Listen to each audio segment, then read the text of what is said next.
Why not?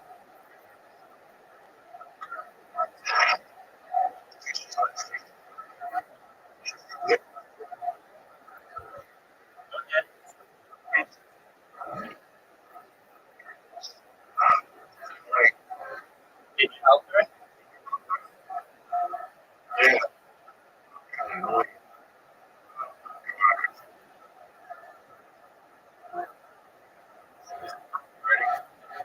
It's frustrating, Bishop.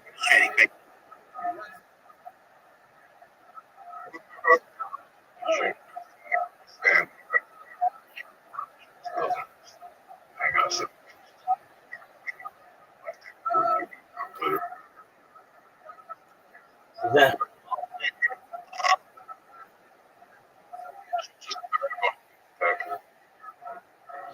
Are you advanced?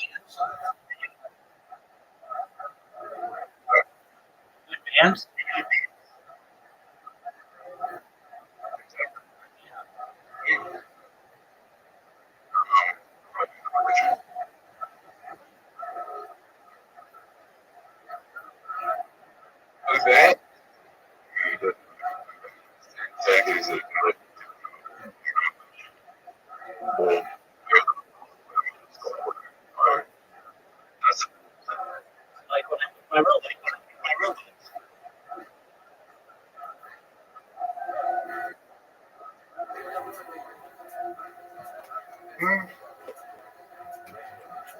Yes.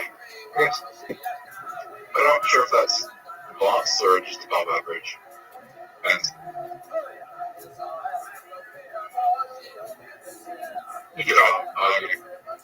Zoot. I've launched apps on the App Store and Google Play. I've had contracts with Fortune 100 companies. I would say that I'm advanced for tech.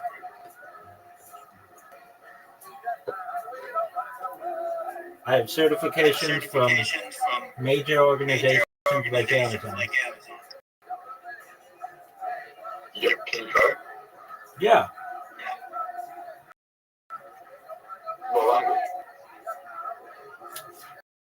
Some Python, some PHP, some Ruby on Rails, some JavaScript, some HTML.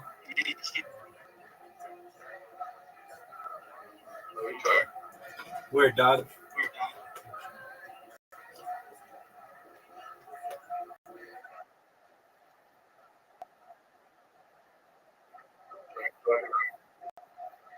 Right.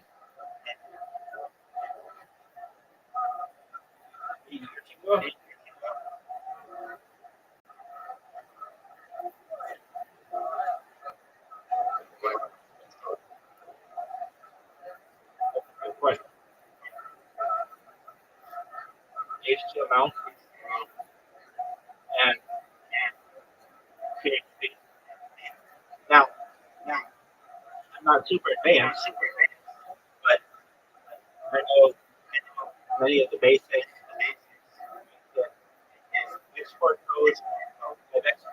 code in code for iOS to be able to upload it and launch it on the App Store. I exported Android Studio code onto Google Play, meaning like my edits of the app showed up on the app. And that's really rare with any kind of coder or developer. Usually not the same person who does the coding who actually uploads the app. That's usually multiple people. When I first started, it was, but I just learned how to do it.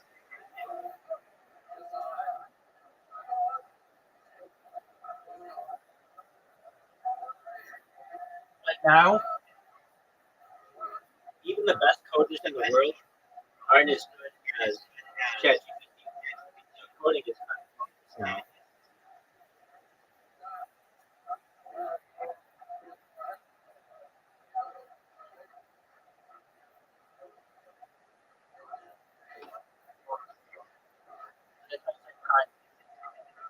It's lost a lot of its importance.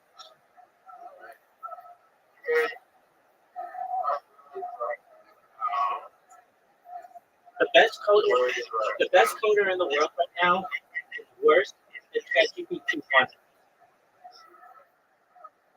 ChatGPT 5 is way better than the best coder in the world. Best coder in the world smelled the force of ChatGPT. If the best coder in the world, it would take them hours to produce what ChatGPT puts out in 5 seconds. And ChatGPT's code is right. Essentially every time. You don't get errors.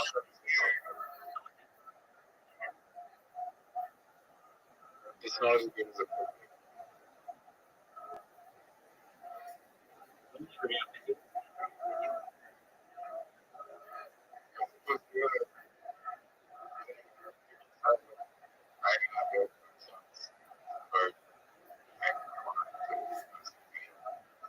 That's correct. And what we're anticipating is WSIW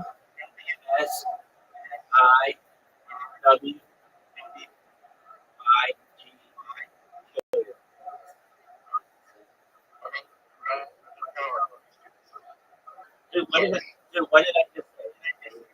Dude, what did I just say?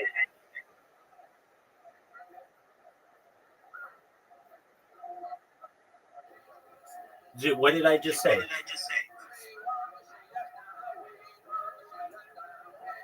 That's not advanced enough. Dude, no. I just gave an acronym. What acronym did I give? What acronym did I give? It's called WYSIYG coding. Aren't you going to ask what that means? No. What do you mean? I thought you weren't going to ask what it means. What does it mean? It means what you see is what you get. It's a type of coding where you can just drag and drop. The average person can create a website instantaneously. How far away are we from that? We already have it. They already have it with apps. It's just not been made mainstream yet. But we already have it. And that once we get that coding mainstream, then all coders are done. You might have somebody code. Yeah, so You might have someone code just to learn what people did in the past. It would be like using a typewriter today. Nobody realistically uses a typewriter for fun or for work. They might do it for fun or enjoyment of their typewriter collector or whatever, but it'll just be seen as something of the past. So every coding will be so simple that everyone knows how to code. Yeah, you won't even need to code per se. It's just, it would be like making a picture. You just move a mouse on a screen and drag and drop where you want it. But yeah, I get what you're saying. Coding would be so simple that every person would be able to do it. It won't be called coding. It would just be. Yeah. Am I correct? Yeah, that's correct.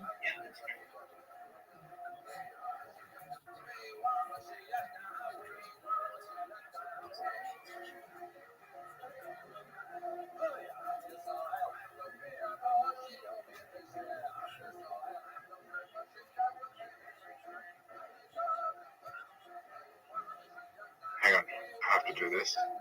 You do whatever you need to do, pimp.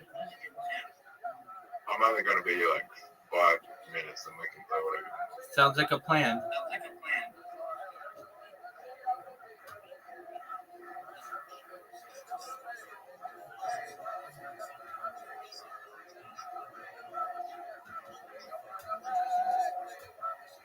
You think there'll be a lot of opportunity to make money when everything gets simpler? It's becoming more and more difficult to make money. Why? There are powerful organizations and people who basically, whenever you have a good idea, they have the influence to be able to just steal it or buy your company.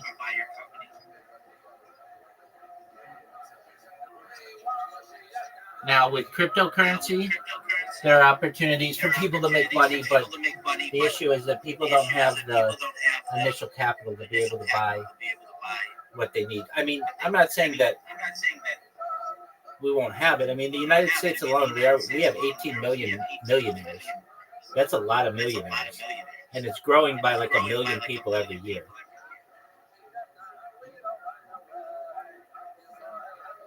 Millionaires, yeah, but those are mostly a property.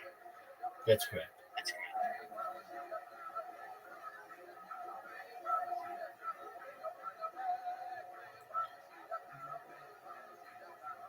Because American property is going crazy because everyone wants to be in America. That's correct. Yeah, but Americans don't want to be in America. Australian property is also doing really well. Yeah, it is. Everyone wants to be in Australia. That's true. You know, we have our population's increased by 2 million in like about 5 years. Now you can tell me I'm wrong about this, and that's fine. But I truthfully believe there is a coordinated effort to make Australia seem unattractive to people, when in reality it's extremely attractive. There are no earthquakes. There are no hurricanes, generally, where people live. So what they do is they make it seem like the fauna will kill you, and the flora as well. But they'll make it seem like, oh, well, you've got crocodiles. Like, you've never seen a crocodile. You've lived there 30 years. The snakes are like really only like deep in the outback. Yeah, you've got those big huntsman spiders, but they're like harmless. You've got kangaroos, which aren't that bothersome. I mean, yeah, they can fuck shit up, but you know, like in the United States, we have deer. More people die from deer every year than kangaroos. And way true. Do you know how many people get hit deer when they are driving in a car? Like 50,000 people every year. And it causes and you get killed, and like tens of thousands of people a year. It's a danger. That's because there's more people in America than there is Australia. But more kangaroos than deers, but how many deers are in the US? That I don't know. But I can tell you that the total amount of people who die from kangaroos a year is far less than deer. There's more kangaroos than deers. There's more kangaroos in Australia than there are deers in America. That doesn't matter. And I don't think that's true. I'm looking it up. Are there more kangaroos in Australia or deer in the United States?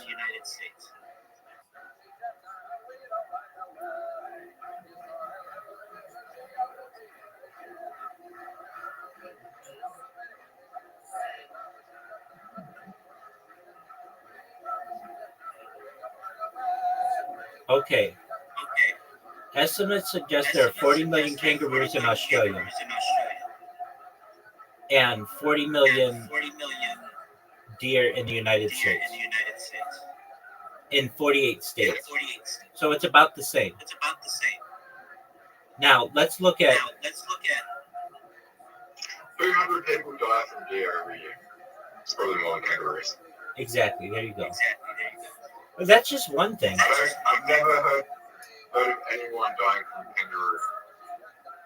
There you go. And like, okay, so you have crocodiles. The United States has crocodiles and it has alligators. Like, you've got dangerous snakes. We have dangerous snakes. And we have not just venomous snakes, but constrictor snakes, especially in Florida. We have like just the same amount of spiders that'll kill you. So basically what I'm saying to you is you have everything that the United States has everything that Australia has, but you don't have snow. Now I know you have blistered heat, but so does the United States. And if you're on the coast, you basically enjoy paradise year round. So, okay.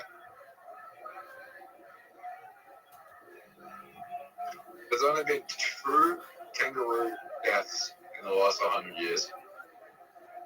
And it was from the first one was in 1936, and it was head injury sustained from the kangaroo. So it was just the fact that he got injured. He could have survived if he had the proper medical care and he was taken care of. It was just an injury from the kangaroo. The second one was in 2022, and it was a 77-year-old man, and it was a domesticated pet kangaroo in Western Australia. Doug, so he died from that doesn't count. So he had a permit. Well, yeah, I mean, it's a pet.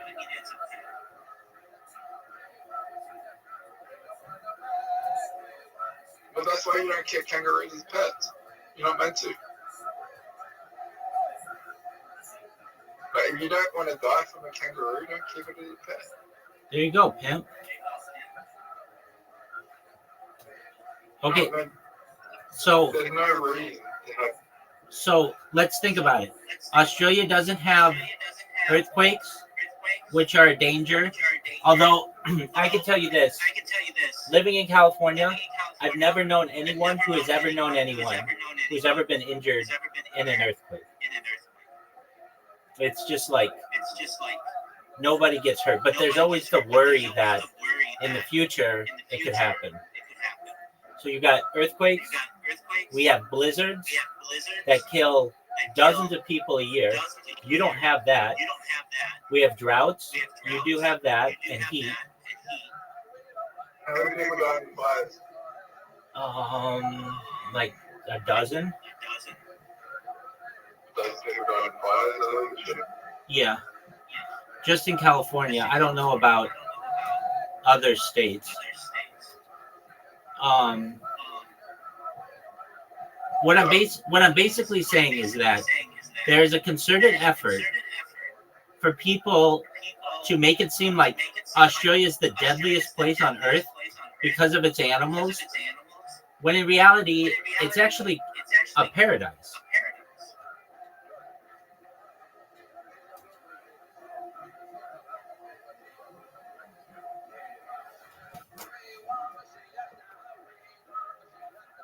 It doesn't snow.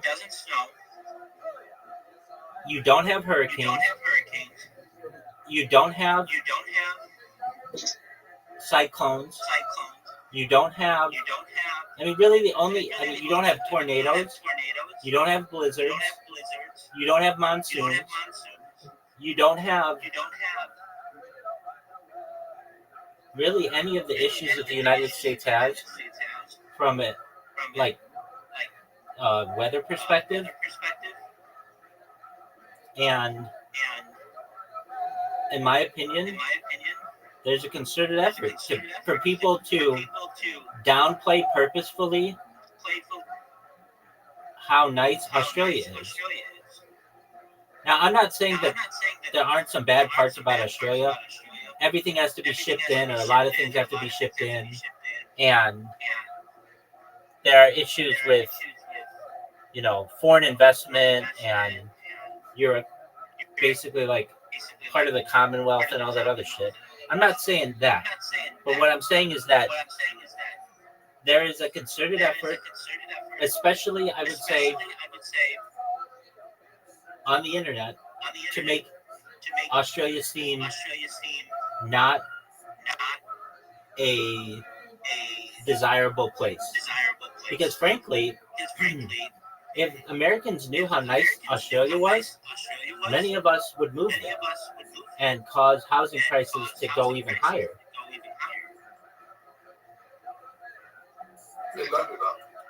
No, I'm not saying, but I'm saying that, that's why on the internet in particular, if you ever Australia has a lot of benefits, people will be like, but what about the snakes? And what about the spiders? And what about the heat? And what about the kangaroos and the crocodiles?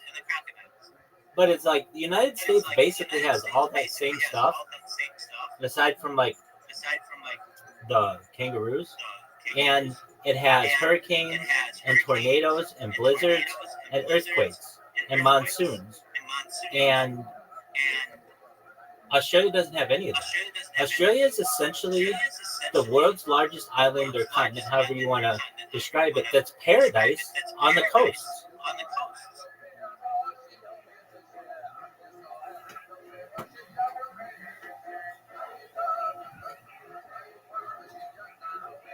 And so whenever people even think about moving to Australia from the United States, and on top of that, there are people who would see it beneficial that, people speak English there. It's the perfect place for Americans to live. But whenever anybody in the United States mentions it, there are all these complaints about the stuff that'll kill you. When in reality, you've never even seen a crocodile. The huntsman spider, you talk about it's a pet. It's no big deal. They talk about koalas and having chlamydia.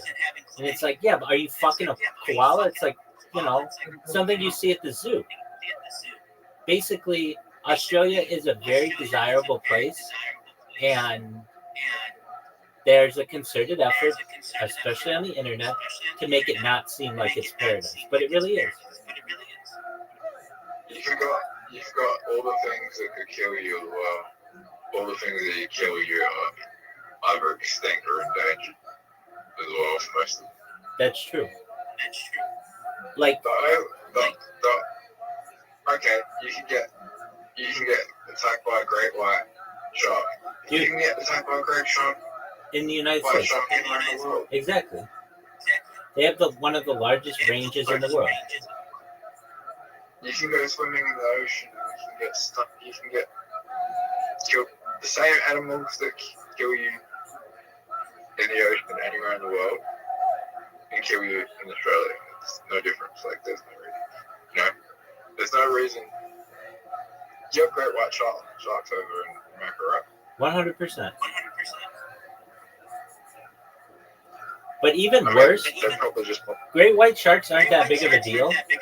The sharks that do the most damage are nurse sharks and tiger sharks.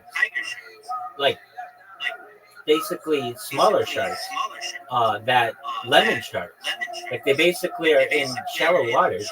Great white sharks, a lot of times, are pretty far away from the coast. I mean, not always, but many times. And really, in the United States, only 50% of our coastline is swimmable. Like the Pacific coast is cold. Even now in August, when I when I go, like when I'm not streaming myself, and I would go to the beach, even on the warmest day, nobody is in the water without a wetsuit unless they're not from here or they they just going for a little bit because the water's so cold. It's in the North Pacific Ocean, so it's like it's not really that warm. When you go to Florida and it's like bathwater, that's what Australia's like. So what I'm saying is like all of Australia's water is warm. It's very enjoyable for the average human. All of the houses that you see along the Pacific coast, none of the people there go in the water. I mean, it's just not a thing. And like a lot of people think like, well, isn't surfing really big in the United States on the Pacific coast? Yeah, it is. But you wear a wetsuit because the water's cold. And unless it's like the hottest part of the summer, the water's just generally too cold. I mean, to be enjoyable. When in Florida, it's like bathwater. Australia, it's like bathwater. The water's really clear, really clean. Like you have fires. The United States has fires, but fires haven't been a big thing your whole life. This is a modern thing of the last 10 years. It's not when you were a kid, you didn't hear about Australian fires that often.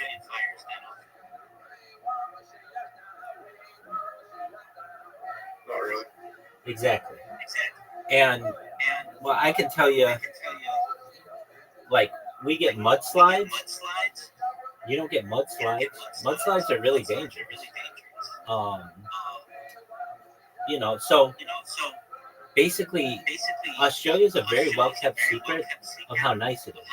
One of the things that they do to make it so that it's difficult for Americans to buy property is, if I understand correctly, you have to be an Australian citizen to buy property, or it used to be that way.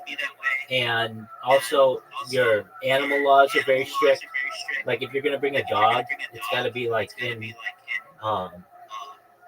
in quarantine for like 90 days or something. Like they make it really difficult. And yeah, but overall, Australia might be on Earth, on the entire Earth, maybe like a top 5 destination to live. It's the Gold Coast, even Perth is the only issue with Australia is water access. But especially with desalination technology, you could irrigate the entire interior of Australia. During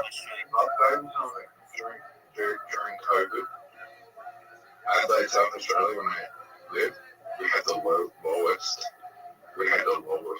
COVID cases, like probably in the world. I could see that because they said that sunshine killed it. For metropolitan cities. I could see that. What's good, Rabbi? What up, pimp? How are you? We only What up, baby? have an outbreak. Listen, let me talk. Hold on. Don't be. Hold on. Don't you say that to my friend. He was in the middle of talking. Dude, finish your statement. You're gonna wait. We only had an outbreak in South Australia when they brought in the vaccines, and that's because the vaccines give you COVID. There you go. All right. How are you, Shanks? How are you, Owen? Hello. I'm good. Hello. Do you know us from yesterday? Yeah, of course. How's your day going? Very good, my friend. How about you? Excellent. What's on your agenda for today? Agenda for what? What are your plans for today? and we're going to. He's gonna do a test, for driving. The glasses, my friend. Sure. When you drive, yeah, he's gonna do that. After that, we're gonna go out, play football and stuff. It's soccer? Okay, very well. What position do you play? I play middle, like. Okay, who's faster, Shanks or Owen? Me, of course. Okay, who has more endurance? Who can go longer, Shanks or Owen? Me. Good job. Then you guys are in the right positions. Yeah. Excellent. All right. And please remind me, how'd you find out about me? I don't know. Oh, that's right. Yeah. I know. Like 48 hours ago. And then again 24 hours ago. Exactly. Did you watch Aiden Ross's stream yesterday? Yes. I did too. What did you think of it? I didn't look for a long time, but Neither did I. Yeah, neither did I. He always has the same amount of viewers. 57,000. It's always the same, which makes me think he just bots himself. yes. I think so as well. Yeah, exactly. Because he's not doing anything that exciting, and he just has enough viewers to be the number one person on the kick page, but it's always 57,000. It's never like 10,000, and then other times like 80,000. It's just 57,000, and I just find that. I think you should be popular like Aiden and talk about stuff like you told us. 100%. Just a matter of time, my friend. It's just a matter of time.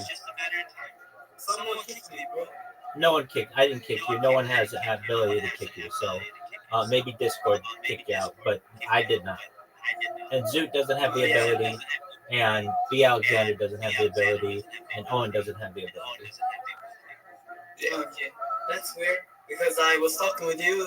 I think you should try to like how to say focus 100% on Twitch. Or no, not Twitch. X or Kick or Twitch. Something like that. That's what I'm thinking about. I understand. That will make you popular, I think. Okay, well. So I think you should like stream, talk about stuff, go 100% on it, then you will be famous like Aiden was. Oh, if it were only that easy. I understand. All right, so you guys are going to do the driving test, and then you're going to play soccer. Excellent. Do you have plans for this weekend? I'm starting school next week, so yeah. Shanks, in what year were you born? 2008.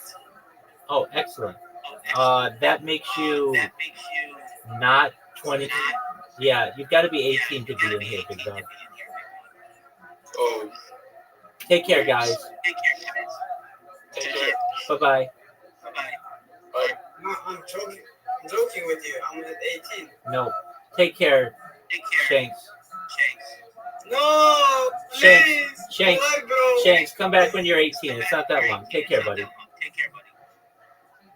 love you. Love you too, big dog.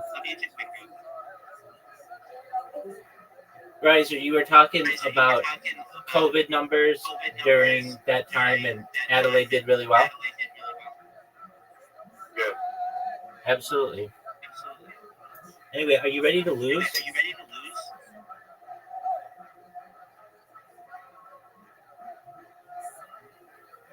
Zoot.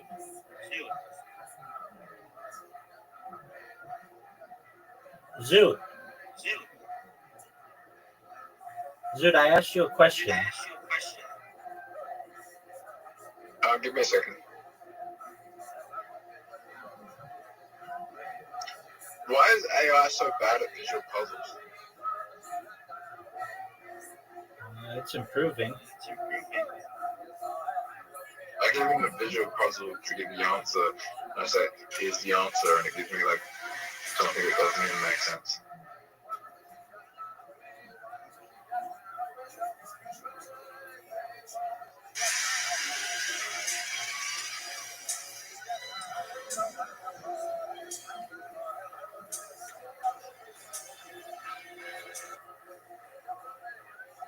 if AI gets too good at visual puzzles, it'll be able to do captchas, and then once that happens, Oh my God.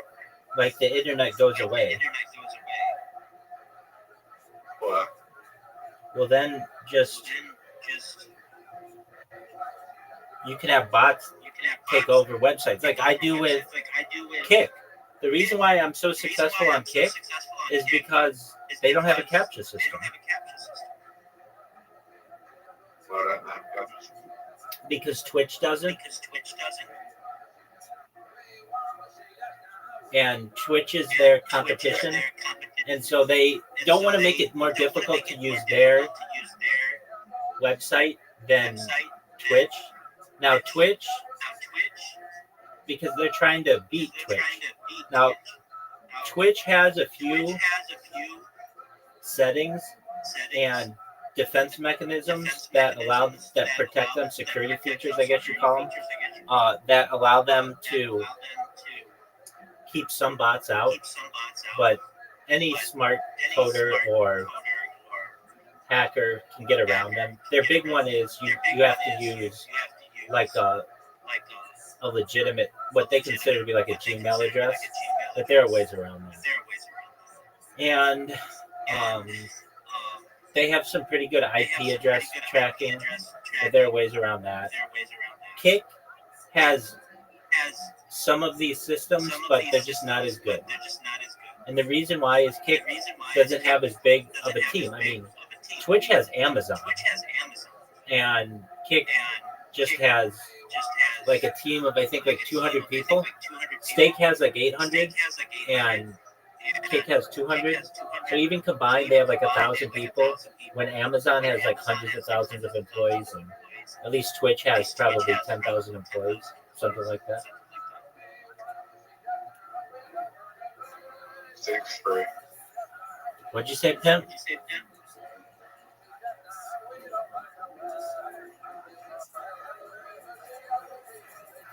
Hey, Zoot, I have a question. Now, I'm not saying that this is going to work, but, and I say this as your friend because I care about you, and one time you said, I said, you know, it's really got to be difficult to Tourette's, like, you basically can't keep a secret, because it's, whenever you have a secret, it's at the top of your mind, and then you end up blurting it out. And that must make for very awkward social interactions, because you'll just be with like you might be with someone, I don't know. Let's say there was a person who was green, and you would just call them green, and that would be offensive, because it's not like something that normal people do. I'm just asking, have you ever tried this? Because I've heard this is a good method to stopping those kinds of things, and similar things. Smoking and nicotine and marijuana and anything that can cause, like, that you have a habit with, you put a rubber band on your hand, on your wrist, and then whenever you have one of those blurt outs, in your case, you snap it. And subconsciously, it makes your body not want to do that anymore. I'm not saying it's going to work exactly well for you, but have you ever tried that? No. I would suggest it. I think it could help you. And even if it doesn't, then you tried it. But basically, like, one time I said to you, it's got to be really difficult to, like, basically have, like, you, for instance, you tell me what's in your crypto wallet. That's not a smart thing to just say. You blurt it out sometimes. And that's not a smart thing. I don't want to say it's not smart, but it's not. Especially when you're streaming to how many people? Well, exactly. So if you can, and I remember it hurt me to hear you say, because you're my friend, you said, yeah, like my whole life, like, is summarized just in that, basically. Like, imagine all of the secrets that you had, and those are the things that you wanted to say the most. Or that maybe that you were just tempted to say the most. And I said to you, like, man, that would make it difficult with like a girl or someone, because not only not only does she have to worry about that with you, like she could tell you a secret, like I'm on my period. Okay, fine, no big deal. But then you're just gonna blurt out like she's on her period, or your children could have that. And I think it's something that you said is more manageable with nicotine, or at least the nicotine patch. But those are expensive, and you'd have to wear them 24 hours a day, and that's a costly endeavor. Do you have a rubber band? Yeah.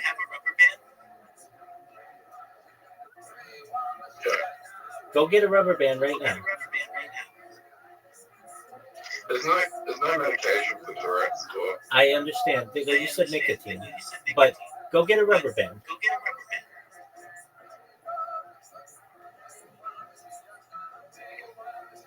Tell me when you have a rubber band, dude.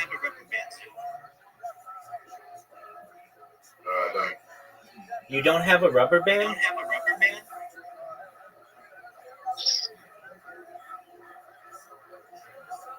Nowhere in, nowhere in your house you have a... Elastic. Okay, elastic will work. Can you put it around your wrist?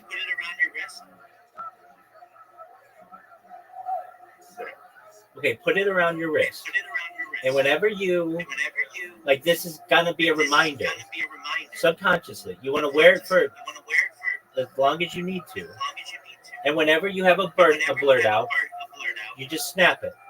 And what it does is subconsciously your body doesn't like that. And it will slowly ease you away from wanting to do the non-desirable activity. This works with people who bite their nails. It works with people who are addicted to drugs and nicotine and alcohol. It just is like a thing that if you are conscious about it and you have this thing on you, you don't want to snap it.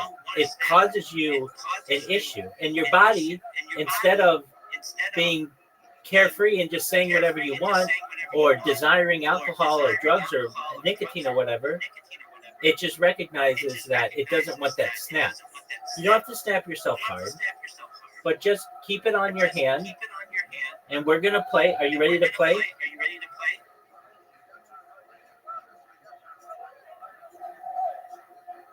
Zoot. Oh, yeah. Okay, well, you tell me when you're ready to play. Is the elastic on your hand or on your arm? On your wrist? Yep. Hang on. 3. Zoot, show me that when you have time, show me the elastic on your wrist.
Yeah.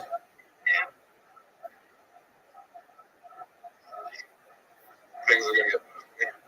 If you put this thing on your wrist, I do. Show it to me.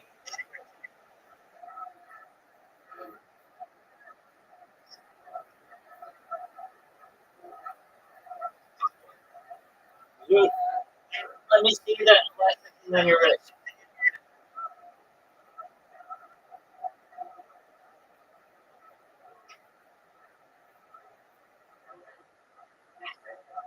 Dude, show it to me.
Snapping.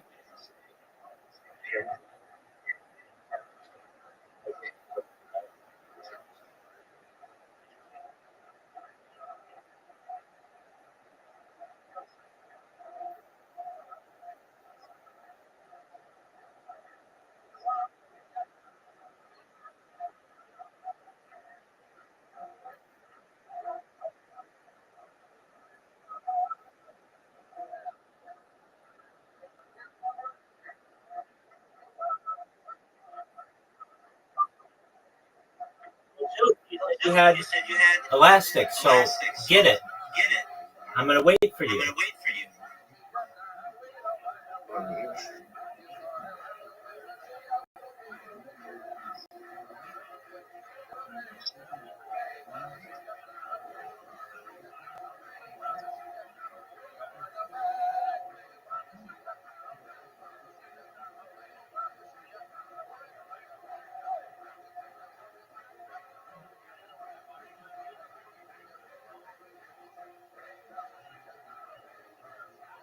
Would a belt work? No.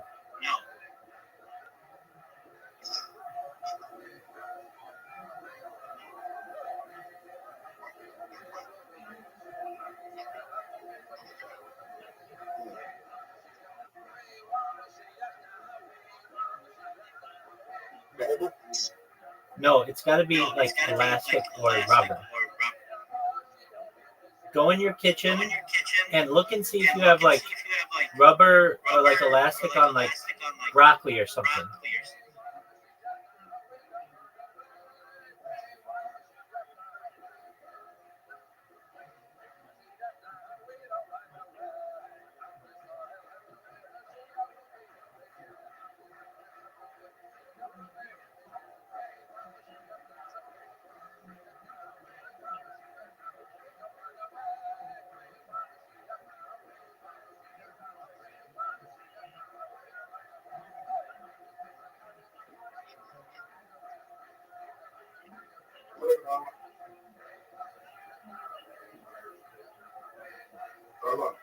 Yo, pimp.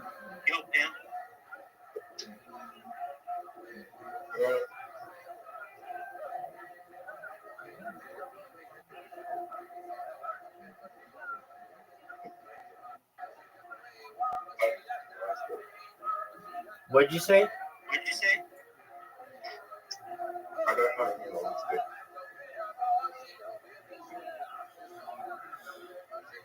Do you have a string?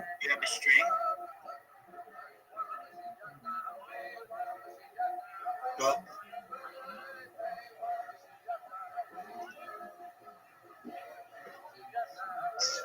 Do you have a string? Okay, take a string and put it around your wrist. I don't have a string. We'll go get one. I will after dinner. Okay, dude, listen to me. The next time you come in here, I want you to have a rubber band, okay? I'm going to ask you to show me it the next time I see you, okay? Okay. Here's why. Snapping an elastic band on your wrist for Tourette's syndrome may not be a complete cure, but it can help some people psychologically because it taps into a few behavioral and neurological mechanisms. The first is competing sensory input, sensory gating. When you snap the elastic, you create a sharp, clear physical sensation. For some people with Tourette's, that sensation can briefly complete with the urge to tick, making the brain's sensory system focus on the new input instead of the premonitory urge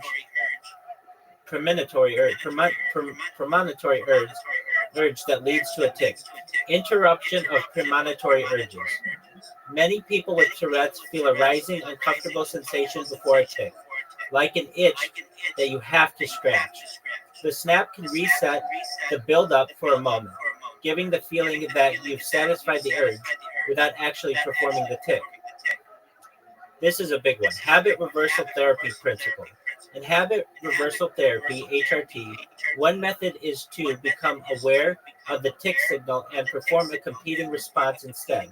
While snapping a band isn't the official competing response taught in HRT, those are usually tension incompatible movements. It follows a similar logic, replacing the tick with an intentional action. Sense of control. Tourette's can feel unpredictable and involuntary, which can cause anxiety or frustration. The act of snapping the band is chosen, giving a small sense of agency in a situation where the person often feels they have none. This control can reduce the emotional stress around ticks. Distraction and mindfulness. The snap can be a grounding cue, pulling attention back into the present moment and away from the spiraling focus on the tick or its social consequences. Do you understand why this could work for you? Yep. Are you ready to play? Give me a second. Dude, the next time you come in here, what are you going to have on your arm? Are we done? You got it, big dog. And I'm going to ask to see it.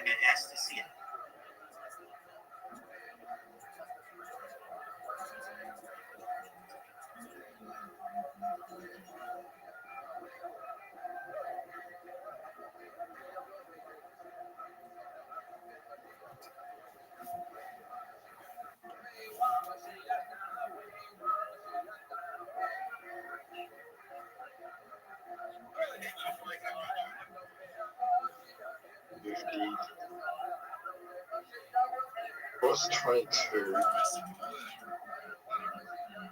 What's 76 divided by 2?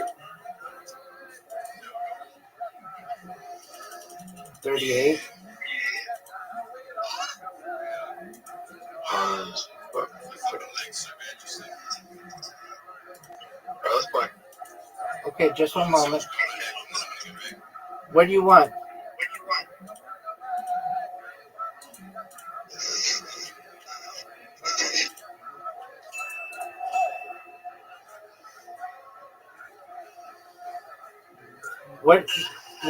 What invite do you want?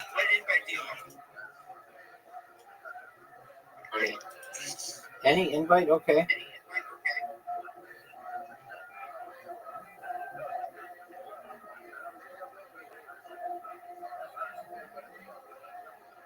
You want to do that? Oh, no, I better go over for dinner. So. Let's go down. You got it.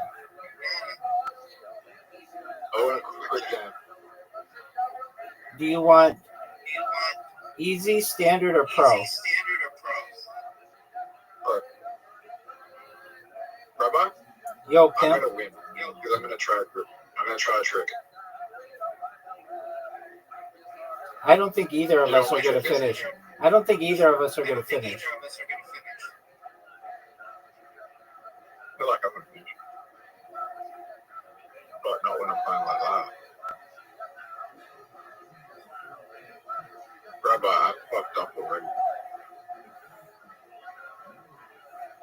Rabbi, Yo, pimp. see how I fucked up already? Okay, this is gonna be the easiest win. Have you ever thought about how do you think about me? What do you think? I think you're a man struggling with some issues. What's my issues? You've got a lot of behavioral issues you're dealing with. Why is that? Because you don't have a rubber band on your hand at this point.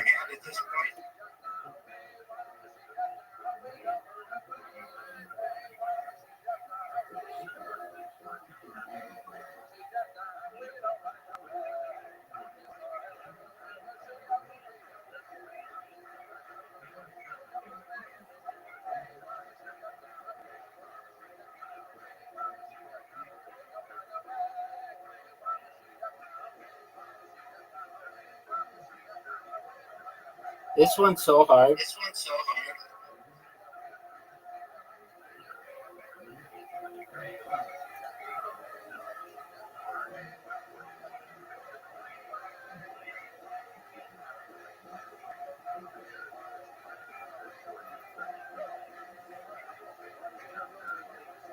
Zoot, what's your secret? I thought you were gonna do some secret move. Oh yeah, this one. Okay, you ready? When the braid spawn actually fucking helps you because you're making pulsive moon and the braid spawn actually helps you with your fuck.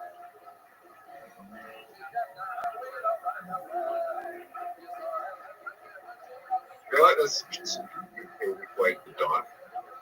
Yeah. That can help you. What did you say? I feel like there's some strategic way where you can die in this game where it helps you. Perhaps. But that was not the strategic way to die just now.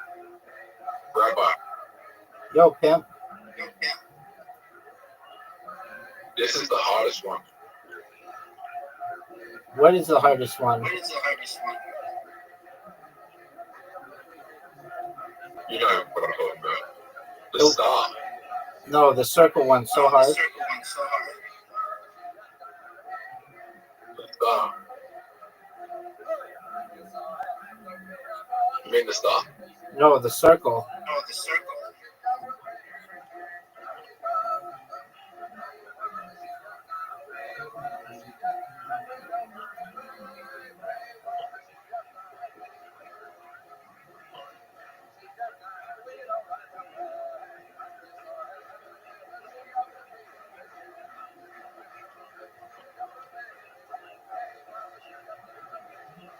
Oh man. Dude, there's one. I've never seen this before. It's so hard.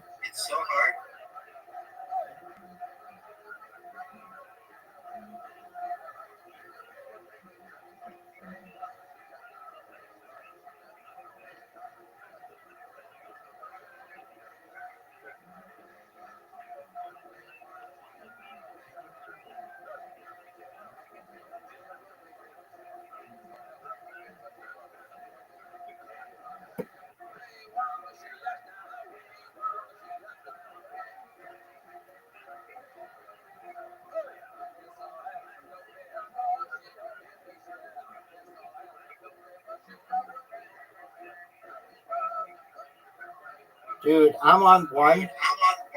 I don't think I'm ever going to be able to do it.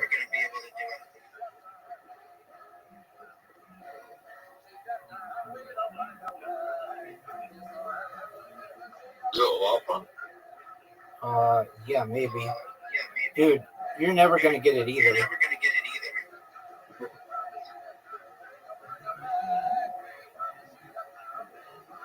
I can't even get past the first part of it. Alright, we're going again. Say the same again. Do it again. Dude, there's one part that I don't think either of us will ever get. It's so hard.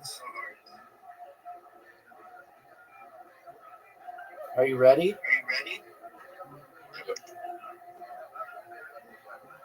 Have you ever beaten me at this? I don't think so.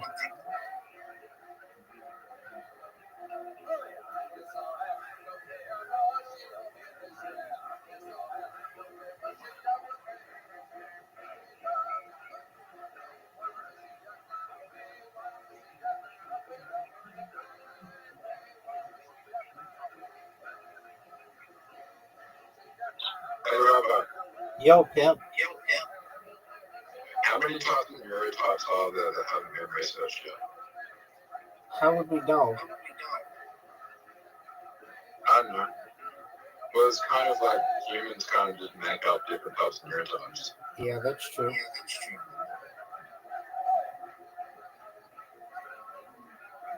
But really, you could be put into any neurotype. Like anyone. Yeah, I'd be in the sexy one. Sexy one with a big dick and hilarious.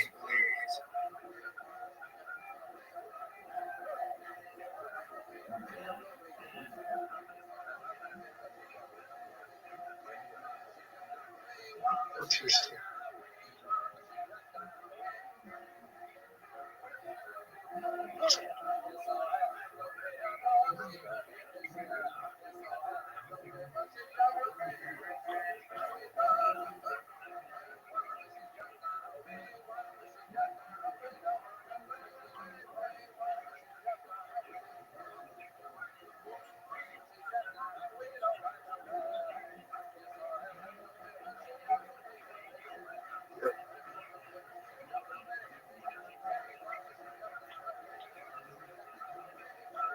Your favorite type of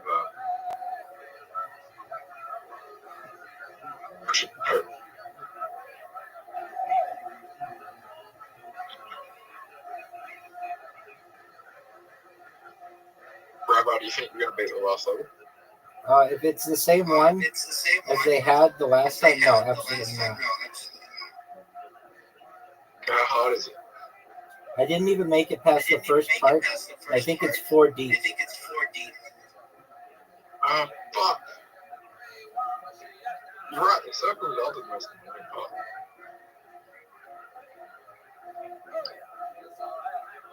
Rabbi, how do you get past the circle? I just timing.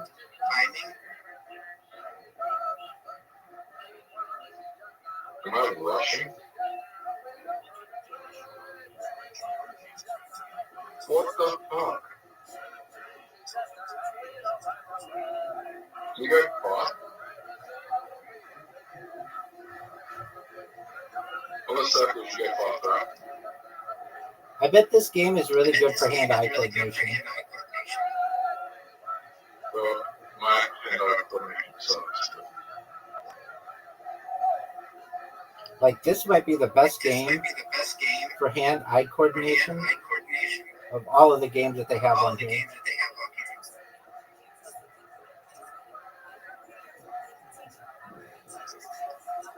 Not mini golf?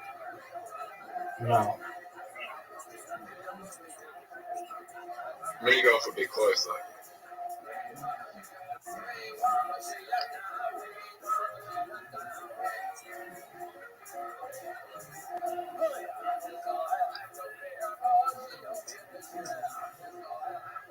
What about pool? No.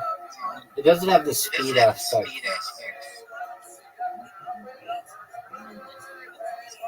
What about... It's also good for ADHD because you can't be too impulsive.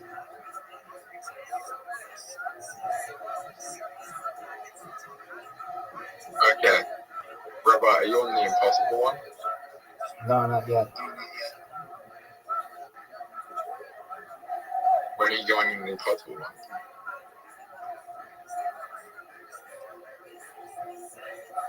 Rabbi, Yo, pimp. can I ask you something? Go for it, big dog.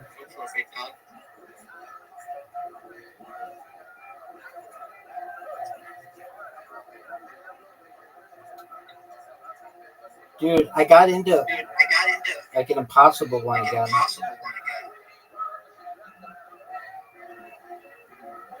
I don't think it's impossible.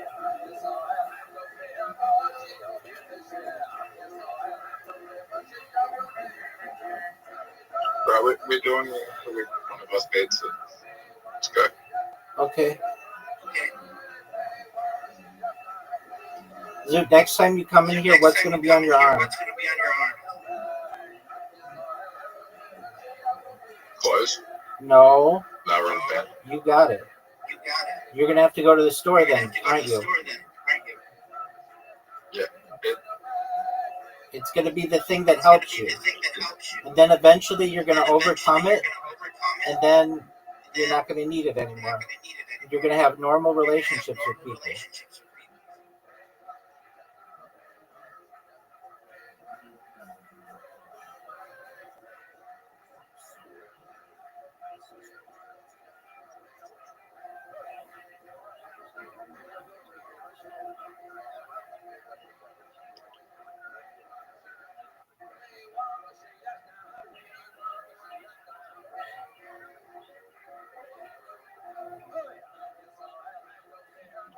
Yeah.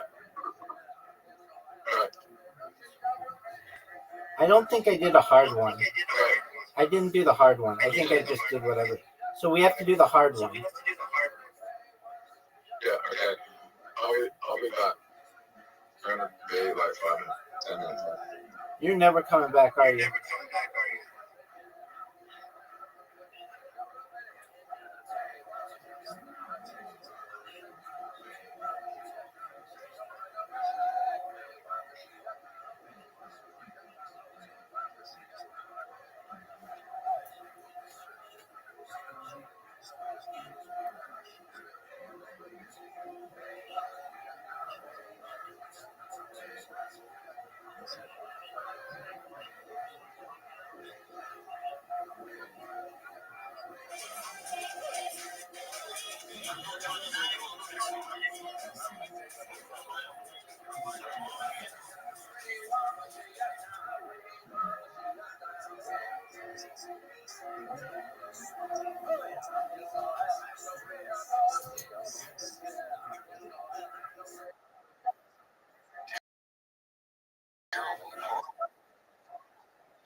I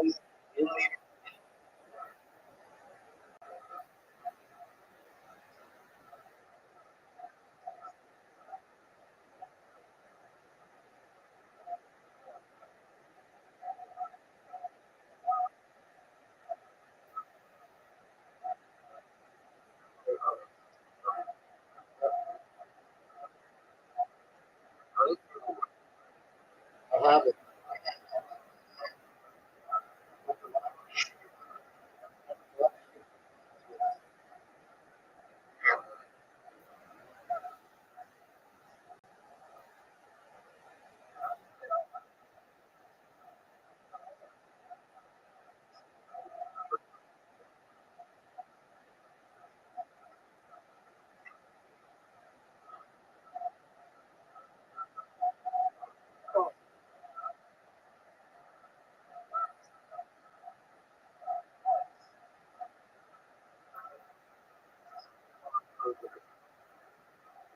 It's probably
something. I couldn't.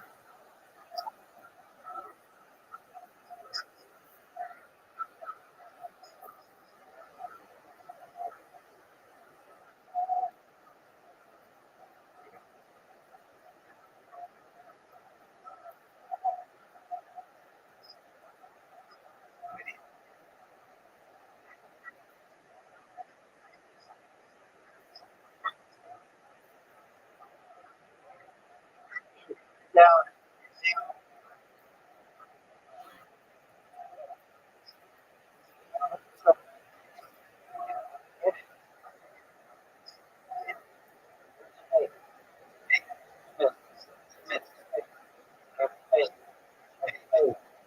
Did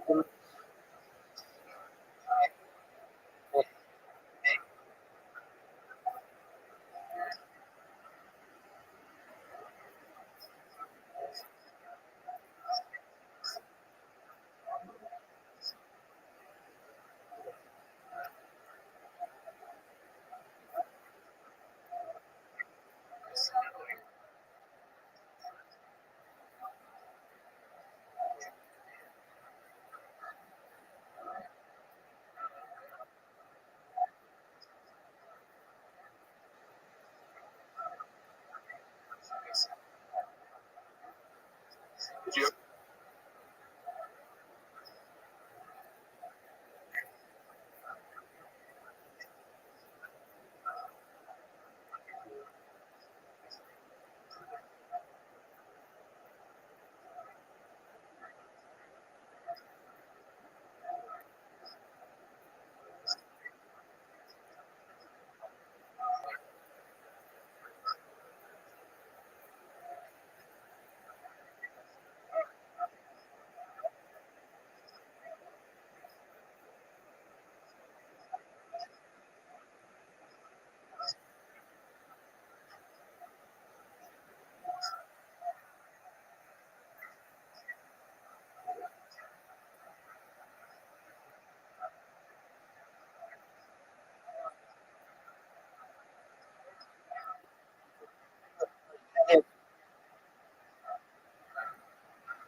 Really?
Dude,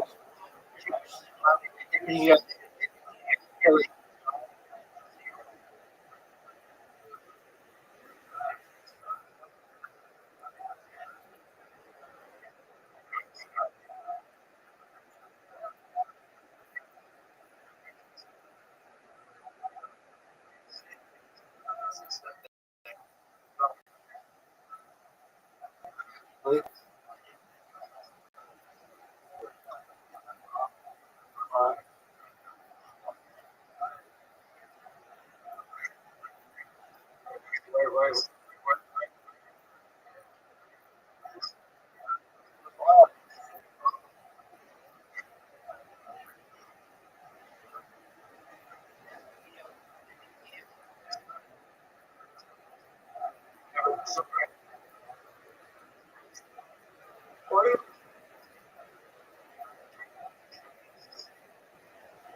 move.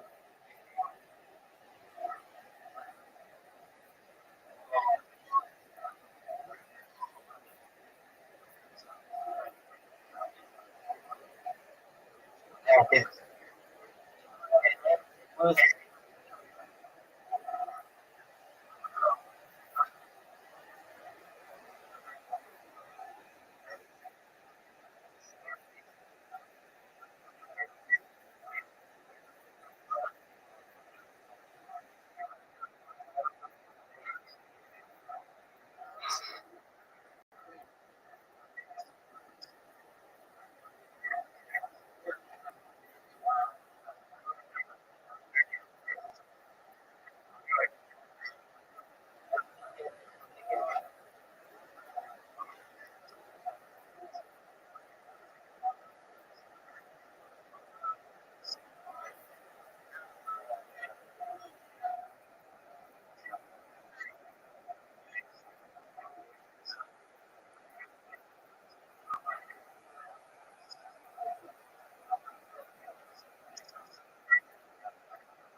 Go ahead.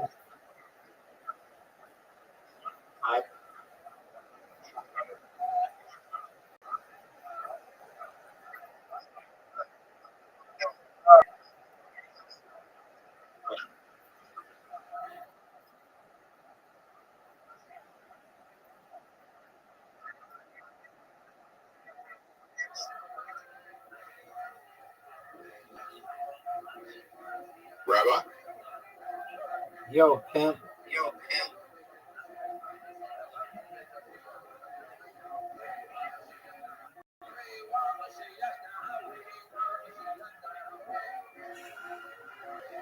That's a good move.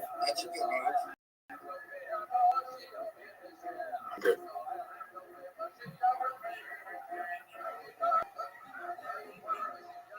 I just lost.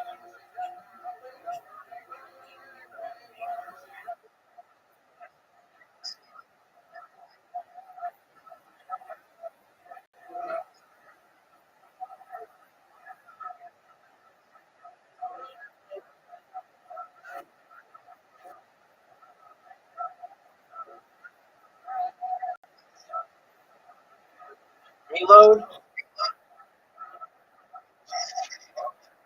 Reload. Okay.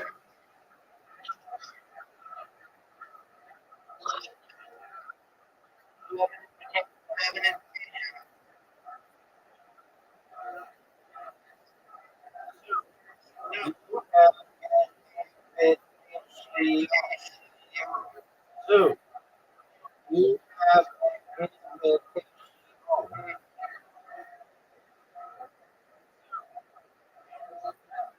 Sue,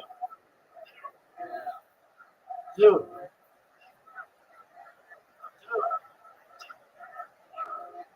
Sue. Are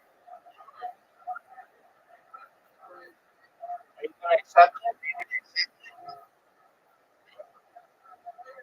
All right.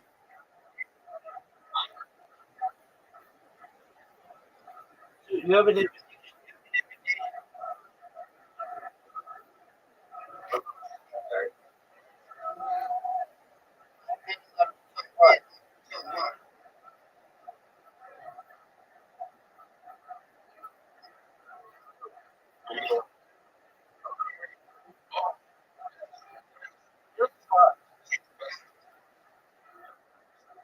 Oh,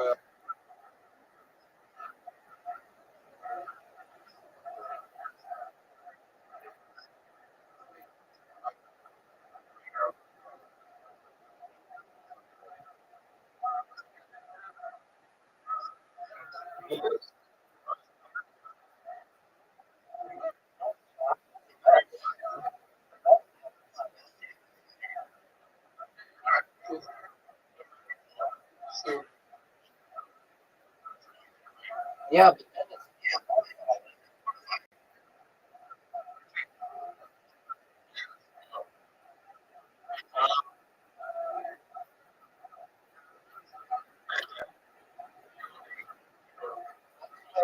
right.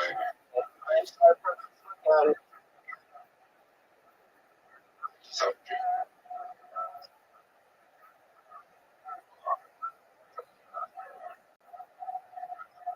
I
What up?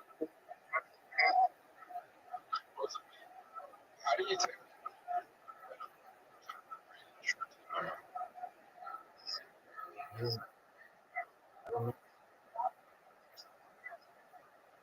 Sorry? I don't know.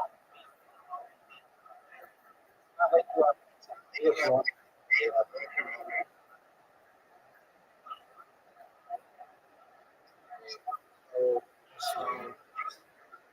That's the word. I'm sure.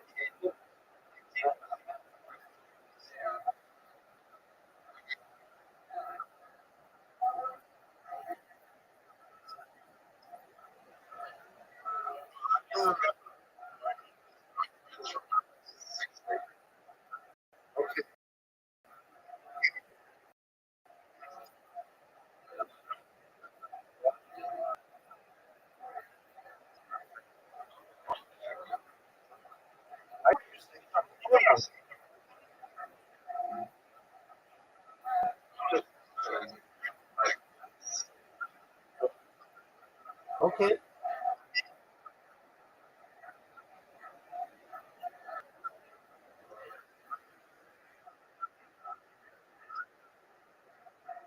Oh,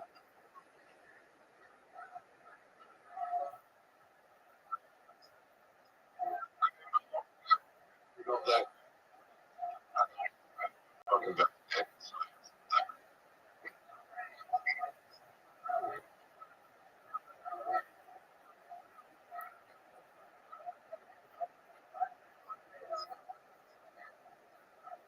It's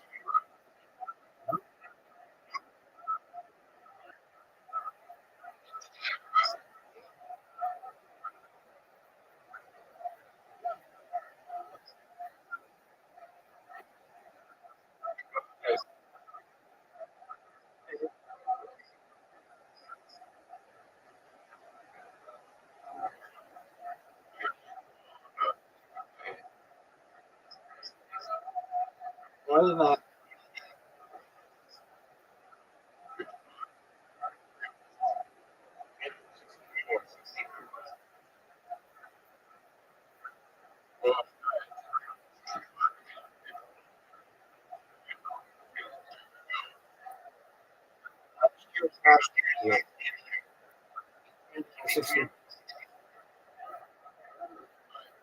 okay.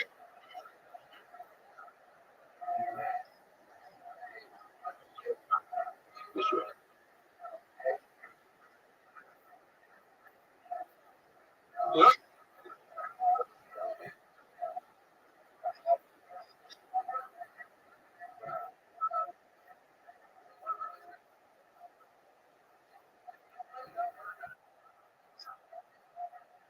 You're born.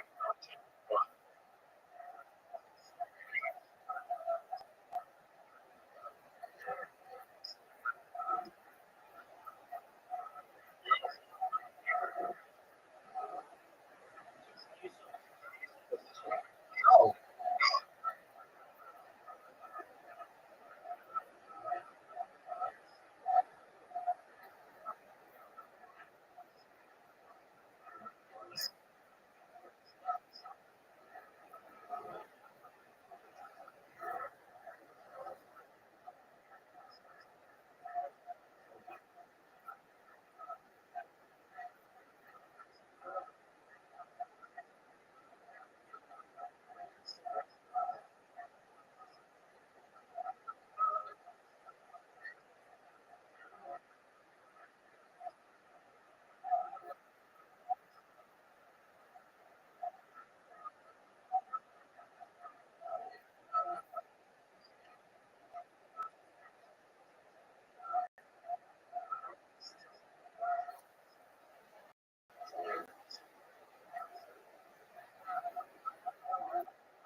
yeah. Saved you. I thought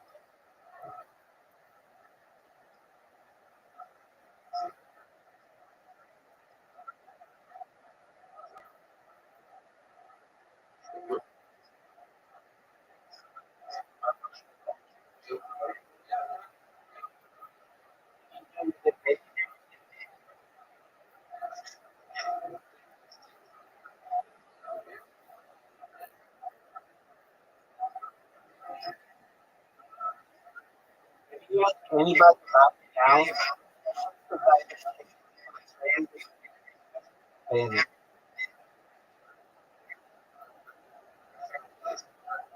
because I thought they're just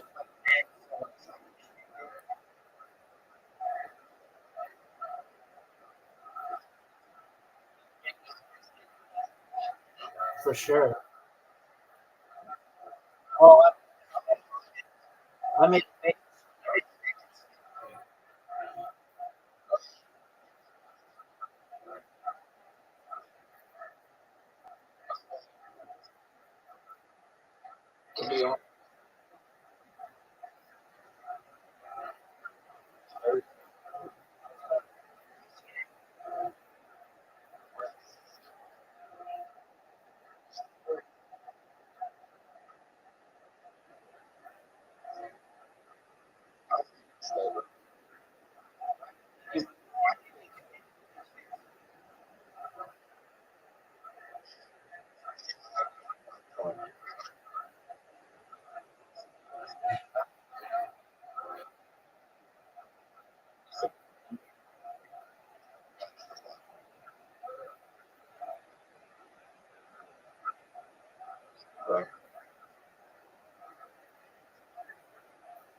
We're gonna.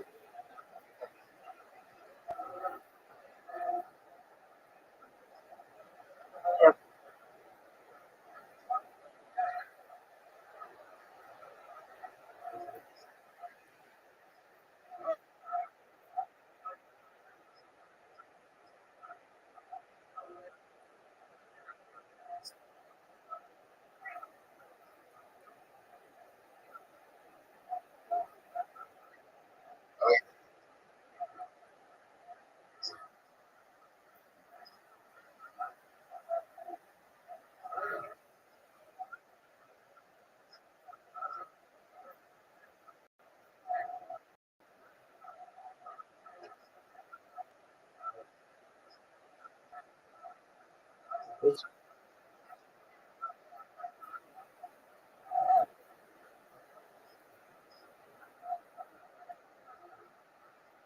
you're done.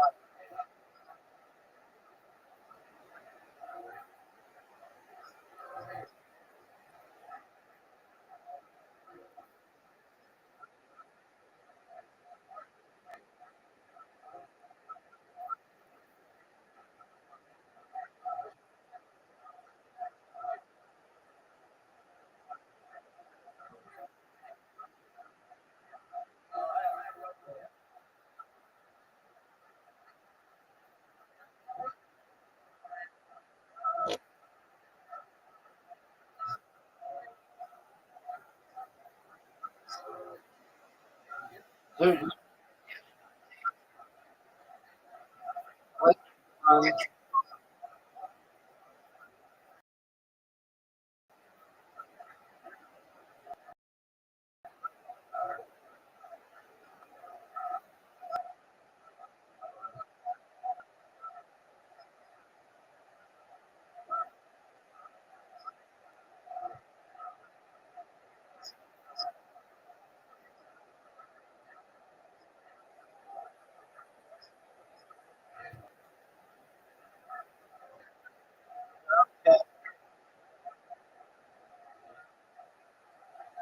I do some.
What you can do, son?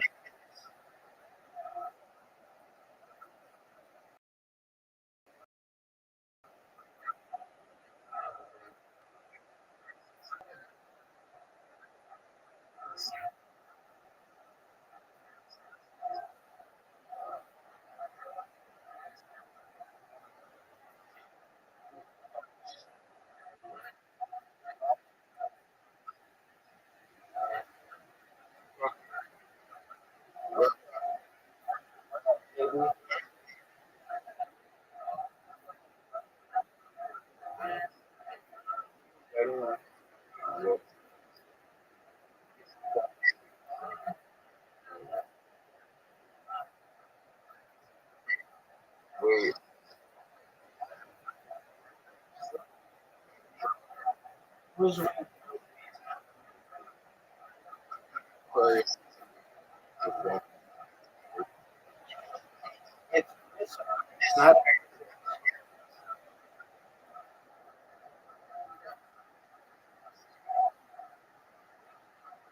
what is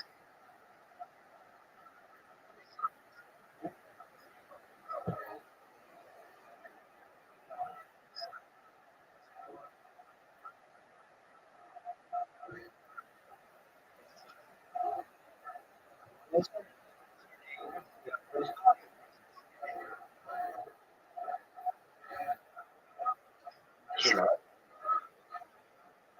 I don't know.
It wasn't about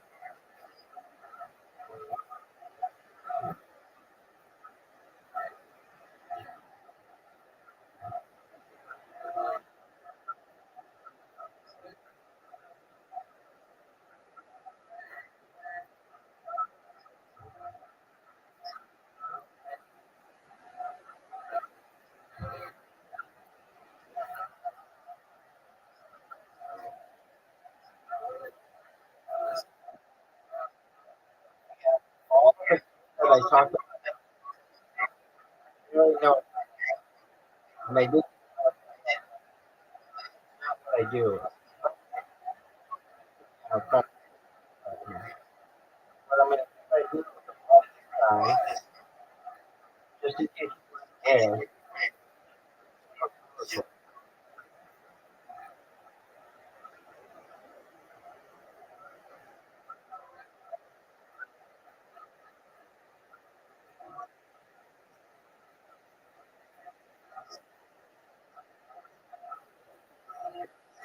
oh,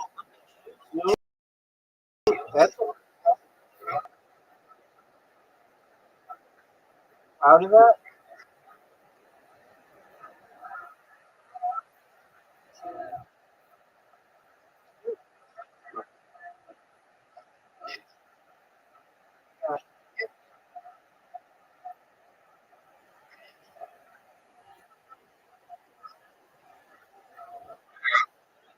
How are you? Kicking ass, taking names. Let's go to your neck of the woods. I'm just getting back in the hood. Right? Just playing the game against my friend Yeah, Zoo. that didn't work out like we thought it did, though. It's good. Oh, is it? Hey, who's this? Hey. Who? Hey. Who's that? Me. No. My name's Hey. We're in Australia. Hey. Yeah. Hello. Nepal. Hello. Did you sleep? Wait.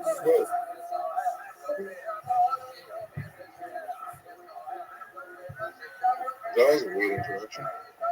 Word dog. You just distracted me and gave, but yeah. I bet he was from like Sydney or something. I don't know.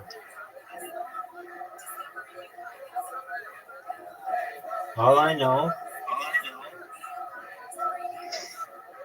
is that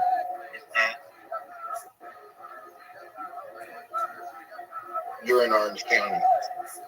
Where Zoo, your ticks are really hard today, aren't they? Yep. It's okay, buddy. You need to get that rubber band, and you'll be okay. But you need the rubber band. It'll be a reminder to you. It'll help you because you need help. What if I don't have that?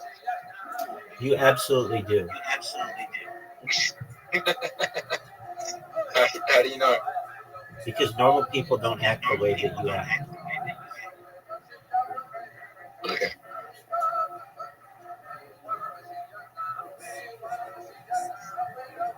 Do you feel like if a psychologist is in here, what do you think they'll diagnose me with?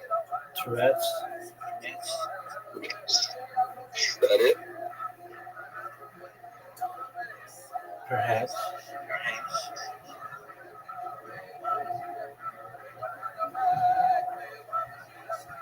Oh, Zoot, that's a big one. Zoot, you might win. Dude, and you got the four thing? Zoot. No. Yeah, but you won. You won.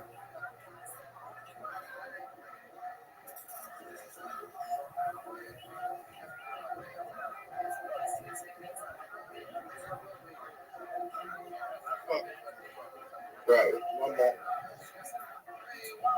I really want to beat you about the killer. You want me to play without the healer? No, I'm gonna beat you. I'm gonna beat you without me having a healer.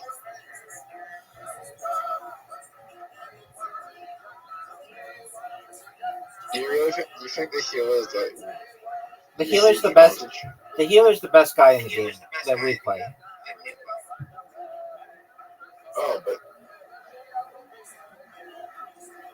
there's so many DLC characters that could kick ass. I know, but just the way that we play. Dude, are you gonna confirm? I wonder what. I kind of wonder what these DLC characters do. Dude, Zoot, it's over for you. This is my best level.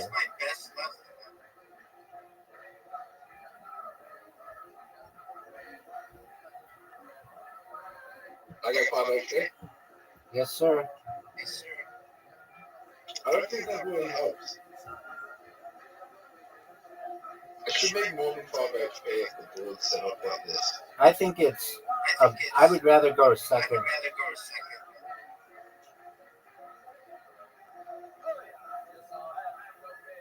Depends on how the board's set up. I know. The question that I have for you is, do you think that was a good move? Oh, dog. No. This is a serious. Do I think it was? Do I think it was a good move? No. But do I think that the board has been set up in my favor? No, it's been set up in your favor. Word, dog. You're up, pimp. That was a mistake.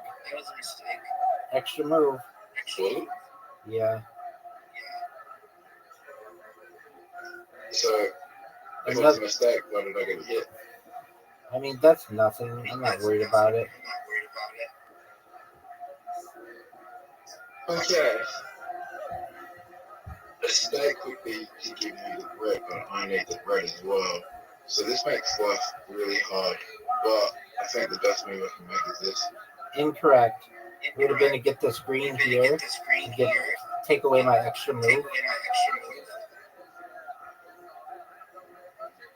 Because then I see the move that you can do right now.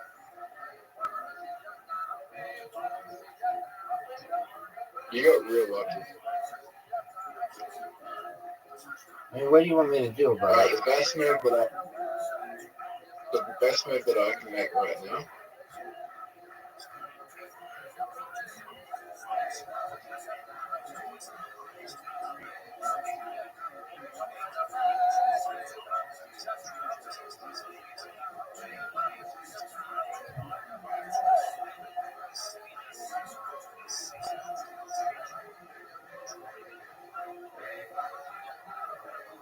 You ever had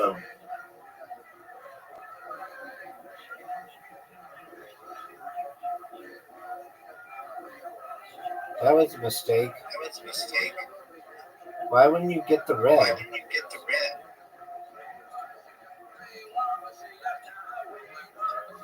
Hey, Rabbi, Yo, pimp.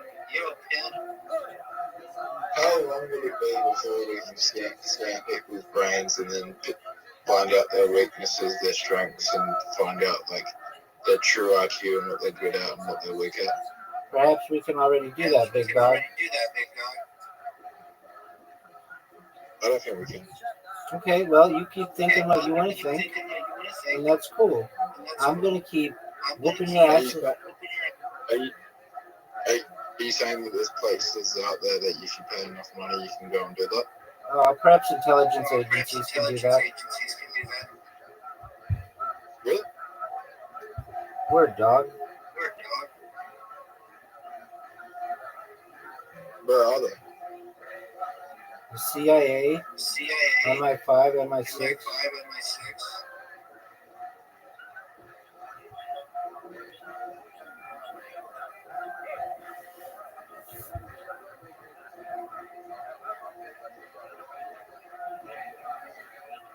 Wouldn't that make study pointless? Perhaps. Well, not study for education. We might be able to do mind upload and mind download soon enough.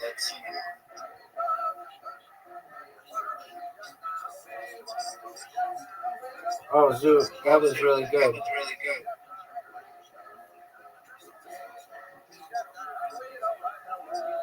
Why would you want to do that? Why would I want to evolve? Download information. Just download information. Correct. Right. Let's just put a virus in there.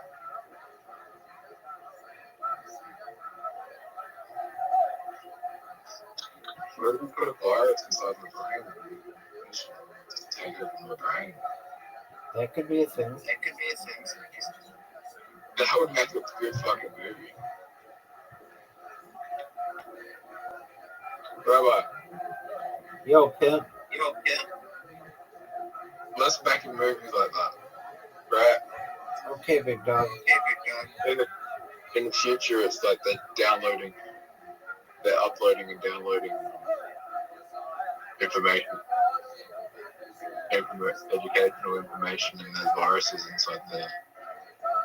That would be a fucking phenomenal movie. Zoot, Zoom, it's over for you, it's son. over for you, son.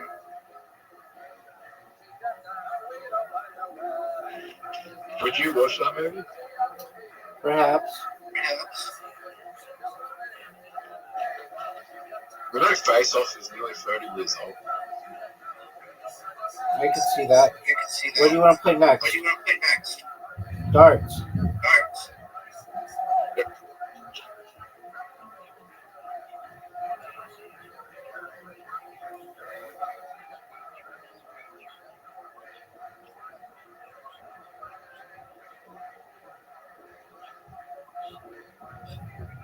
Was 30 years a long time ago? It's relative. It's relative. In the history of the universe, no. But in the history of a 5-year-old, yes. And what? In the history of a 5-year-old, like a 5-year-old child. 5-year-old child. Zoot, you're done. It's Dude, you're over. done. It's over. Zoot, you're done. Dude, you're done. It's over. It's over. Get a 999. Get a 999. Get a 1111. Get a 1111. Oh, so what you're saying if I was 100, 30 years or something? Yeah, I mean, it just depends. It just depends.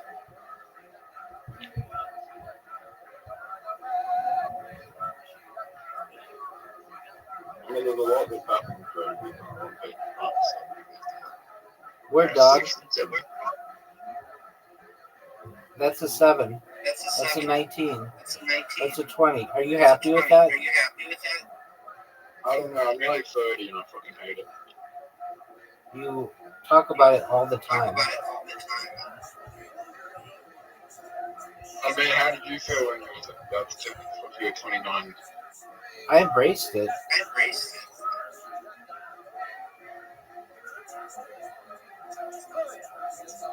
It was the best of both worlds. I could fuck chicks in their 20s or chicks in their 40s. Yeah, that doesn't sound like that. No, it rules.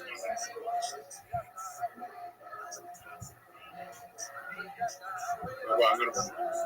All right, pimp, let's see it.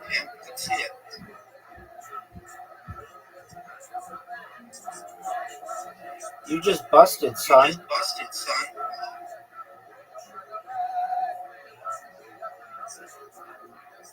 And I just checked out. Dude, do you remember when you were better at me than this game?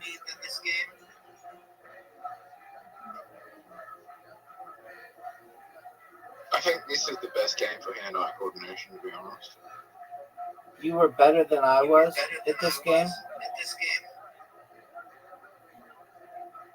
Alright, you ready for me to win? Yeah.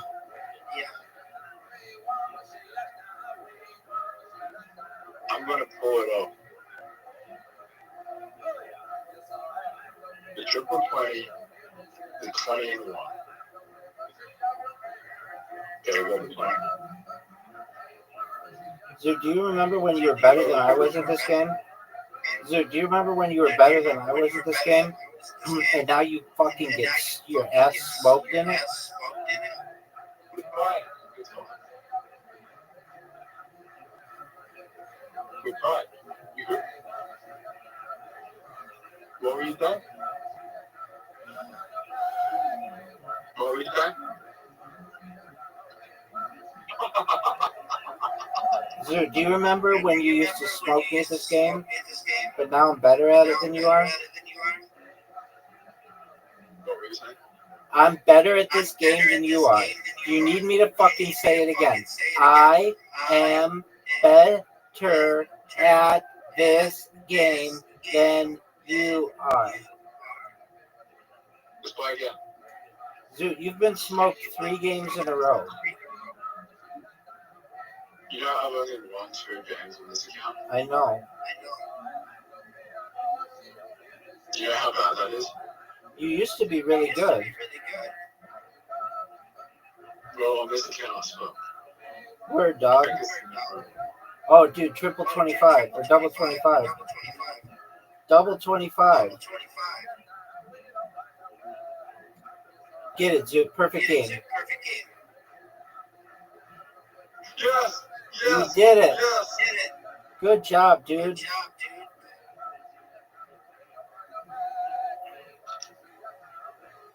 Are you ready to play me 501 Pro Double Out?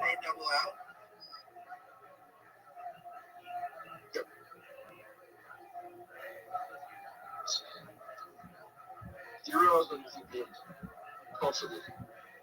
That was really good, dog.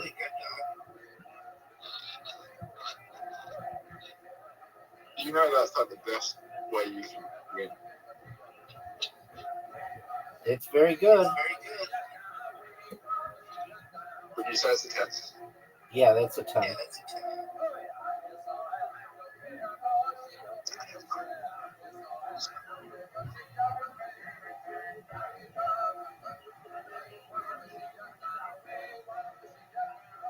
Dude, what are your thoughts? I've done back-to-back hundreds.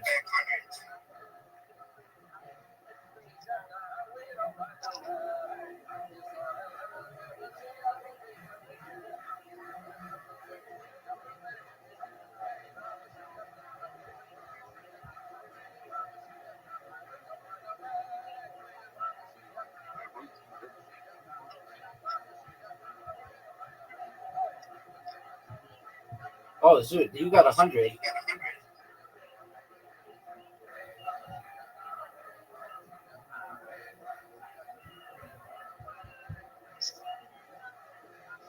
Zoot, you got 100. You got 100. How you gonna do? That's a 20. That's a 1. That 20 was, that 1 was a big miss.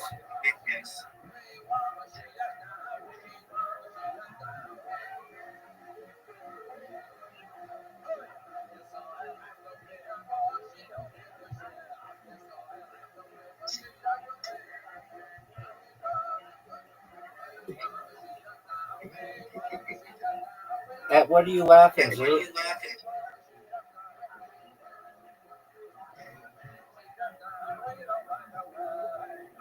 Zoot,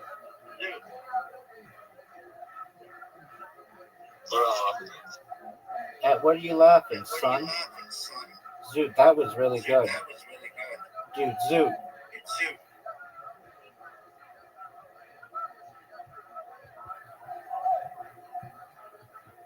Zoot, I just busted. I'm not good at the pro double out.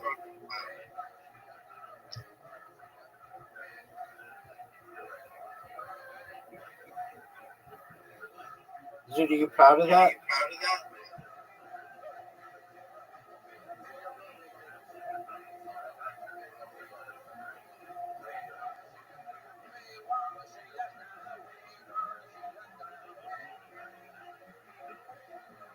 $25, Zoot. Special interests. Zoot, that was good.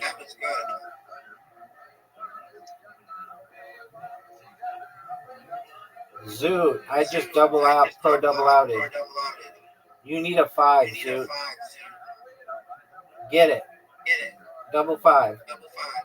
Oh, get it. No. No. You busted.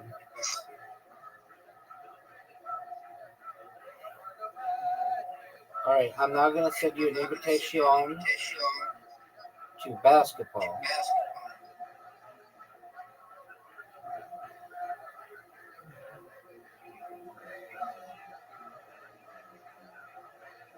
Zoot, you have an invitation.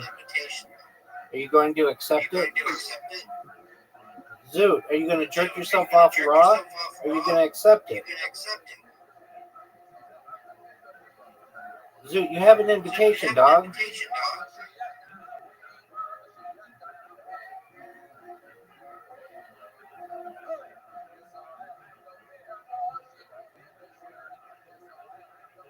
That's a swish.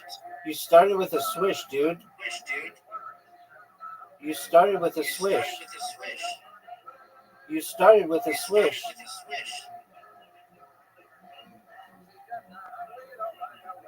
Are you proud of 5 points? I've seen people, so I've paid for brain cycle, and I've seen them score like 23 on the first down. That's crazy, Tom. Is like everything a swish?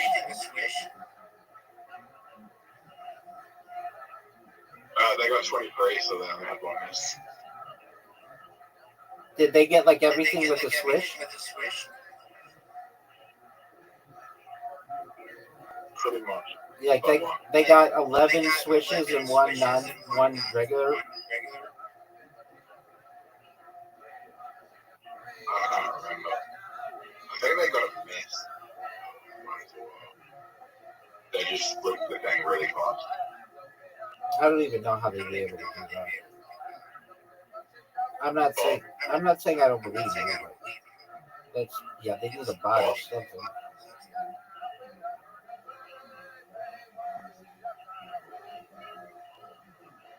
Oh my god. Remember when you were better at it? Sorry, remember when you were better at this than that? Let's see what you've got, dude. Sometimes I say words backwards. Do you have dyslexia as well? Is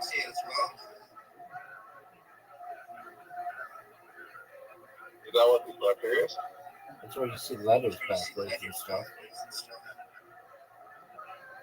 I write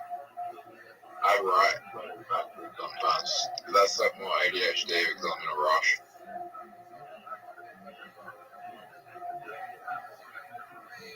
You mean you had all these tests done? They didn't test you for dyslexia? No. We tied. Why would they test me for dyslexia?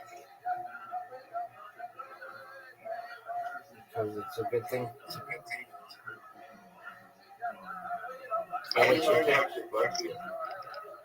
They test you. It's just like you see letters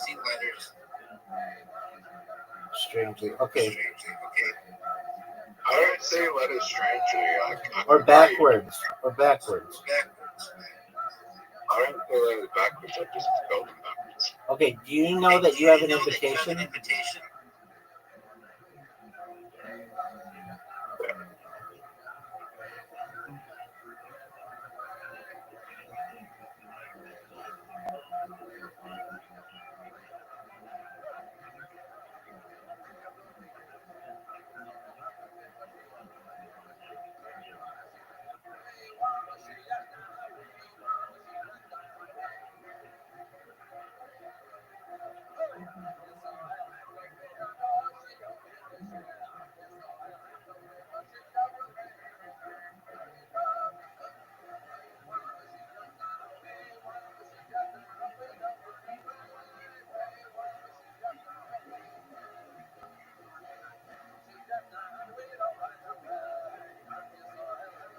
Yeah.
I think you're very good at this game. I think you may be better than Riser is. Riser's good at a lot of games, but this one for some reason causes some issues. Why? I don't know.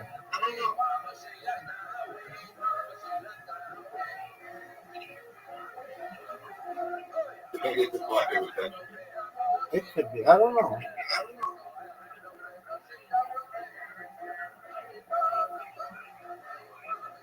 Oh, you can wait.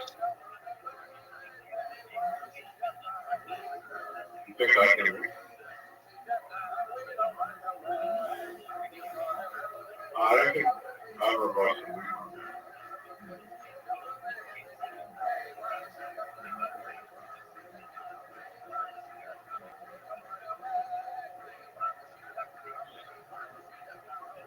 What's your favorite show?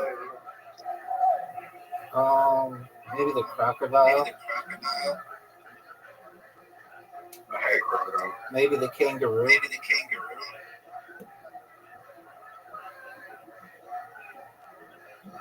I saw it.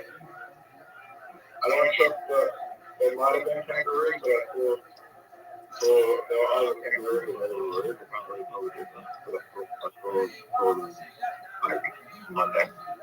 Good job, Zoo, with that game. Fine. You did really well. I don't like Connecticut.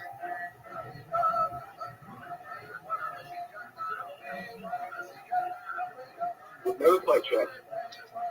Yeah, I don't play chess with people. It takes too much out of them.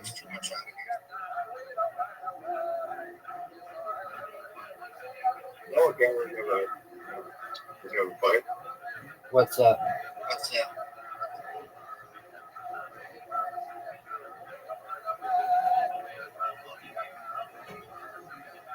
played Dwarf together.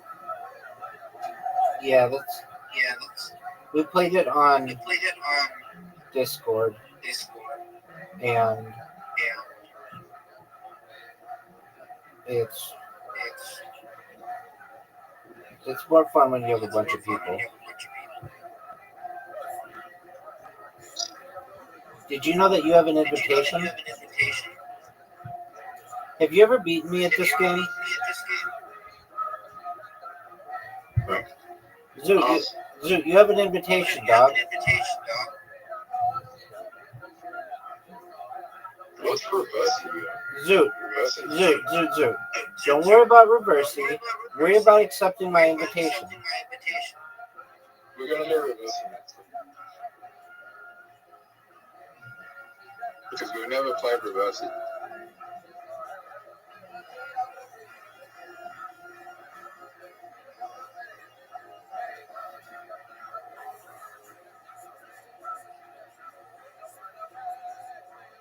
What game do you think they should have to play though?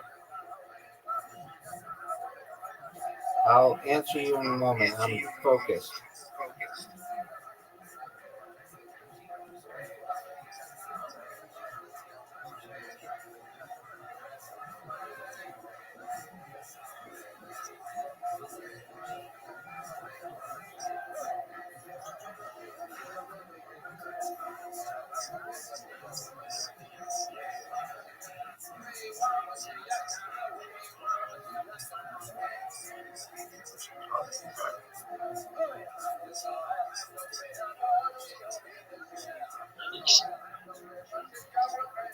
What? I don't know. They have good games.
You want to play Reversey?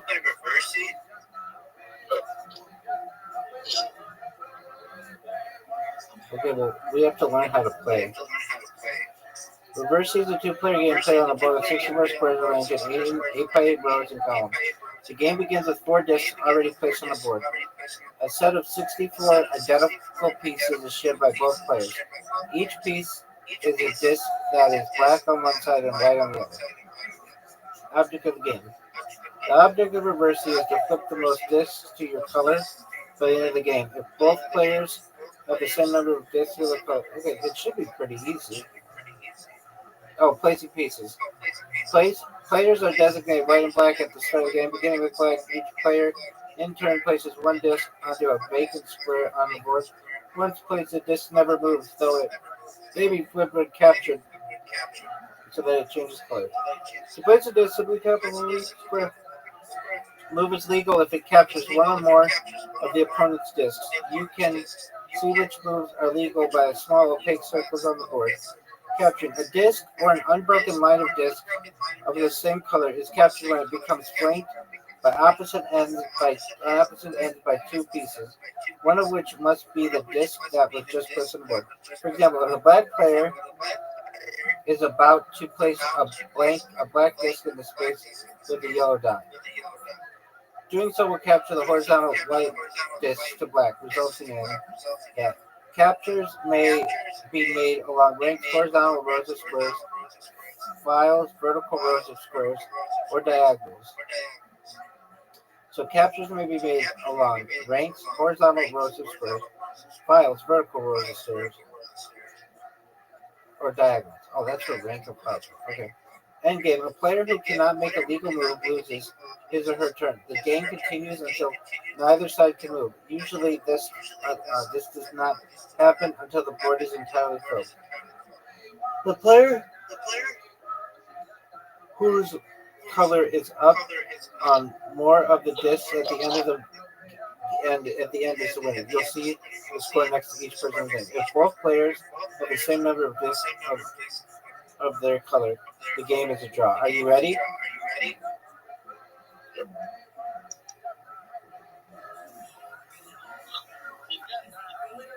All right, Zoo, you're up.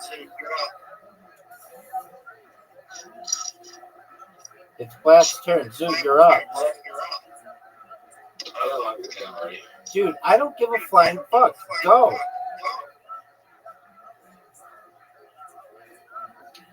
Zoo, go. There you go. You should.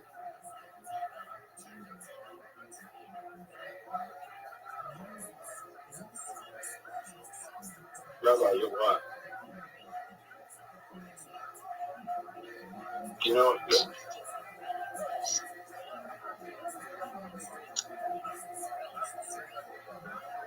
What the fuck? You're up, Zoo.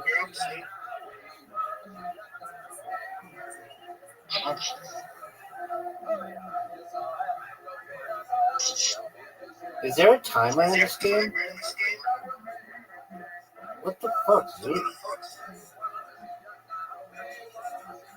What the fuck? You're up, pimp. How'd you do that? Because I'm sexy. What do you want me to do about it? How did you do that? We're tied. What the fuck, dude?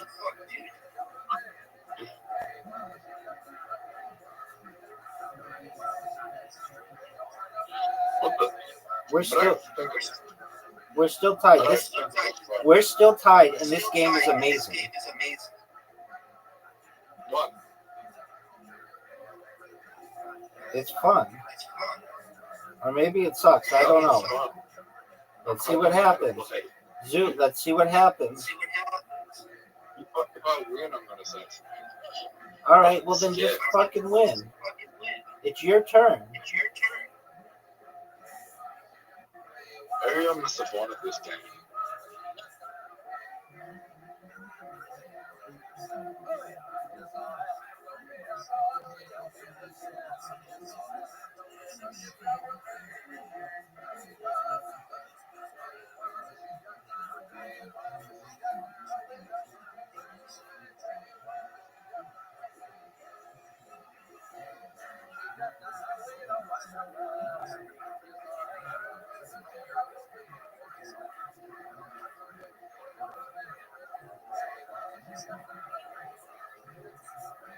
Rabbi. Yo, pimp.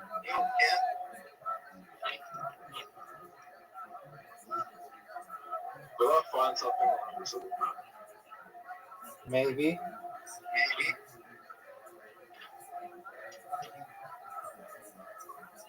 What do you think that is? Maybe it's reversed if you focus. I'm getting fucking lost. Yeah, but you just made it all back up.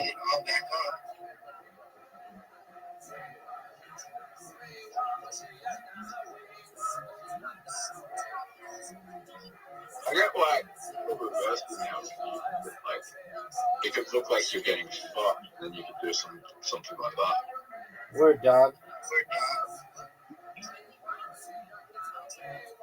What the fuck, Zoo? You mean what the fuck? Oh, I can't go there. It flew off. It's really annoying. That was really bad move.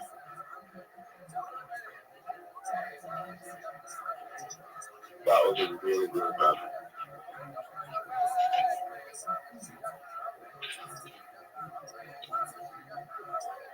That was an okay move.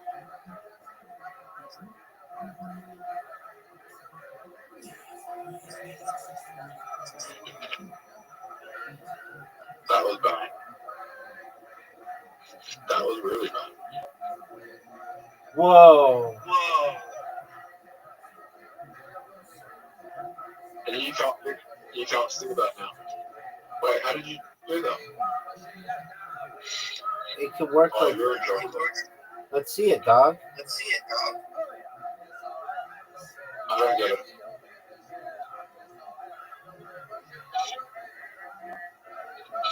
Can I come back? Dude, you're doing really well. No, I'm fucked.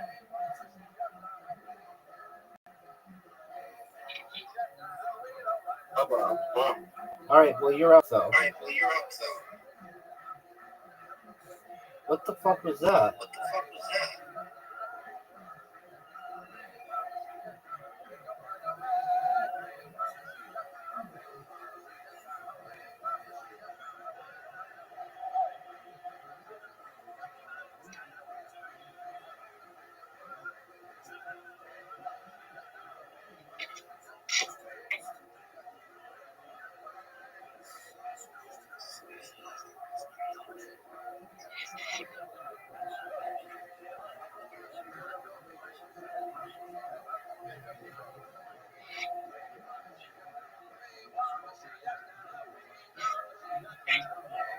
Oh, look at that move, Zoo.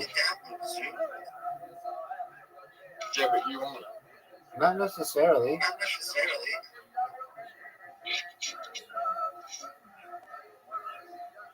How you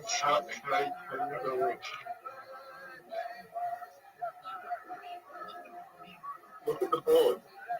It's not over.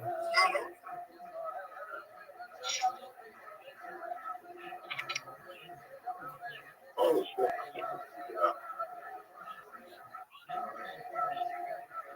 Oh, look at the board.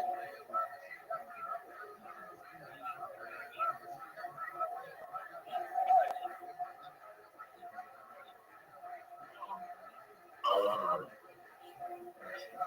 Are you sure about that, Zoo? look at this. Oh,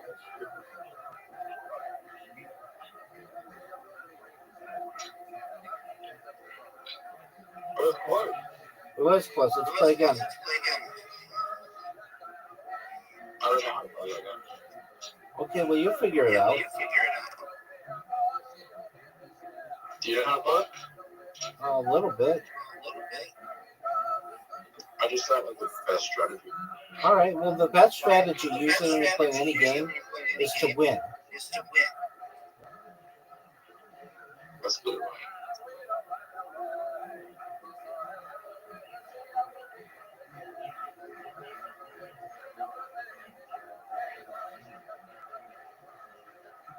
You almost won that last game. That was bad. But yeah, but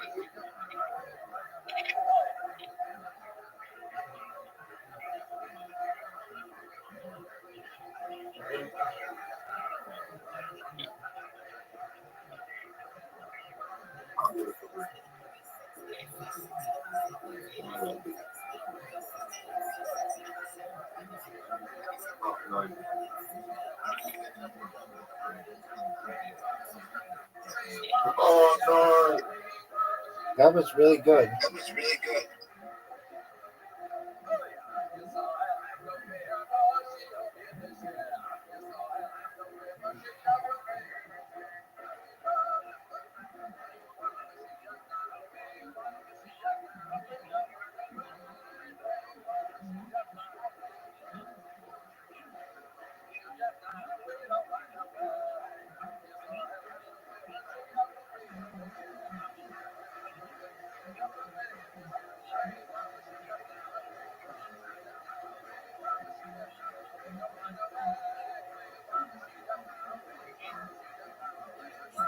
Really good move.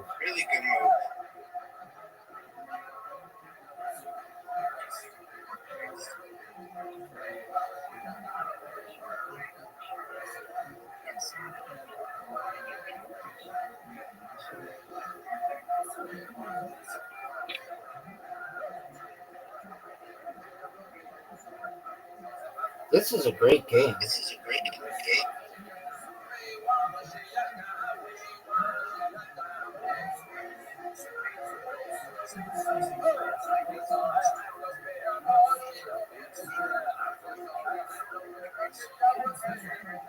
Oh wow.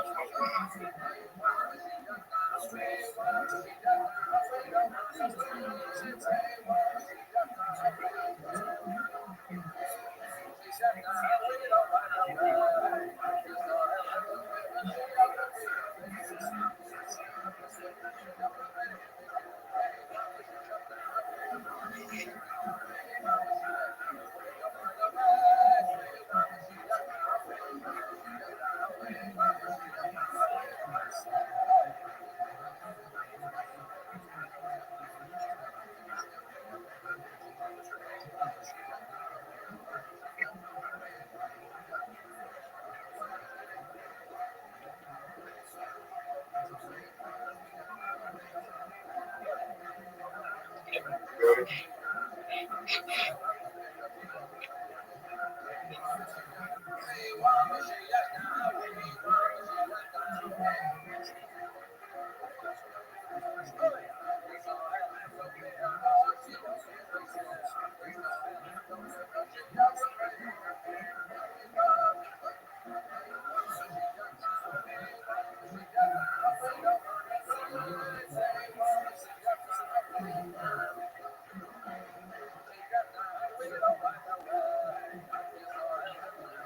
Dog. One. I feel good.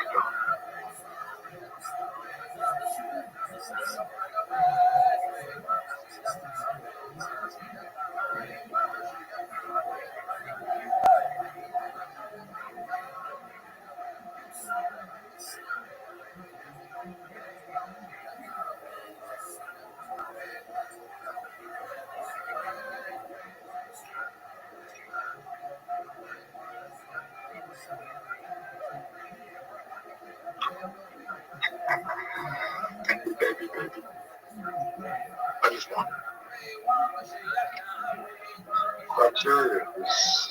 I had this. Zoot, big guy. I'm beating you by one. Yeah, dog. This is a fun game. You know, why did we never play it?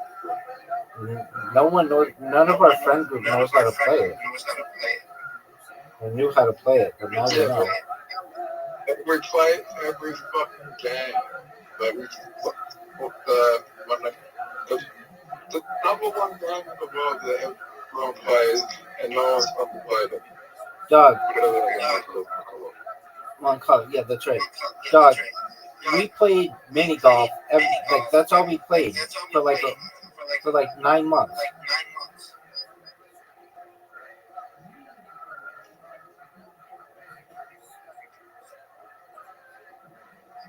Let's do the Admiral game.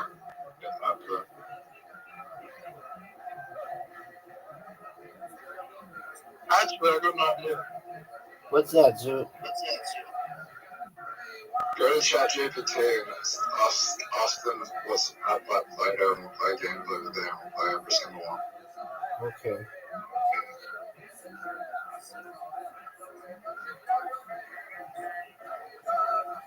What if there's a better app of Play-Doh out there? Okay, well then find it.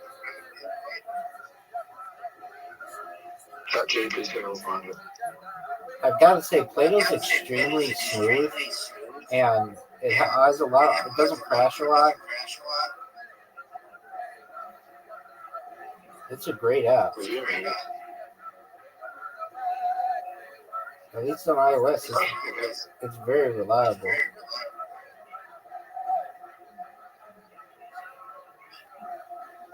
Fuck. I'm playing terrible right now. I don't think there's anyone on me. I can you purpose. You can go for that top right. Oh, I mean,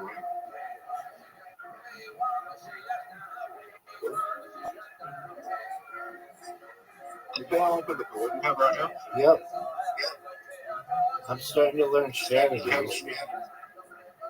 You have all the corners. I'm starting to learn strategies. I only have half the corners.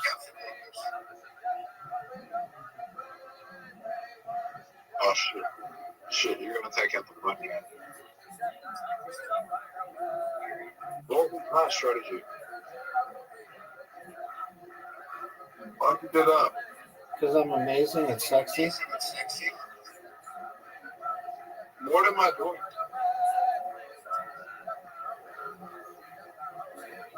How did you do that? Just being amazing.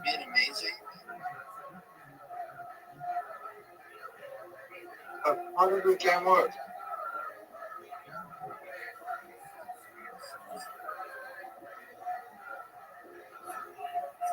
Rabbi, I'm gonna be gone in minutes.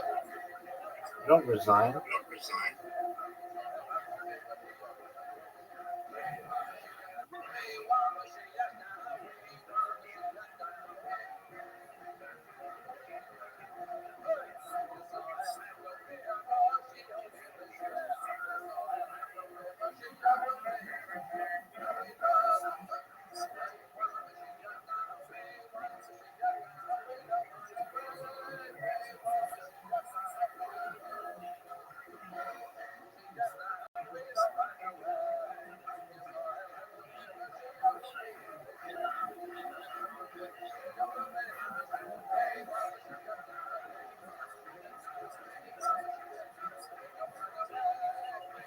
Again, this game is fun as fuck.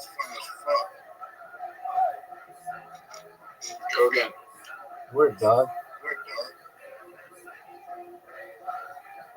Let me check. Zoot, you have an invitation. Zoot, I'm trying to figure out how to play, but I think I figured it out. okay, well then go. There we go. Is that a good night? It's okay.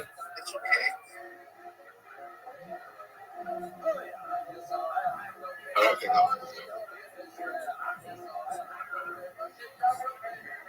But I think I'll. Terrible move.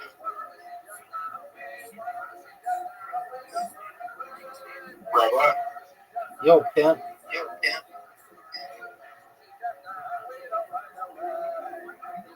I'm playing terrible.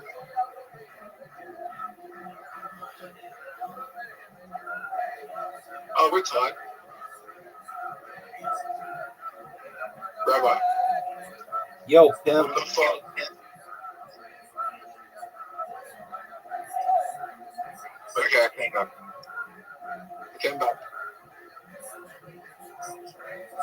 We're tied. What the hell? This is an amazing game. How did you fucking do that? Because I'm sexy and I've got a big cock. What do you want me to do about it?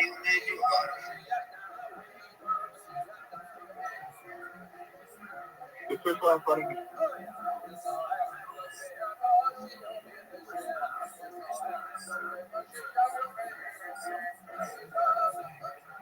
Is there anyone I can come back? Maybe.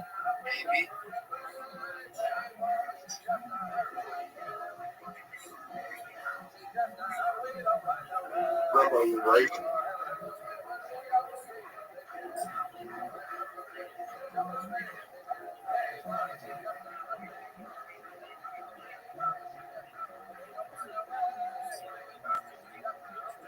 Rabbi, you really got it.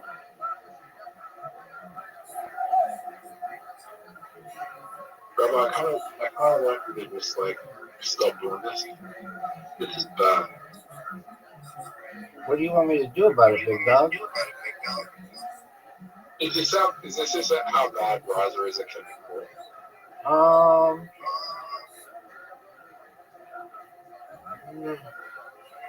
Maybe. How bad is Riser at people? He's worse than you are. You're a lot better than he is. But how bad? I mean, he doesn't win as often as I would think he would. It's kind of like an obvious game, but out of nowhere, it'll be like a win. It'll be like, how did that happen? Just take him, just shock him. Oh, what a move, Zoot.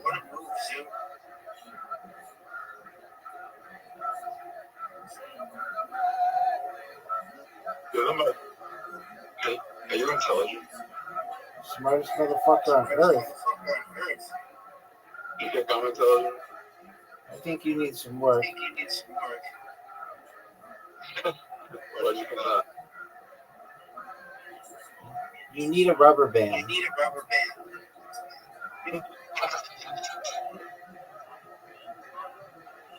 We drew. Zoot. We tied. How? You tied me. Oh, it doesn't count as a win. No. Good job, It Zoot. should. Okay. How did you tie? Like, you had such a big leg. How did we tie? Because in reverse, it's like the whole thing can reverse.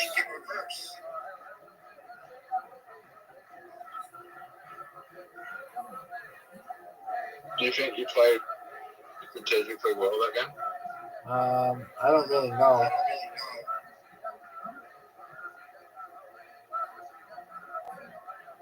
It's like, even if you think that the game is over for the other guy, you can come back and win.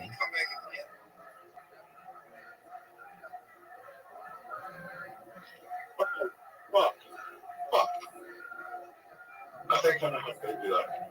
Let's see it.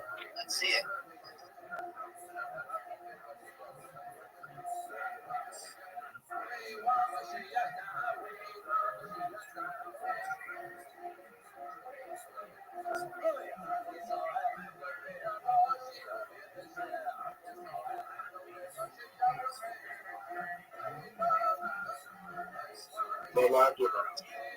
Don't give up.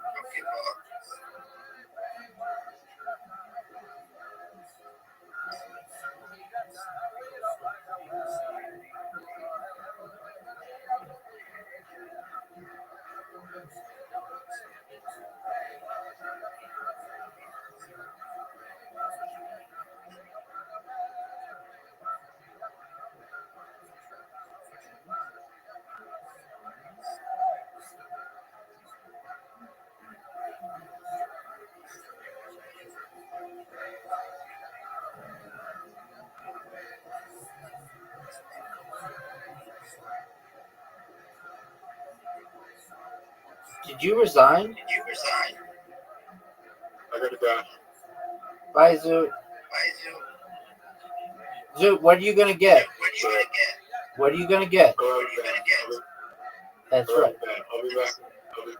I'll be back later. Okay, Pam, take care. I hope you have a better day.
Welcome.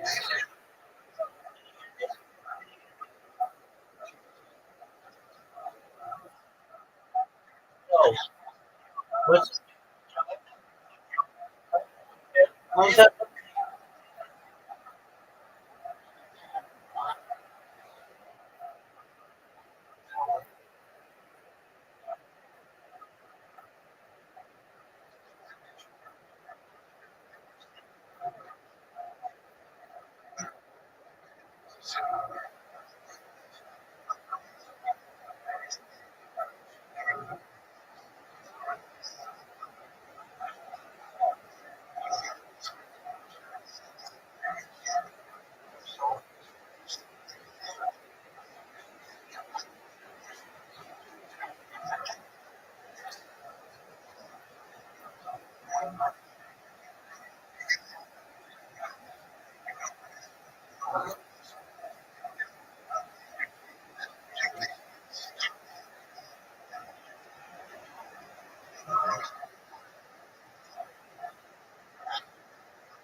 Let's take the name.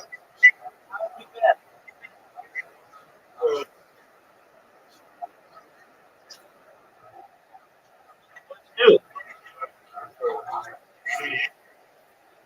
go ahead. Kicking ass, taking names. What's good in the hood?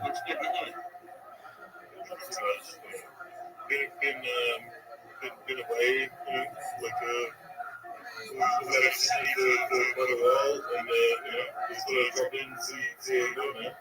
You know, same old, same old. I have been spamming people on Kick and seen a lot of growth in the Discord. We have like 50 new people joining the last week, so that's really great. You're right. Excellent. And how about your personal life? Oh, I'm doing well, thankfully. Every day's a holiday, every meal's a feast. How about you? Like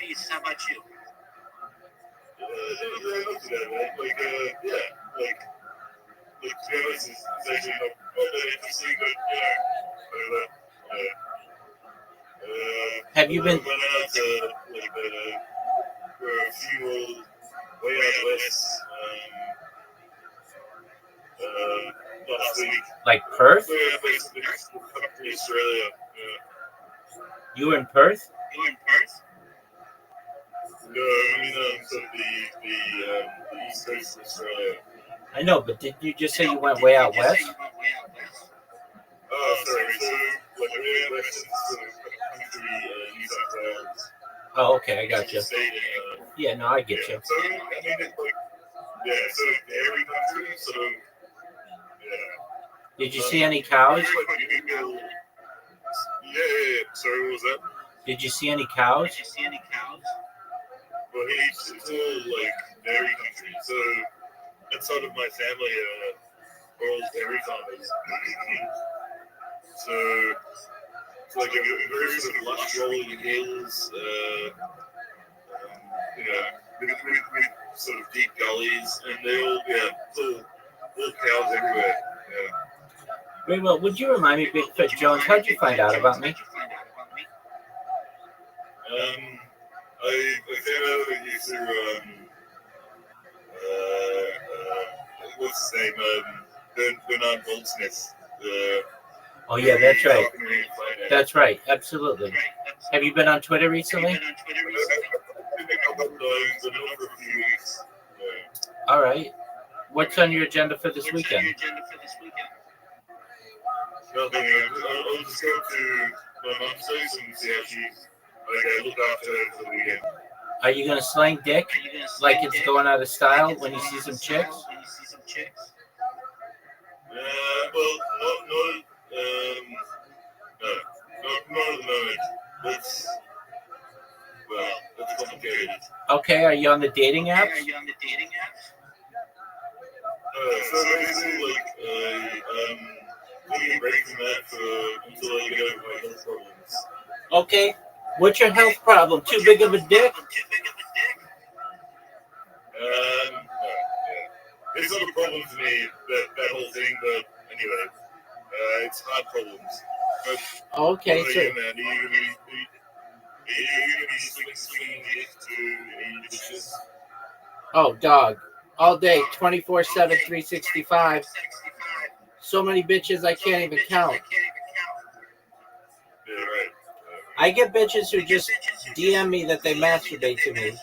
So that's not too bad. Oh, really? Oh, tons of them. That's amazing. Word, dog.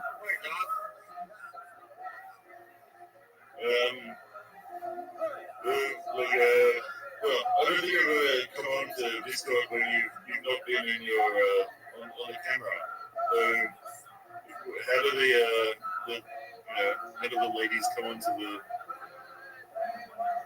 how do you meet ladies, I guess? Oh, yeah, sure. So, I mean, I'm focused on streaming for right now, so I don't have any chicks in mind, but I get chicks who just come in here with their toys and just masturbate in front of me on camera, and I can't say that that's not a bad thing. Or I get girls who just want to text and have dirty sexting, which is cool, and then I get chicks who are like, can I masturbate to you? And I'm like, do whatever the fuck you want. I mean, I'm not the guardian. And then I get chicks who they get like obsessed, and they're like, I cannot have sex with my spouse without thinking about you. And I'm like, okay, well, oh my God, you're kidding. No way. Yeah, because it's known as mere exposure. In fact, the more that you expose yourself to someone over the course of time, the more they generally have a positive view of you, and their behavior starts to become influenced. Okay. Yeah, right. Well, interesting. Yeah. Word, dog. So, yeah, at least in terms of chicks, I got to keep them off of the stick sometimes.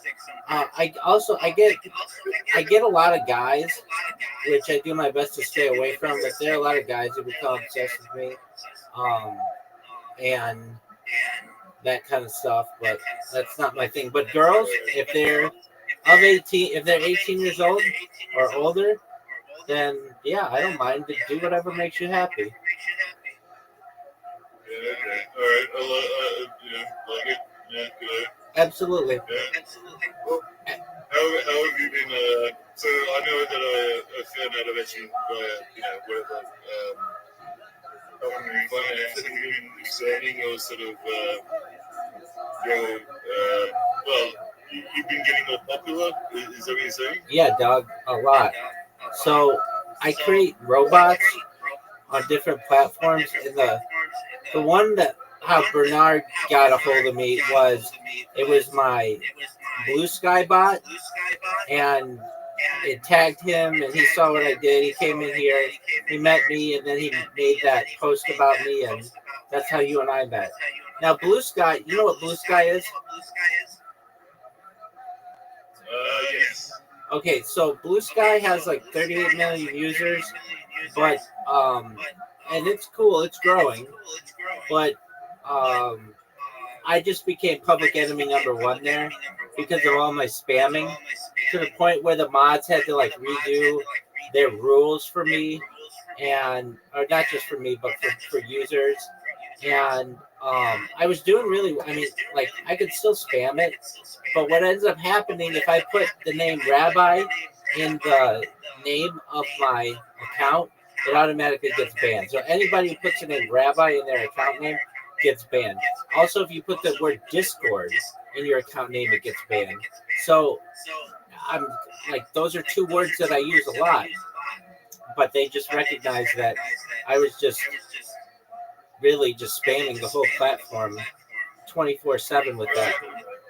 So I think last time we came, you said you were the most streamed person ever in the history of the internet. in global history, yeah, absolutely, that's true. What time was it? It's about 5 a.m. All right. Well, I kind of wanted just to drop in and say good day and see how you were doing, so forth.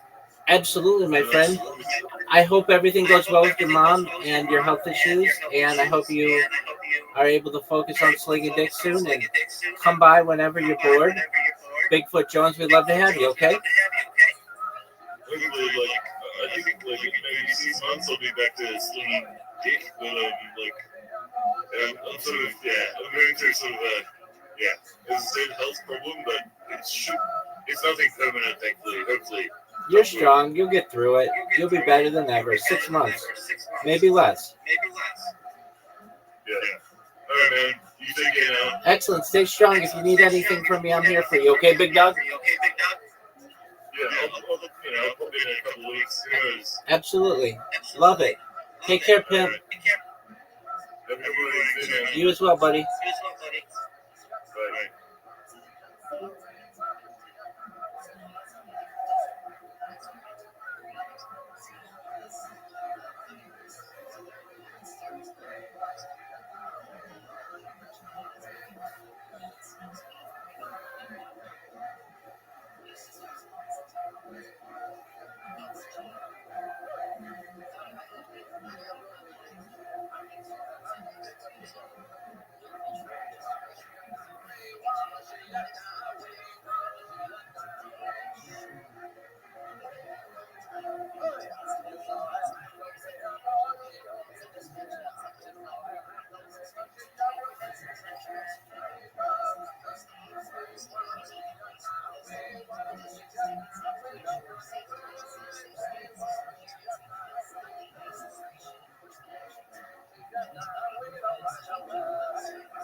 face the face of someone who's satisfied with the ultimate command? This lie of this striking one out, what's the lie of this lie? So here's my conclusion. That's the only one interior, exterior skies, I'm expert to get around to be alone. That's all too much. 6 figures. That's a different story. When I was 20 and Mr. Base, I just came out like this. I get myself.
Do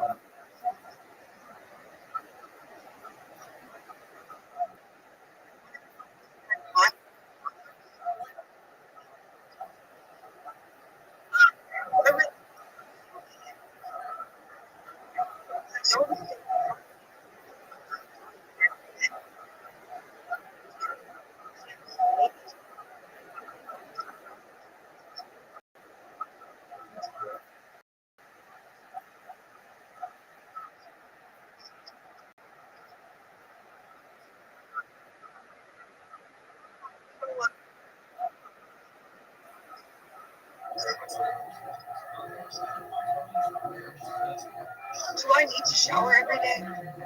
Not anymore right now, not for the circumstances I have. Does that mean I need to fuck every day?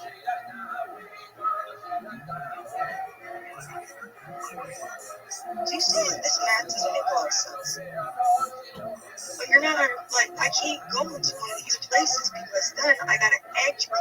How can somebody who can't take care of themselves prove that they could take care of their son?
Zoo.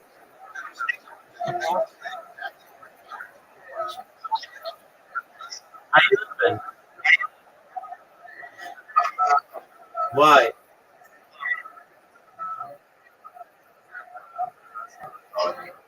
Dude, did you get a reprimand? Dude, when you go buy a bag of rubber.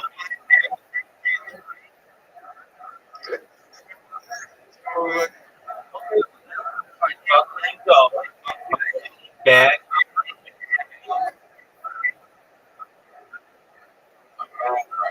Why are you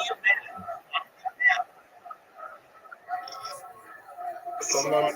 Someone made Fat Kill, another Fat Kill token.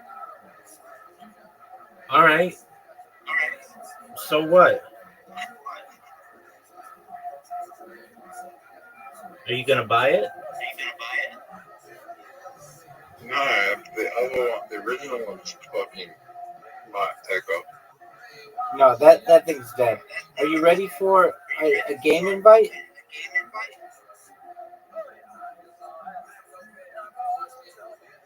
Dude,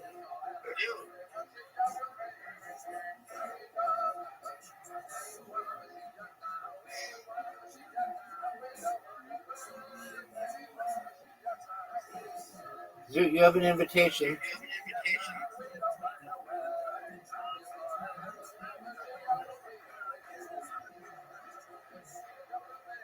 Dude,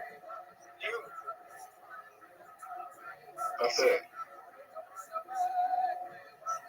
You have no idea how to play this game. okay.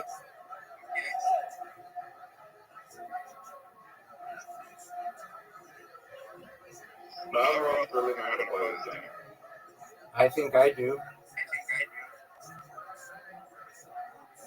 But I'm in the lead.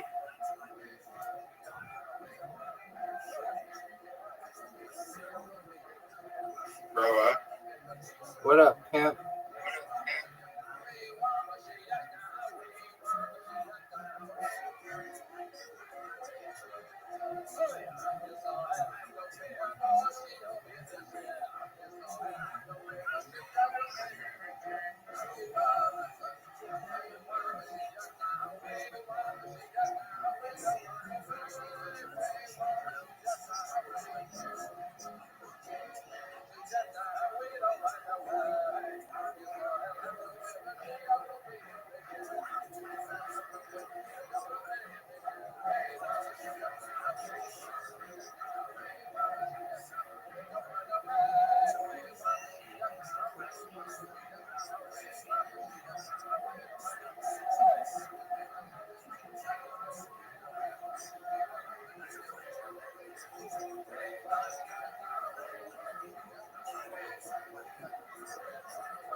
Dude,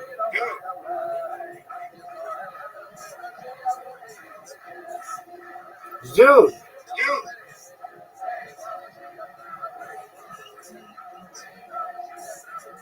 dude, go.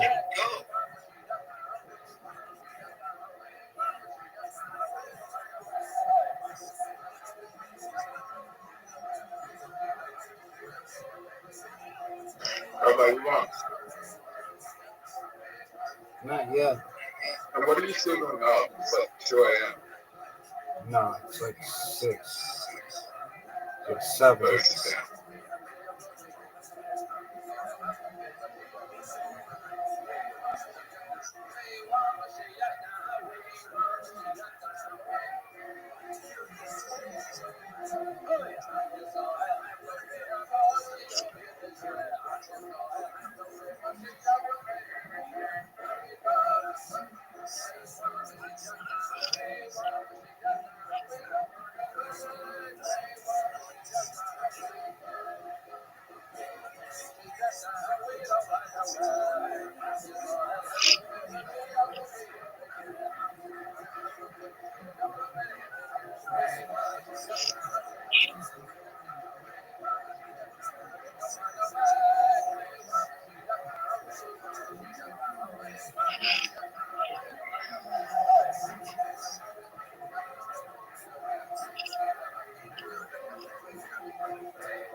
You ready?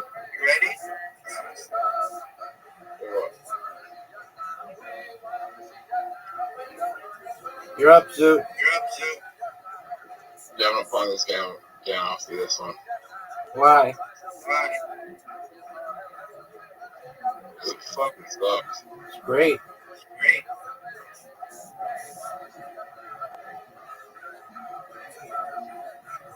I don't know else how to play it. I do, and I've beaten you every game. That's not fair. Yeah, I have. I've not. Oh, no, you're right. We tied one of them.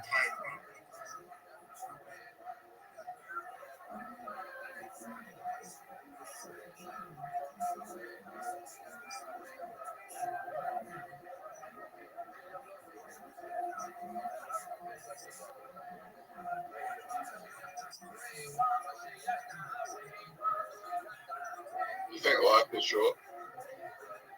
That's a relative question. It's subjective. You think it's long? Depends. For a fly, it's long. For a tortoise, it's shorter.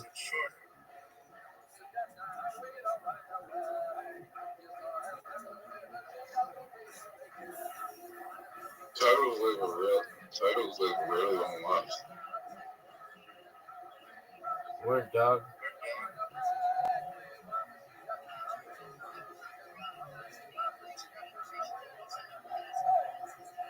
What's the longest living animal? They say that some lobsters don't really die if they're not hunted, so they might live indefinitely.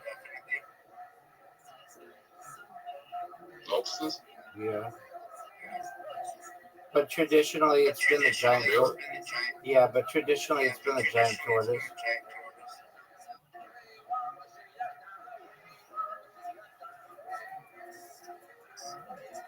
Why do you think turtles have such a long lifespan? They have a protective shelter to protect them from predators. Also, they live in areas many times where they don't have natural predators. Like they'll live on an island.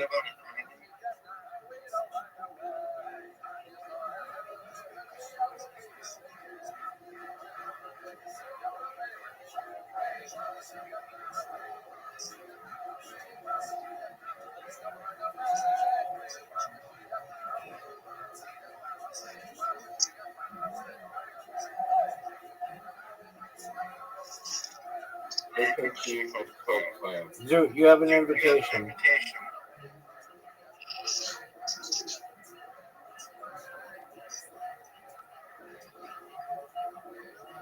Zoo.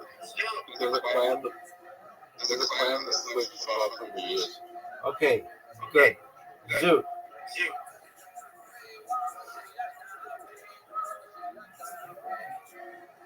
They're like 2,000-year-old trees. Even a lot older than that.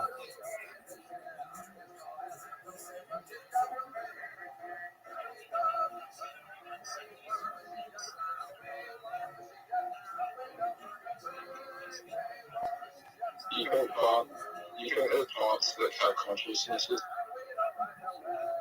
What?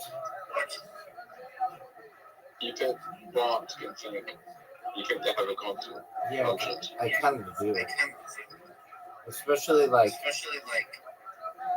carnivorous plants like Venus flytrap. I just noticed that like it's kind of weird when you say like tree dying and then all the trees next to it start dying.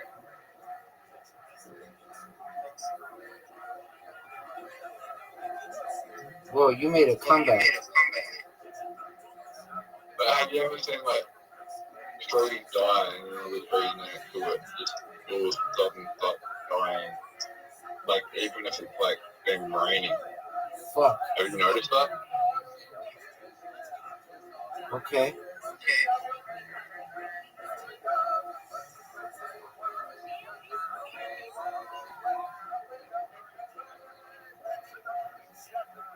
I didn't Oh, you made the comeback.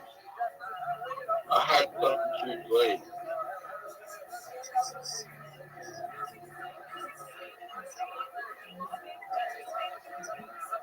Maybe we're distracted thinking we got free. Okay.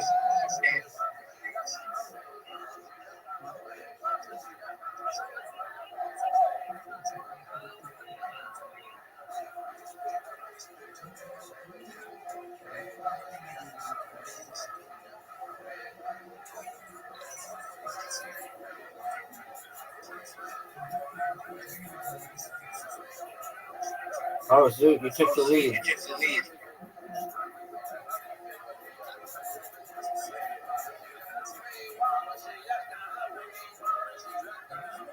Do you think Pokemon won?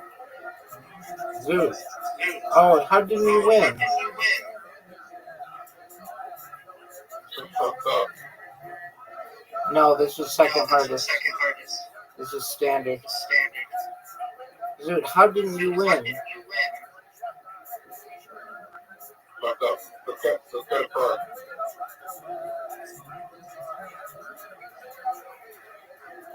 Wow, of any time you were gonna beat me, it was that one. Let's say for I'm gonna beat you in front. You're not gonna beat shit. I'm gonna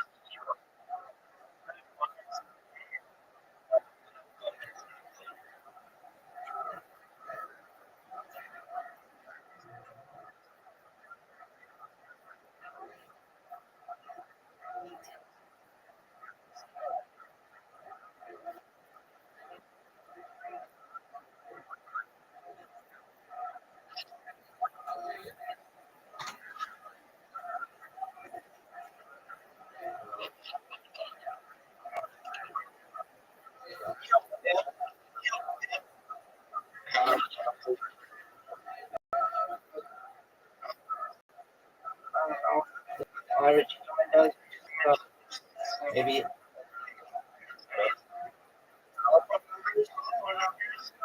like numbers in a row.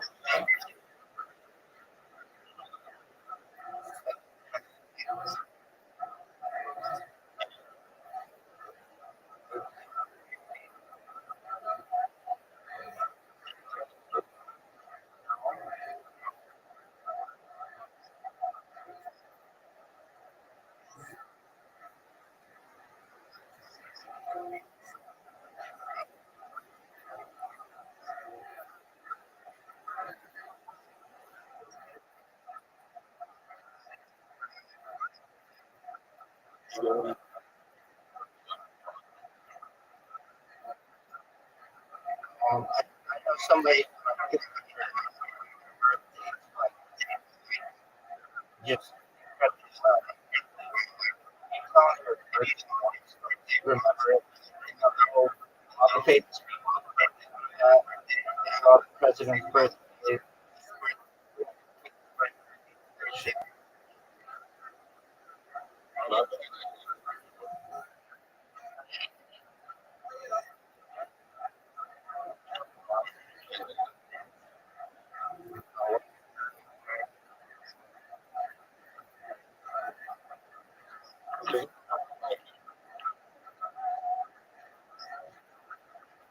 Holiday.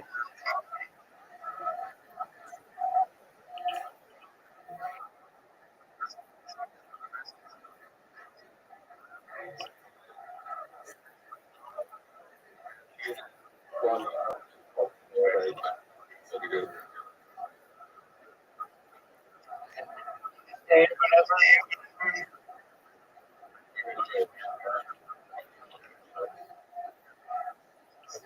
What is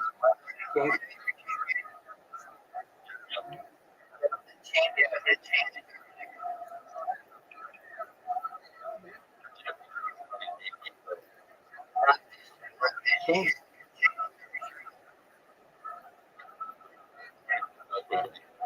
No, nobody knows that.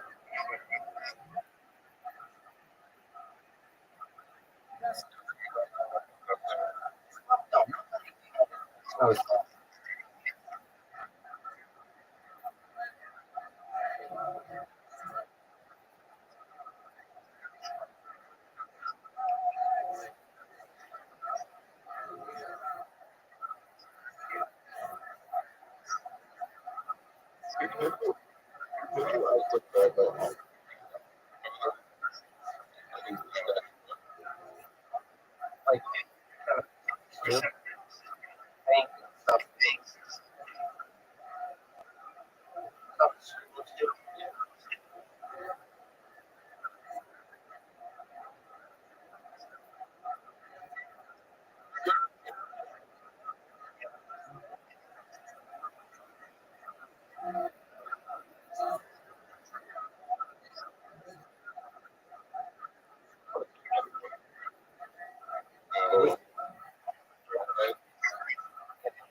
break.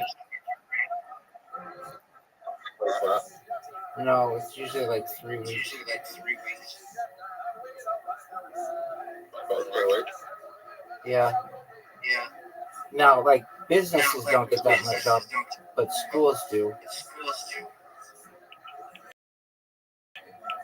So you have some of like was spring break now. Spring break.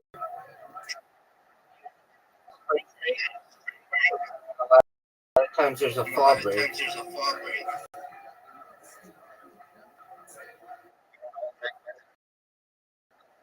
A week. Gonna be gonna work. This last one,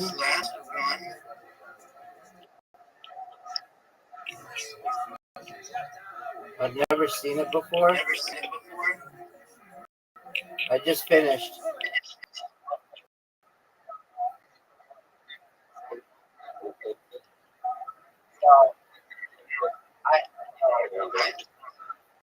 It was like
That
was not good.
Okay.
too.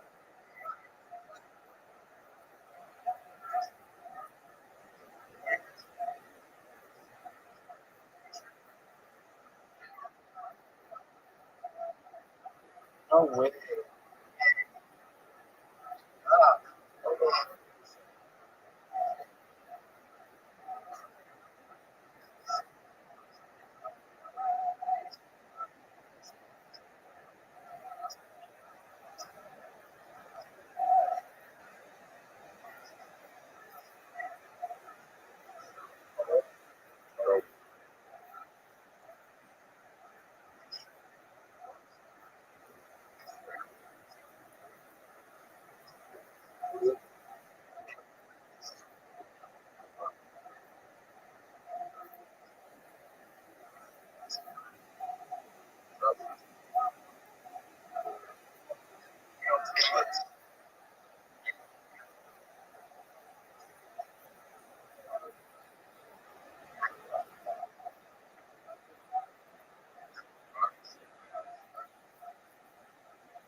That,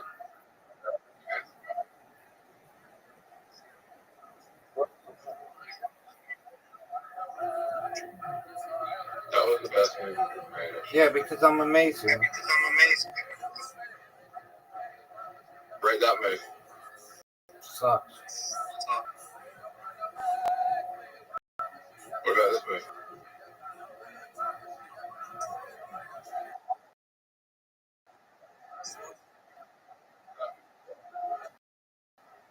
Do you know why I don't think so?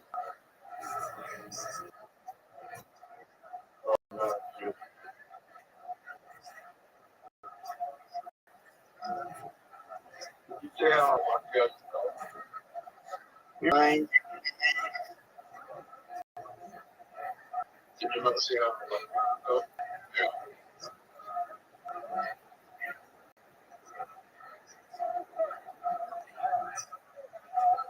I just don't.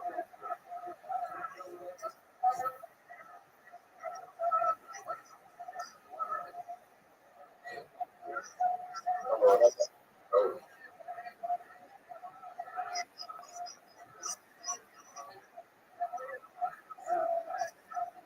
you know what I didn't know? That's it. What other? How much water?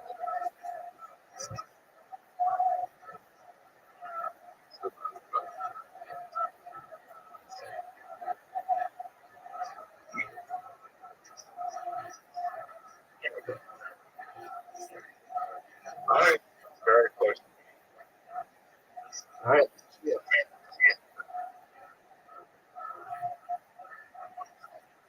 I'm going to put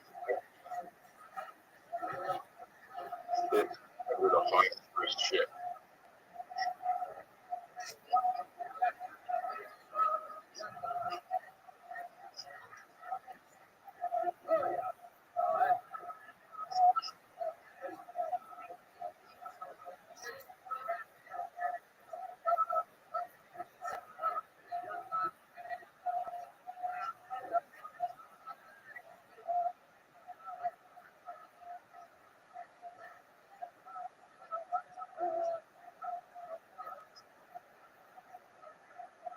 Oh, fuck.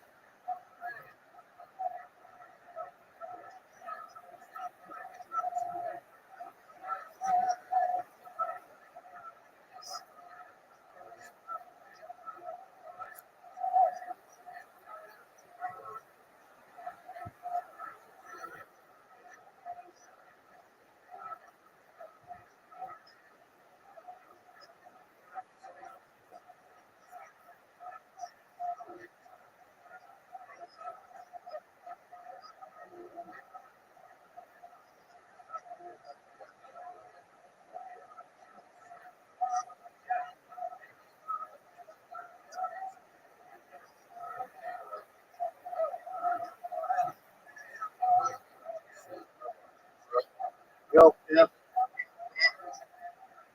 Here it comes. what are you gonna do? All right.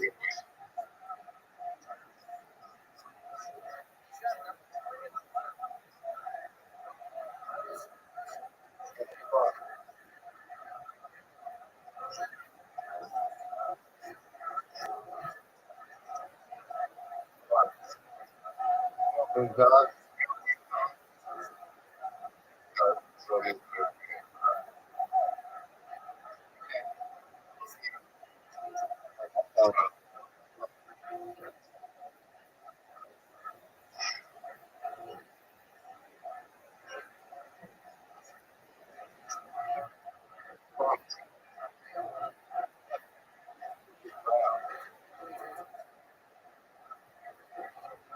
God, wake up, God,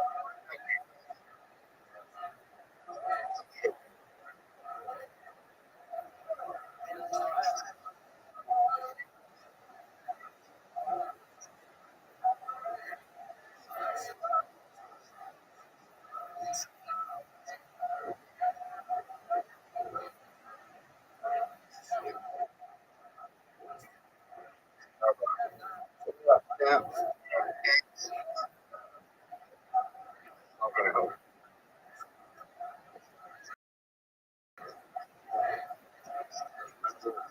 Why you gonna be saying,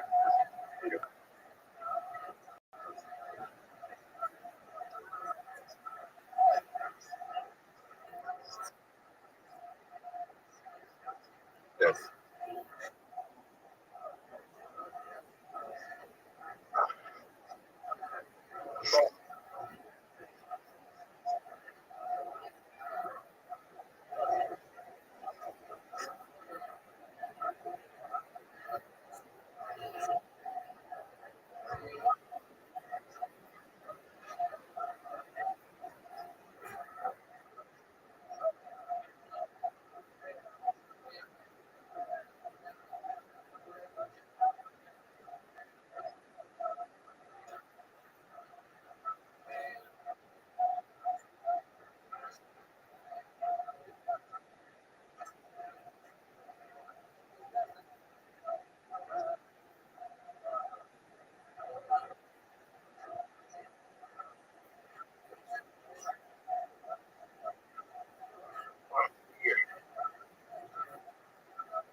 Rabbi.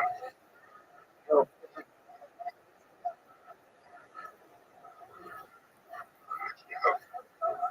I won't make it.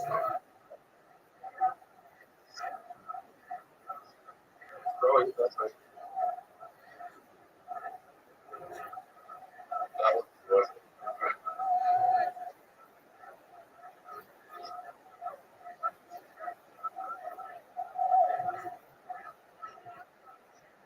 the truth.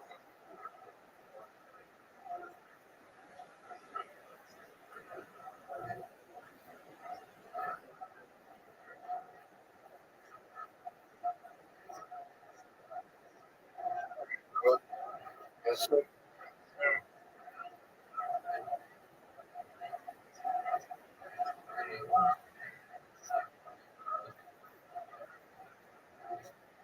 Okay. Wait,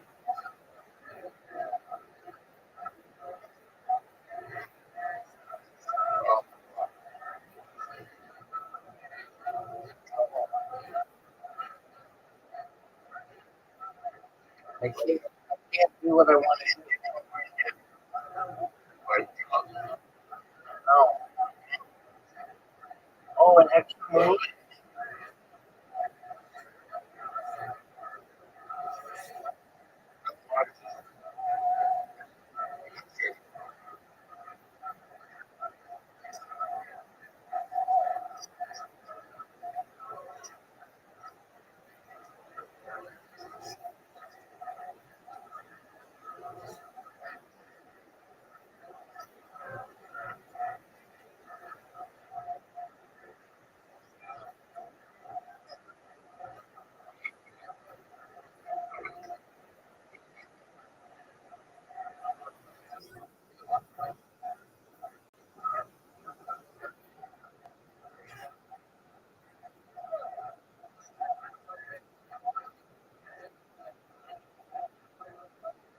What a comeback.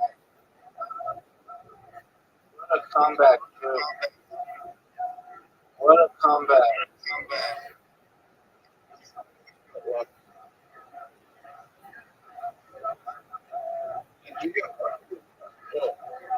I'm good, man. All right, dude. I'm going to get some sleep, big dog. Come back tonight.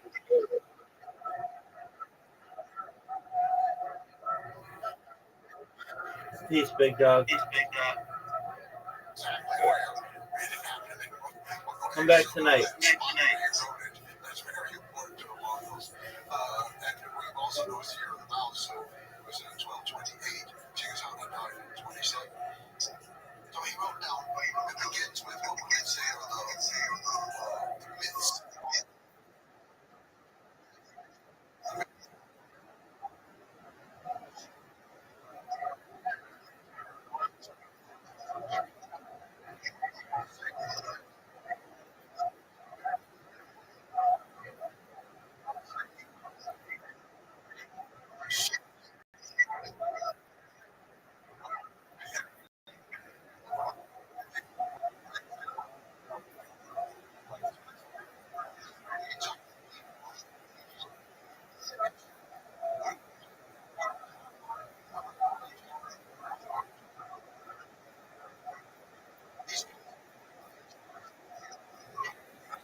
live with nature in a way that you don't see anywhere else. And even today, with the changes with cell phone and with solar panels, looking at TV, still they're living a similar life. The young people, of course, will enjoy the motorbike, but they're still herding cows and cattle. If it's on a motorbike, you're still doing it. But then, if we go to the time of Temujin, Genghis Khan, another component is the horses. We talk about their relationship with the horses. Thinking about this open step. From a young age, all Mongols were trained to pasture, riding horses, as you ride, standing on the horse. They learn how to ride while standing on the horse. While standing on the horse, they often jostled one another to see who could run the other off. When their legs grew long enough to reach the stirrups, they were also taught to shoot arrows and to lasso on horseback, making targets out of leather pouches so that they would dangle from poles so that they wouldn't blow the wind. The youngsters practiced hitting targets on horseback at varying distances and speeds, skills such as being invaluable for horsemanship later in life. You speak to the relationship of Genghis Khan and Mongols to horses. The Mongol and the horse are inseparable. I wrote one line on the I said, the Mongol and the horse live together, they know each other, they don't judge. Well, I was saying it, not to be insulting or anything. They have that deep intimacy, and the horses do know their olfactory smell. This is very important, also important for Genghis Khan, because they made them with flags. Out of horse hair, they are horses. And so in battle, they use it for a very practical purpose. And that is, the horses would return to their source because they knew the smell of their flag was other members of the military. So language itself, I have never mastered all the words, just for the colors of horses, much less for all the other things. I can never, although it's really out there in the countryside, I want to learn English. I said, okay, let's try it. Teach me some words. What did I teach you? What color is that horse? I said, brown. And they would say, brown. I said, yes. What color is that horse? Brown. Well, you said this color was brown. What color is this? I said, wow. It's just amazing. They have words based on how coloring is, variation in the texture, and all the different innings of what you can put on together. We say with yellow, brown, or brown. But the words for horses by sex, and then because they have geldings, so they're very on my age, whether or not they're reproduced in the case of the female, all these things are important parts of a horse. And a horse, a few years ago, a presidential candidate ran under the slogan, raised to the base of the best horses. It just resonates with the spirit. The dust itself is Mongolians, they will wipe the sweat and the dust off the horse. Wipe it onto their own forehead, so you will see the body sores on it. This is how intimate the relationship is with horses. They're hard on them in some ways to train very well. They ride them very hard.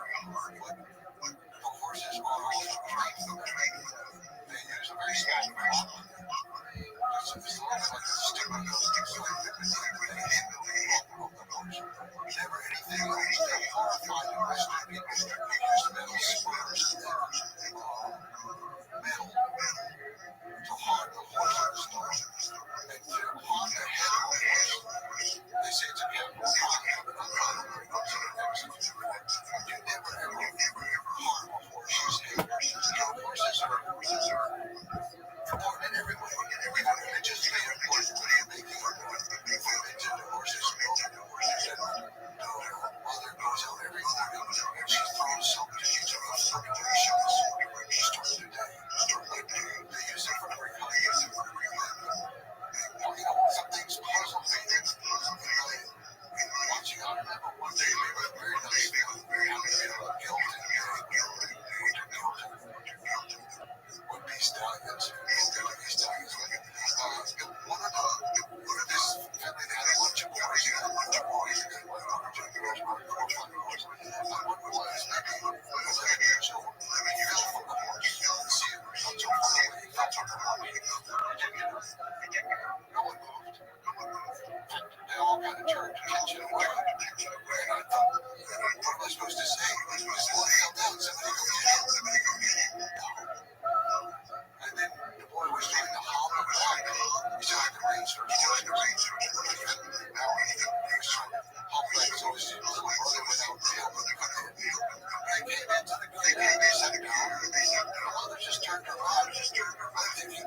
lost for 2 weeks, and he lived.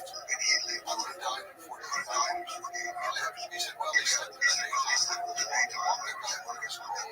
Even though this was a summertime, this was a surprise. They didn't know what it was. And he sang loudly all night long. He lived this way. And he knew what to do. I mean, he walked the thing out, water moving, and then he followed that water down to the he lived. And I realized, boy falls into a horse, his mother's no good either. She knows that. It's really hard for her to see her boy suffer, but she knows. Just a small tangent. There's a wrestler named Gary. He tells the story about mental toughness that the first time he saw truly mental tough people he visited Mongolia for a wrestling tournament. And he remembered that they were taking showers in ice cold water. And all the other wrestlers that would take the shower and the water hits them, you could see a little grimace. But then with Mongols, there was nothing. There was emotions. Like ice cold water or any other kind of hardship. It built a hardness to it. And I suppose that falling from a horse is just an example of that. There's a mental hardness and a mental toughness. You have to be able to take care of yourself. Whether, for example, often in that time is something they some people, if they can have the privacy to do it, the men will strip naked in the first time they go and run around in the snow in order to prepare for coming winter. And I finally where I live, the dog wrestlers have a little train in the summer train for the competition. And the water's very clean coming down from the mountain. And every day in the spring they go down and take the water, they do not get in the water. They take the water and they pour the cold water over themselves. And that's refreshing to them. Refreshing.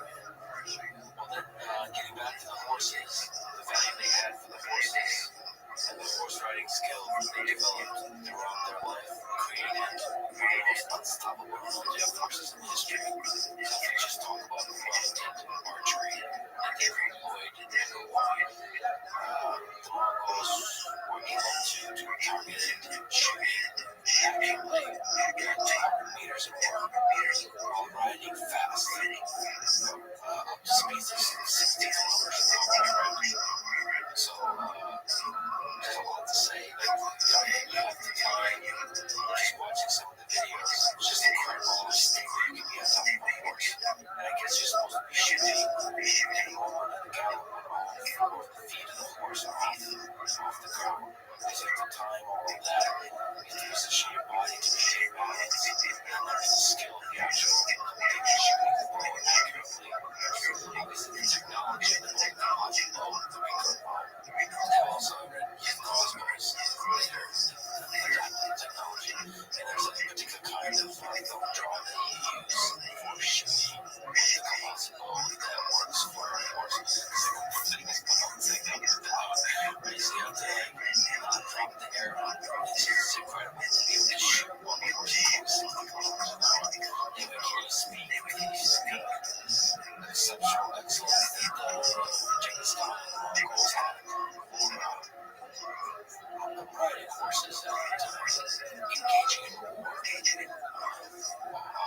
bows. They had composite bows that were very powerful, very powerful. Those are most cemetery. I say all that. This is very important. But those are all nomadic traits on the great stem. The earlier version, Rabbi Rothschild came out of Bulgaria, and it's just a local English for you. To this day, that's what they say. They came out of Bulgaria, and the early Turkic leaders came out of Bulgaria, and they had the similar skills. So you have this perfect weapon, but also you have to have perfect strategy and how to coordinate it, organize it, and use it. And this is where the genius, I cannot explain it all, but the genius of Genghis Khan. Other people, I think, were very good in earlier times with those Turkic leaders, and also, or even Attila the Hun, of course, was actually born in the West. But they were charismatic leaders, very dramatic leaders. It wasn't that they were so excellent in their strategy. They were very warfare, and that is what we had to do. Genghis Khan was extremely good at warfare, but small. He never got probably above 100,000, at most 110,000. That is small. When you're going against China, it has millions just in the army. Not counting the country, and you're going against Russia, and you're going against the Middle East, and Persia, and Afghanistan, and these areas. Your whole army has to be as funded as each rider, each bow, and each horse. That's the weapon. The army becomes the super weapon of Genghis Khan. How he organized it, and how he used it for the strategies. Yeah, when you have a small army, just think about that. A small army that conquered the world. It would fit in a stadium. So there's an extreme efficient coordination of units. Most cavalry, All cavalry. He had no infantry, and he had no baggage train. He had no backup commissary. Early operational but no, all cavalry. and so there's light cavalry, heavy cavalry, breaking down units using decimal systems, tens, hundreds, and thousands. So there's a kind of hierarchy where you delegate authority, but to the degree there's commands, they must be followed strictly. So for like extremely efficient, accurate, precise deployment of these troops on the battlefield and the dynamic movement of troops, and all the interesting tactics, you have to have really good communication and coordination. For that, orders must be followed. Is there something to speak to that? Like, how do you tune this kind of system where everybody is working together so well? I think the first one is extreme loyalty of the people who Genghis Khan chose. His kinsmen, his lieutenant, his command, his honor, his personal relationship with all the others that he found were just common people, herders or hunters or hunters, and they were loyal to him and never, ever revolted against him, never betrayed him. So he had extreme loyalty. And then, as soon as he organized his national system, the smallest unit of the army was the elephant, the 10th, the squad of 10 men. They were put together, and at the head of that squad, they had total control over what the men knew, they were under protecting each other.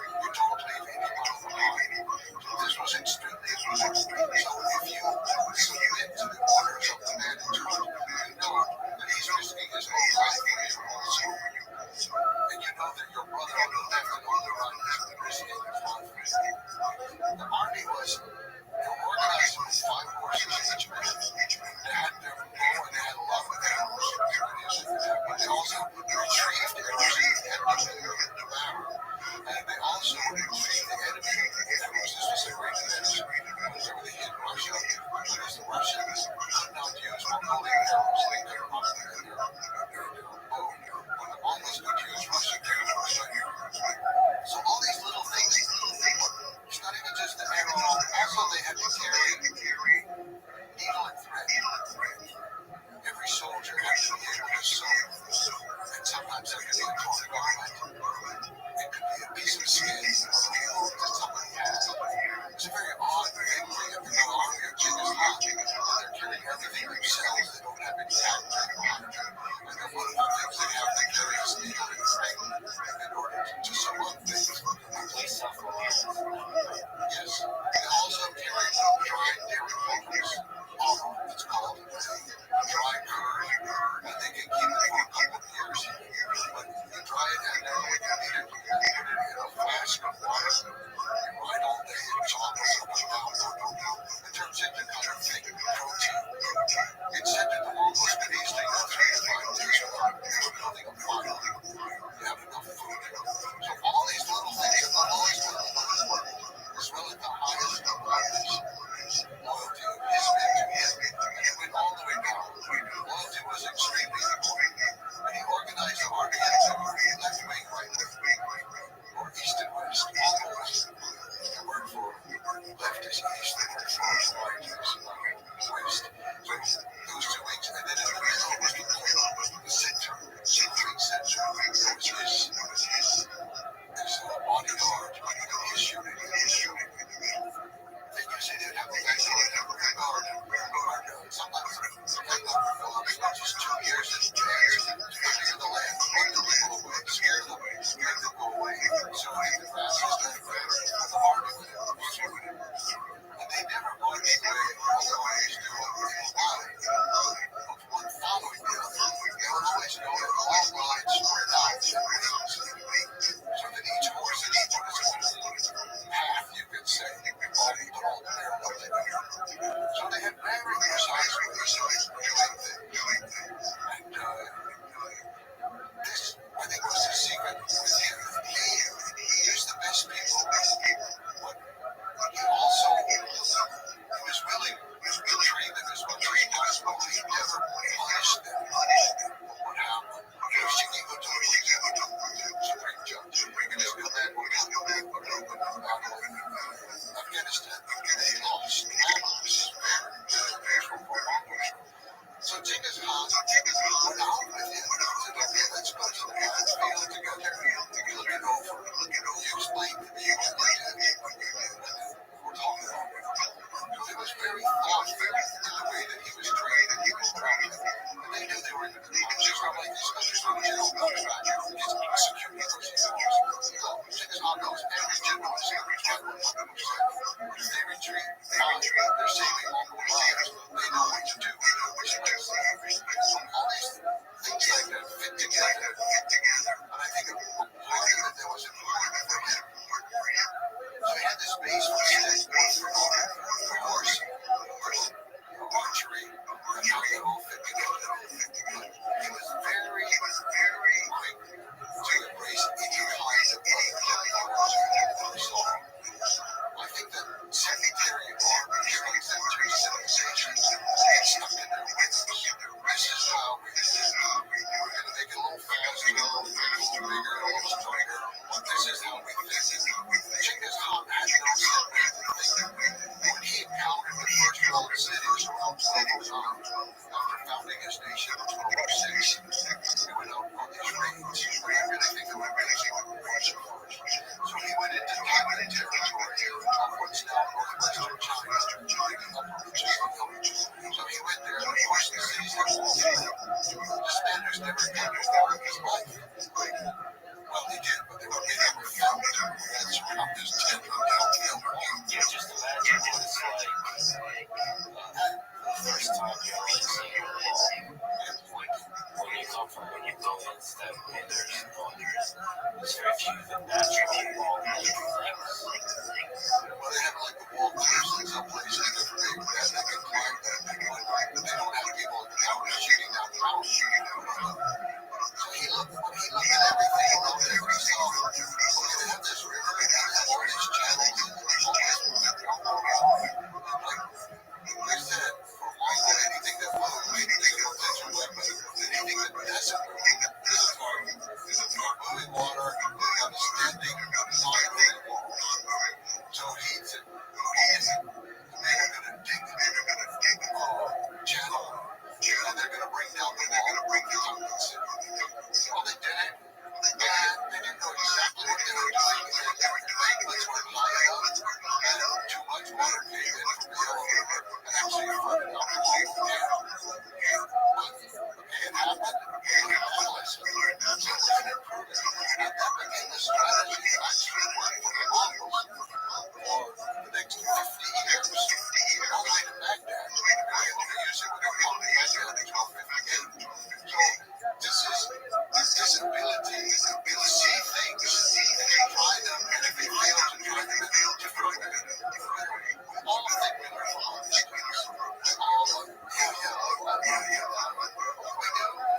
fatalistic. I think it's just part of you. Well, I did work the first 8 times. I think it's going to work. I know I'm going to win the lottery this time.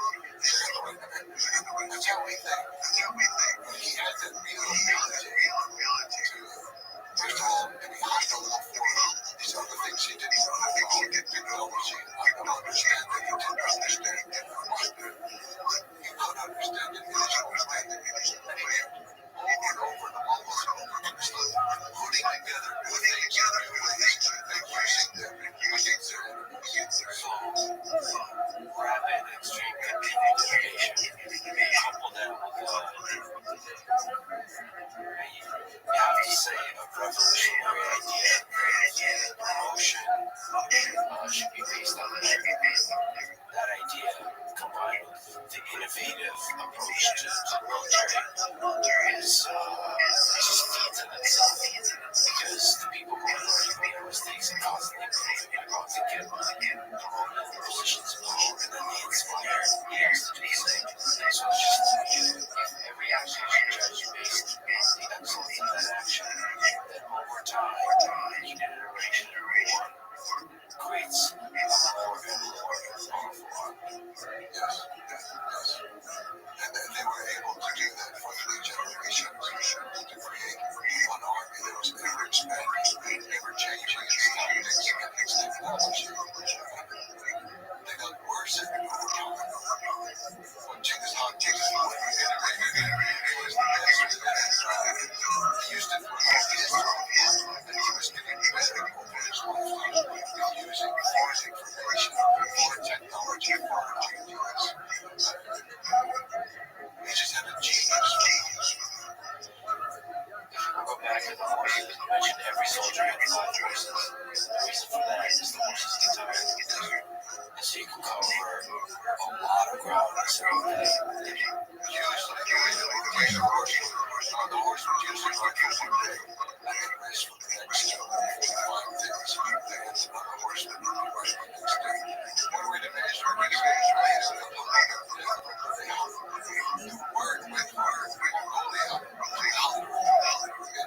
6 weeks. Mongolia to Hong Kong in 6 weeks. So you just imagine this army is able to move with such speed. It does not need to follow orders because it's used to riding the open. So it can do all kinds of dynamic movements and circling upwards. And then also, one of the other famous things is the fake retreat. It's used continuously how that works. The Mongols did not fight for honor. We often think of the brave soldiers, Achilles. They fought for victory. That was the one thing. So to retreat, to save lives, no shame. So the Mongols often retreat. And Genghis Khan basically himself never fought a battle that he thought he could lose. And he won every battle he fought. He wasn't too for every general. He won every battle because there was no shame in retreating and not fighting against the enemy. However, that also becomes the habit. And they would sit in a small group of soldiers to attack. And the Mongols were able to fire, of course, going forward on the horse. They were able to then act like they were defeated and but they could still fire backwards, which was quite a shot, which is unusual. Unusual to fire backwards. But the Mongols also laid down the horses so they protected in many different ways. So they're firing coming, they're firing going. Usually the soldiers were against them with rings to chase them. They used to go to the weapons and to kill the Mongols. And if they did bring the rings, the Mongols would often start throwing things out like someplace, valuation, and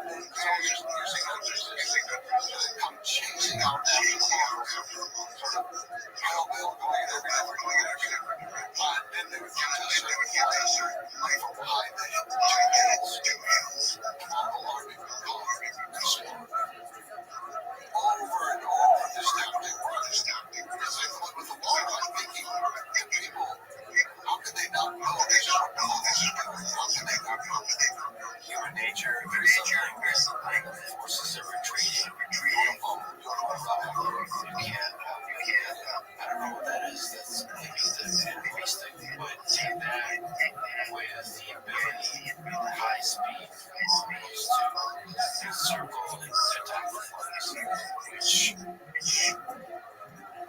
there's been many great military stories about the great military forces throughout history. And one of the things you write about that in general is the locals don't get rid of locals at all, and don't get credit for the military tactics and the military genius exhibited in different strategies.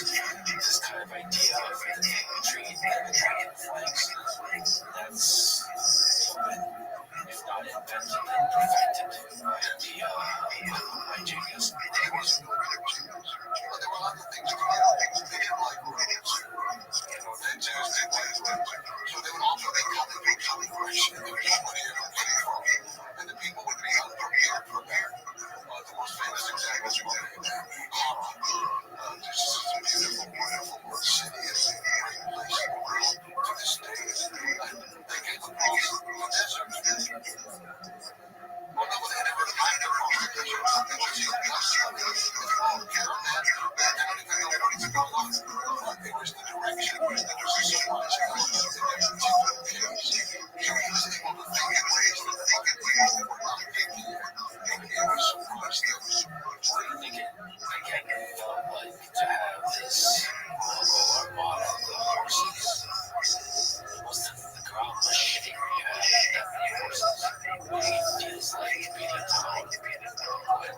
In World War II, what happened?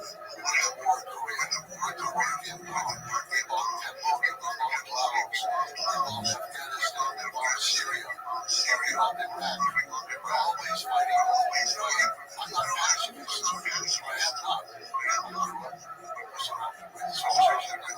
pacifist. But I am trying to be a realist. All nations kill. It happens everywhere.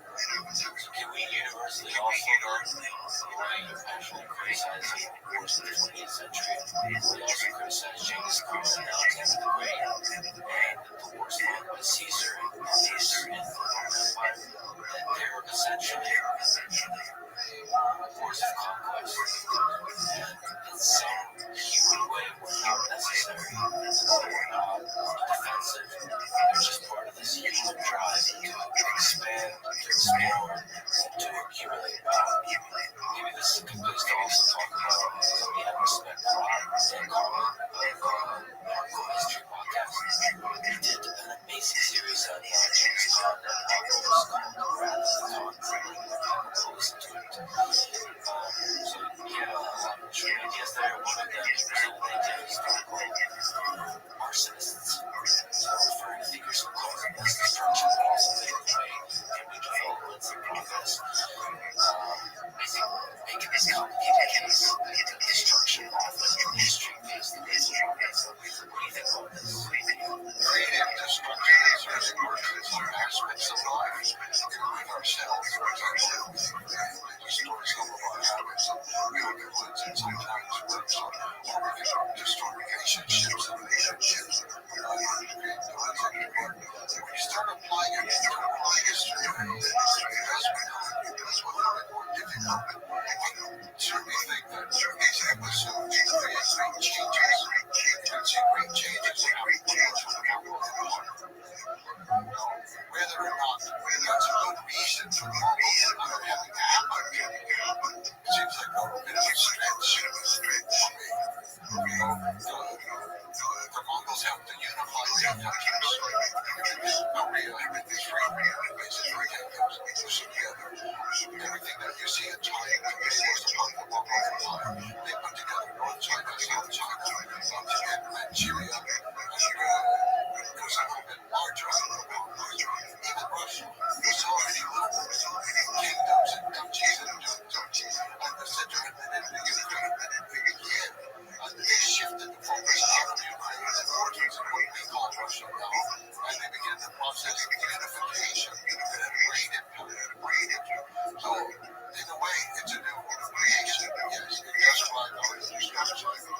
Also, I think we need to look where does the destruction come from? It often comes because the powers around it have been so debilitated and so corrupted and so decayed their whole lack of moral fiber that it was easy to conquer.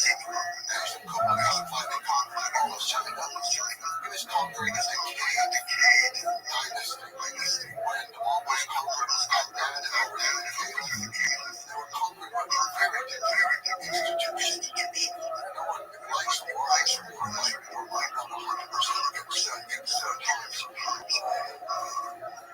And people are going to do it for their own protection of themselves, of their family, and it's justified in that sense. To themselves, it may not be justified in the world sense, but I just make my case for being tolerant of what the Mongols did. If we could tolerate what the Americans did, and I am American, Christian, but we overlook all the wrong things that we did. That's interesting, for example, that in Afghanistan, we were there for 20 years. We have made the Taliban stronger against Russia. But we kicked them out, they kicked us out. But some of the Taliban leaders are from China, and just said that some of them, family, from his clan. This is what I mean when I say the ramifications over time are still with us. We don't even see it. Saddam Hussein went on television for the last time, played with history. He said the Mongols have returned. The Mongols have returned.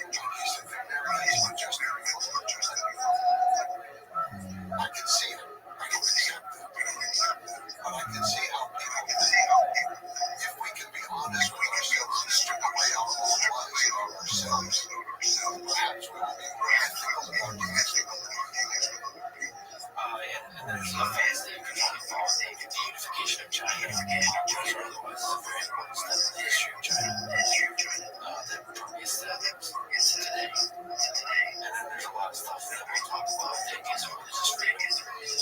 Most of the trade routes, there's a lot of progressive consequences of the conquest of the Mongol Empire. We'll talk about that once we're on the happier topic. We're talking about Dan Carlin. He was critical of your work a little bit, showing it respect, but also critical as being a bit emphasizing and focusing a lot of the positive impacts correctly and accurately, not giving enough airtime, describing the brutality, the killing, the hell that's war. So can you understand his criticism?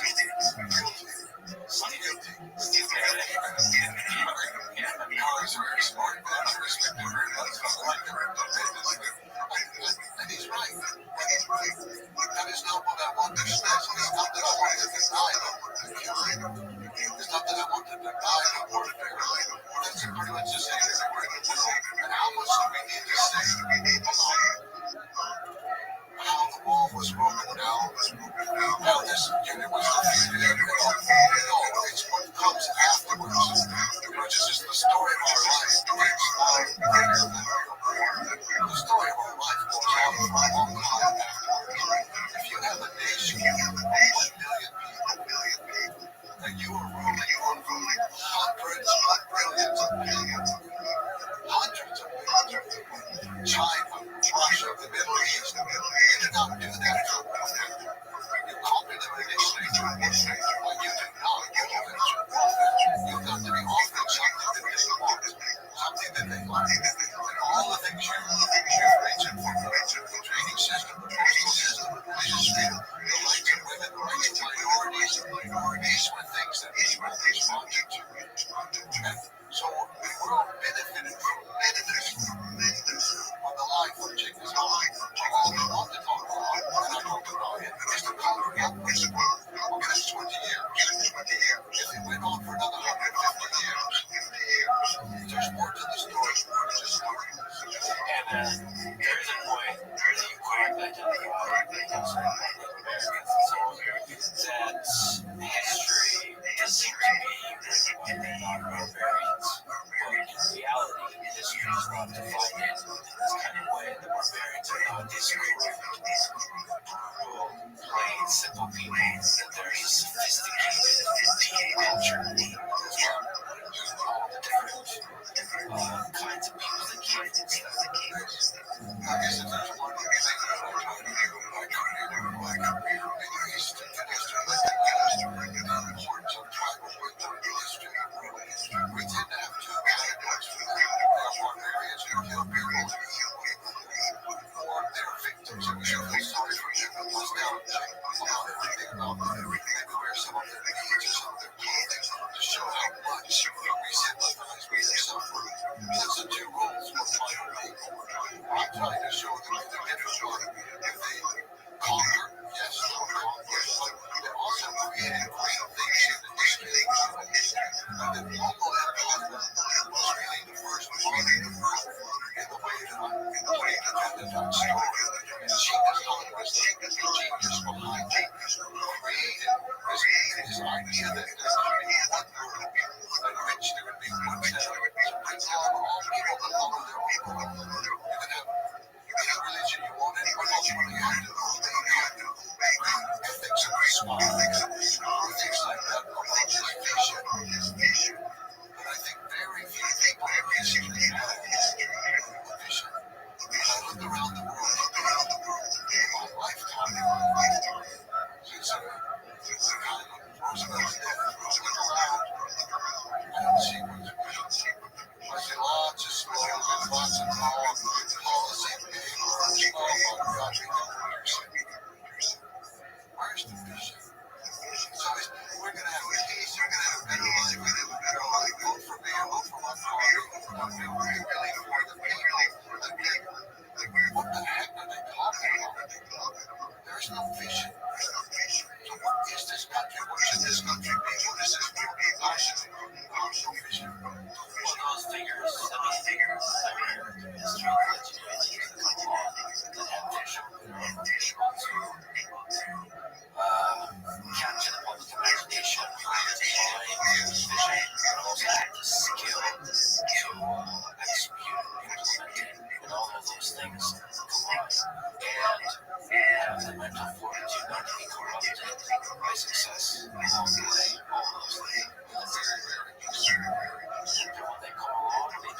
off is a good idea. And genuinely, as I understand it, you can correct me. Of course, there's the practical aspect of those policies, but he himself was just curious about the different religions as well. As I understand it, he never chose any religion as a point. He came, I guess, having kind of described what he believed spiritually himself. It's interesting, you know, that after the death of Shimon, the slaughter, he went through a phase in which some of the religious scholars of sorts of despised, aka known as magic philosophies. And then I want to various so Genghis Khan was exploring all these different religions, not just in a way and organized public lectures, public public debates, public antagonistic discussions with people who hated each other when they were discussing anything, and suddenly this powerful man summons them, and he has to sit there and explain explain yours. And even sometimes you can't just explain it in terms of your own scripture. What do you say to people who think that? No, he was exploring. No, he never changed. He was an animist. That's the term we go use. Early in life, he worshiped like powers of refuge, several times. Without was the great refuge of his life. He would go to the Kaaba, he would pray, take off his hat, take off his belt, he would stand there before the sky and pray. So later on that day, this would get ready to come back, sometimes no way, so we made these people to all subjects are waiting to hear what's God going to tell Genghis Khan about you. So there was episodes like that, but he was very sincere. What do you think would happen? So many spirits in the water, in the mountains, everything around you. And you have to know them personally and pray to them in a way that they like and don't like it. Should you sing to them or should you offer some products or what do you do? You have to know them. Well, you get away from what you know. This was a problem in China. They didn't know the spirit. This caused great conservation of the forest. You've got land here and the spirits don't like us. So hostile as well. They don't know these spirits. It took a long time. And so gradually Genghis Khan he's kind of moved from just the spirit of the mountain that he worshipped. He made his word of his whole life. He removed that to the sky. That was the one universal spirit. It was everywhere in the world. The sky was the same for everything. And so for the Mongolians in their language, the word for sky, the word for heaven, the word for God, the word for weather, they're all the same. And so we're both hosting the case of the total sky. They're talking about the just the sky. So he became more universalistic in his animist vision of the world. And so then the sky embraced all religions. And all people were trying to see form and light of the world. Light was too specific. But the same form, the same life, the guidance from the sky. From that each person knew morality. Each person could communicate and know morality within themselves. They didn't have to just be taught by somebody from a voice. And in fact, this one of these Mohammed said, you people talking to all the Christians, Jews, Muslims, Muslims, you people have your scriptures, you don't define it. We have our spirits and our souls and our drums and really fight. I think it's true. It's just, this conversation is just going real long. The kid from the Mongols that lost everything, lost just the hardest times, is now, yes, a military genius, but also this kind of sage to understand the value of religious freedom. There is a cynical way to see all these things. See that we did awfully a lot of things that look like it's happening. And saying, well, the cynical wouldn't see that as sort of value of their positions of power because they create a more stable society and there's less polished representatives. The reality is, there's a lot of things that look awfully progressive about the things that are implemented in today's state. I'm not trying to say that not much is, when you have 1 million people, you've got to use everybody. Like men are fighting and trying to minister or minister outside the country and copy them. And then if the ancillary trying to take those around, so just a whole, so just all different one, were administered by his daughters, unfinished, his wives were in charge of administering the land itself. And so he was using the money in a very practical way, but it wasn't necessarily the always logical way. I think it's the same with the environment. I'm not trying to say he was the finest evangelist in our way, but he has finished laws about the use of water and also about not using water, because you couldn't move water into an area to irrigate. That was violating water. So I think a lot of the historians are like, oh, so stupid with an irrigation system. No, it takes more work to get to an irrigation system than just to create it. They destroyed those systems, those policies. This is going to return to pasture land.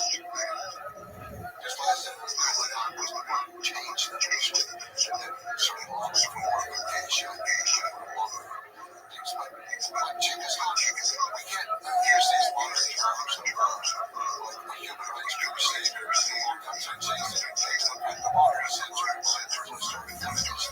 All of this was a part of it.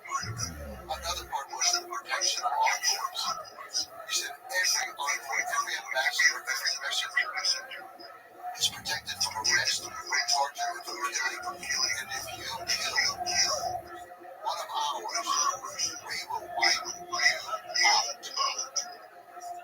In 1240, this is after Jesus.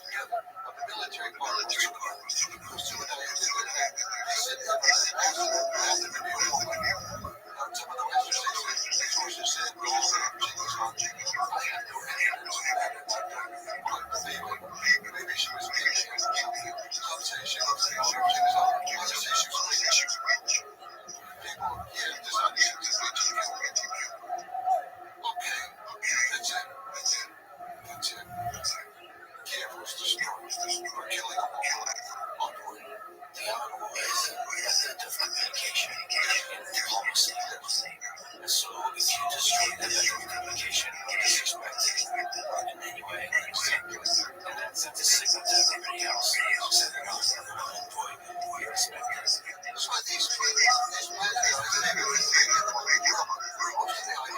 we accept the idea, we don't all the things that we think are right for them, they will not except the idea of female equality in the Constitution. They're enslaved in the functional world today. We accept the idea of religious freedom. Oh, but not those people. That's not this isn't our religion. We're tolerating them. They're going to be forgotten about. No.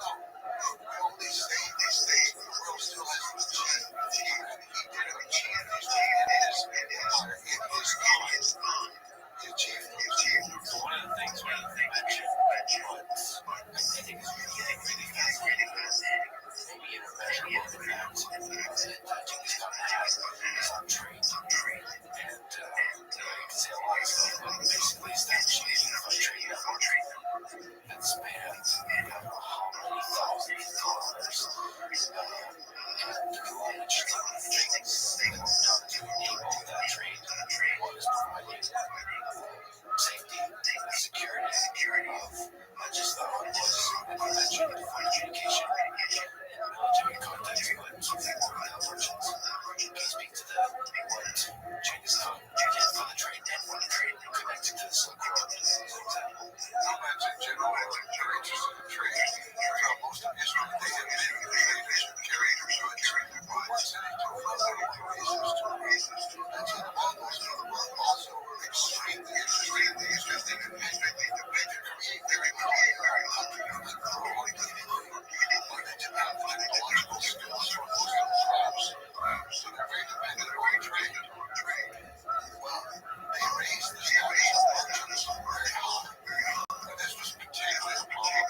They were safe the whole way. Their goods were safe. They came back with tremendous amount of wealth. They were never harassed. The mere fact that they could cross it took 2 years. The mere fact that they could cross the whole continent safely and come back. There was a precedent. They really don't have any role like anybody say from China, distant China, distant China, the third problems. Since Genghis Khan, there's never been a year without contact between these two. It was permanent. Once he created it, it was permanent. I don't think it's possible to measure because it wasn't just trade with goods. It was also exchange, explicit or implicit, or exchange of ideas, that's exchange of technologies, exchange of like philosophical ideas, scientific ideas, technical mathematical ideas, all of this spread throughout and constantly circulating. Maybe can you speak to that? There was exchange of ideas on ideas, technologies, ideologies, beliefs, scientific information, everything was being exchanged. In agriculture, crops were areas. But Genghis Khan, he had part of his genius, his organization was what skilled people had to contribute towards his empire. For example, the Muslims were very much aware. In fact, he conquered them. The Roman Empire of Persia, from which we get the word algorithm, because it was a mathematician that created algorithms. And so, although that's a lot of very easily, no problem. But it belonged to him. But the Muslims were using the zero. Mongols were absolutely Chinese versions were using the zero. Mongols were very impressed because murders, numbers are important to them for keeping up with their animals. In fact, the Mongols have a simple system. They reduce all animals to the number of horses you can estimate. How many animals you can have, they can say, oh, we're more than 100 horses. That doesn't mean they have 100 horses. It's going to be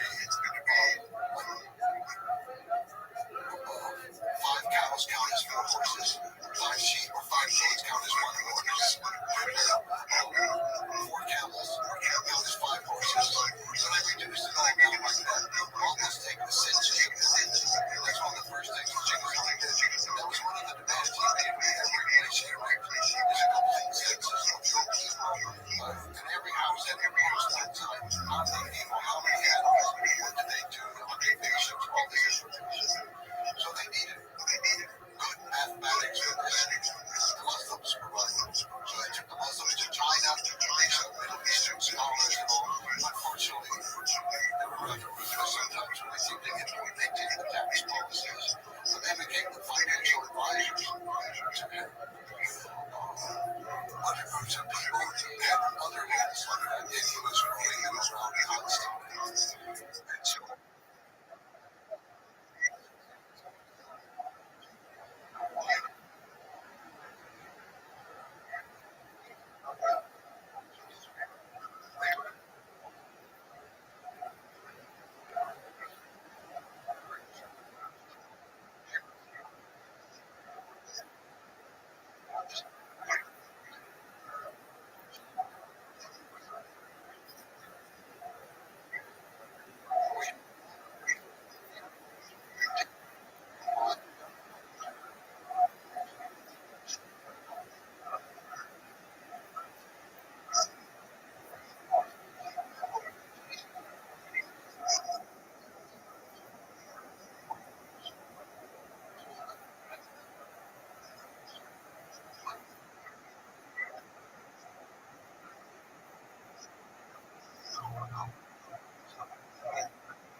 forces up north and sent back to then they evacuated the city, took all the food, everything out of the city. They disappeared into the disappeared.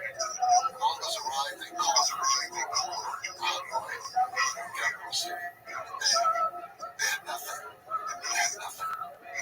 They won every battle, they lost every battle, they lost every retreat. Up to, of course, the son of Hawken from Helmstein, he saw all this happen.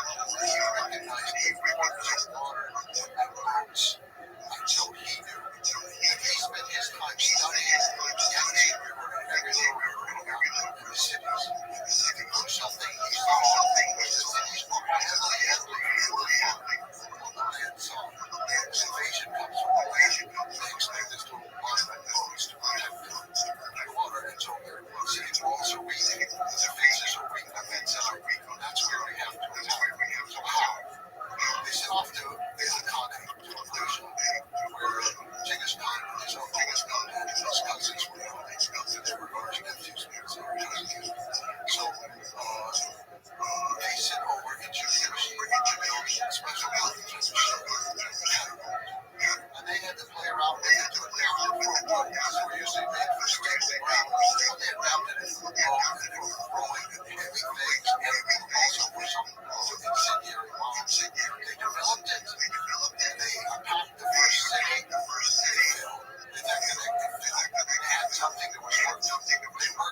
the trip. He stopped them from he cut off the possibility of the Song Dynasty to Japan. He won. In a certain way, he lost, but he had won his objective of cutting off southern China. Also, it gave him Navy some experience with the ocean, and now they were ready to go out into the ocean around southern China. So they were closing in. Machu was in command. Actually, no, the head in command was a man named Maya, who was a local who had been raised more in Central Asia, perhaps more close to the forgotten valley in that area. We're not exactly sure where he was born, where he grew up over there, and then he eventually was replaced in what's now Iraq. He came and he took over command of the army. He was very cosmopolitan, sophisticated, intelligent. Machu should have been in command. What Mayan recognized that he and Machu worked together. Machu knew how to fight a war. Mayan was able to negotiate things like the capital city and handle the Mayan was so the generals are just turning themselves up right up. The artisans are all coming up, joining the generals are loading up the boats with all the jewels, and they have a couple of brothers to the 5-year-old emperor. They put them on the boat, and they made a desert. Generals were corrupt, cowards who fled. The person left in charge was the Dowager Empress, who multiplied the young children. Dowager Empress. They said she was missing an eye. She was ugly. They called her ugly. That's what they called her. She was in charge. And she offered the Mongols everything. Everything. At least stay over here. Showed if you just be nice, let them stay. Total surrender. So she decided to surrender. She said yes, just be happy. So Mayan came in with the soldiers that looked around. She invited her to come to the palace to surrender. He said no. We didn't win this war in the palace. The soldiers won this war in the field. You have to come with the emperor in front of our soldiers to surrender. But he did not harm her and respected her. There was no city. Now, later, they take everything that matters with them. Take them on cause, on this kind of stuff. There's no wholesale looting and killing of anybody. So, they've taken the capital. And she comes out, she surrenders, she bows around to Beijing, and then she takes the child in front of her, and they slowly make their way. She was the second time to Beijing, and they surrender again, ceremony, he gives each of them a palace, he gives them a new title. It protects her to show the world this is the organization we all face. We don't kill off, we don't kill anymore. We're going to give a palace, we have and all this stuff. But the Navy did not defend the city. Those cowardly generals. They made the new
said, we will not disgrace the country by letting them capture you. So first he threw his own wife and children into the water to drown.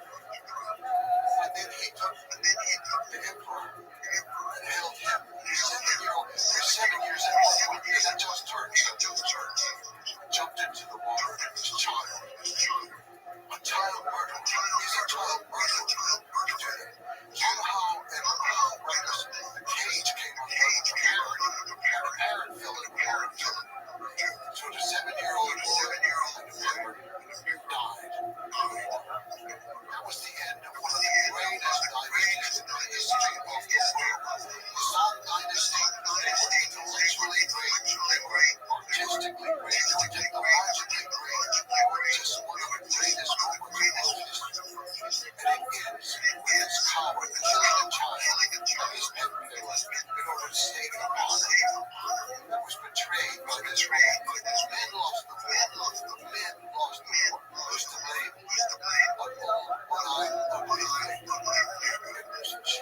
Well, the bigger picture there is probably institutions stay on the weekend, the politician class probably have lost their skill and confidence and ruling and all that kind of stuff. Well, that is true. The Chinese samurais are losing the movie. I mean, everybody has their perspective. Maybe if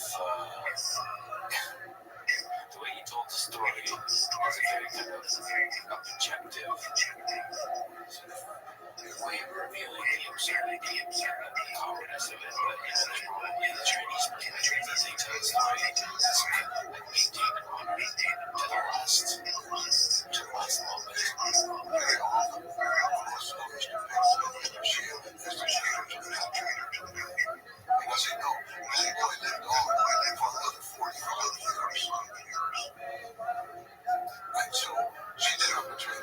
She protected her from the child. It was the man who killed the child and killed you. So what was the last thing you had to unify China? Well, first of all, he had unified China in the larger sense of the word. Korea, Nigeria, Mongolia, all these Indonesia. He had unified. But he did so at the expense of his empire. He didn't recognize him as the great opposition from the Golden Horde of Rothschild, and also from the central region, which is called Chagatai, descendants of second son, Chagatai, and then from the Ilkhanate of Persia. These are the different fracturings of Both sides of things. Only the Ilkhanate is still loyal to him. They're so far away. Now he has a name. this is, I mean, four pieces. The whole thing is gigantic. The pieces are gigantic. So, I mean, it's very hard to keep an empire this size together. When he had China, he was unified over here. And then he sent out the first expedition. He sailed directly to Persia. There had been trade all thousands of years, but it was just important. Different merchants shipping goods. He organized a fleet to save them. A queen or princess to become queen. And the Ilkhanate, the Ilkhan of Persia, is Persia and Azerbaijan, Armenia, and Iraq, and Syria, all of that Syria. So he said organize this thing. So what happened that Marco Polo was ready to go home because they knew Copenhagen was about to die. Effectively, at one point they left. And they wanted to get their riches out, but they didn't know what was going to happen. This is their dynasty. They made it total control of China for one generation. And they didn't know what was going to happen. And also, just before that, there had been a man signed by Copenhagen and China invaded Japan a second time. And he had failed the second time. And the second time, I think again, he had a practical purpose, and that was he had this whole huge song, and now he's the villain of the slaughter. So he's got, what's he going to do? What's he going to do? Rely on safe. So he sends a bunch of them up to the Alpha River of Sudan, the Russian Far East. They also do the Russian Far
the grenades are exploding and scaring the horses. You know, it's impressive. And a lot of silk screens are being made to show some battles. You know, they lost. And again, a typhoon happened to be the final destruction of the Navy. I think it's Japan had defeated the Mongols.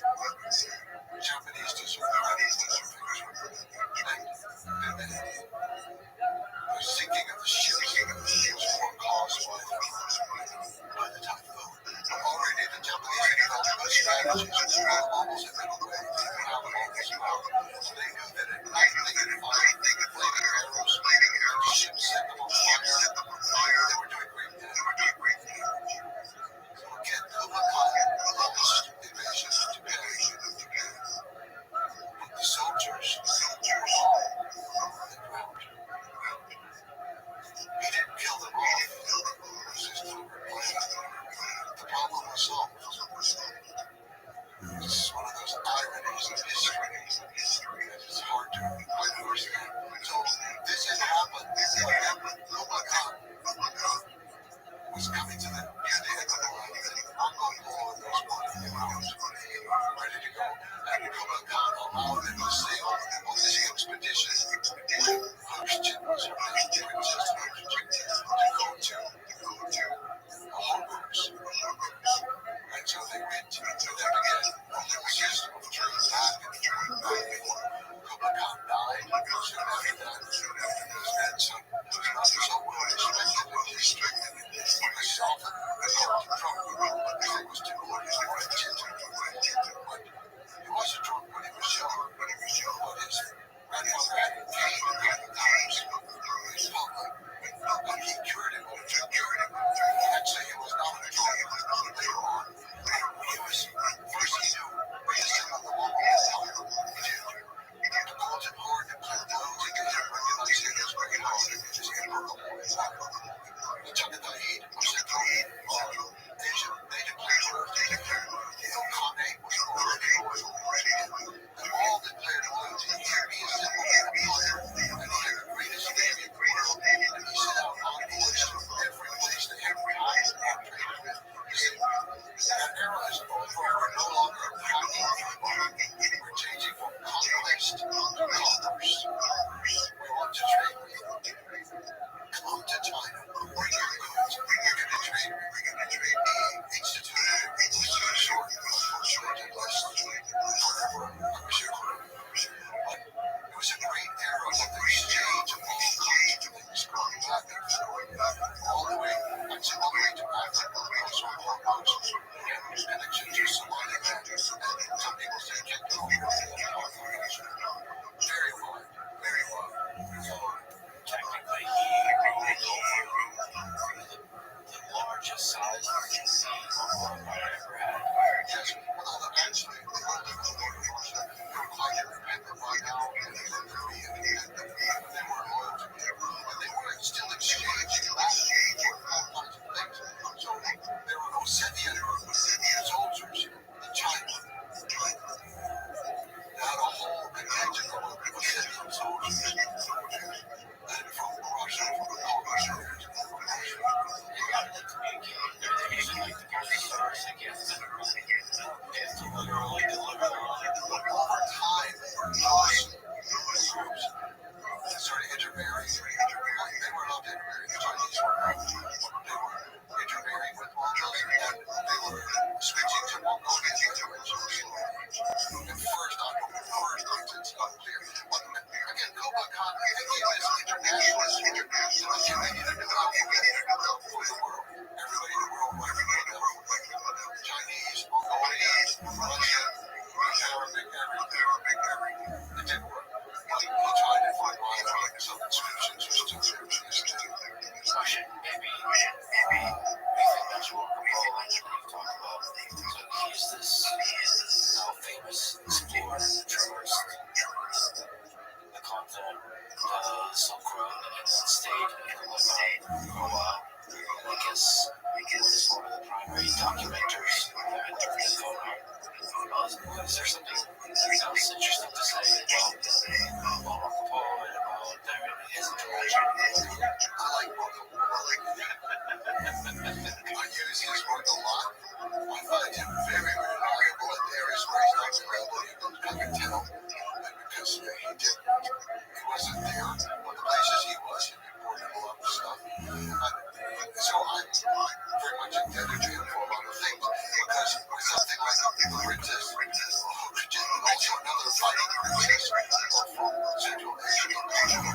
He wrote about that. I also did other sources, Chinese sources, or Arab sources, or somebody else's sources to support it. I really felt very confident with him over time. But pieces were romanticized and were always discounted. It's very good. However, I believe the best work written about Marco Polo, aside from his own book, which was actually written by Mr. Jello, the dictator and the person that January. In the 20th century, Eugene O'Neill wrote a play that became a comedy on Broadway called Marco Williams. That was both a play on what English calls a million. He's talking about cities and about money and the millions and things that people in Europe just couldn't believe just happened. He then published his whole play as a book to show people what he really meant. But it was an ironic look at capitalism. This is 20th versus the idea of philosopher king, which he saw in Copenhagen. And so Marco becomes a symbol of capitalism, not in its origins, but in its most basic. And that is the princess in the story of life, which is in the play by Eugene O'Neill. I think it captures a lot. The princess says, Marco is an excellent judge of quantity. There are things like that. And then in the play, I help great general. He talks about he said, look, these people are dangerous from the West. We should go conquer the Congo. Public confidence in the play of this place. Tells my they are not very conquered. And if we conquer them, we will conquer them. And he said, Marco Polo is big enough that he has seen everything. He has no idea. He has seen everything. He understands. For me, this was such an important moment in the history of the world, symbolically. The Marco Polo and the coming together of two worlds could have gone differently. Could have gone differently.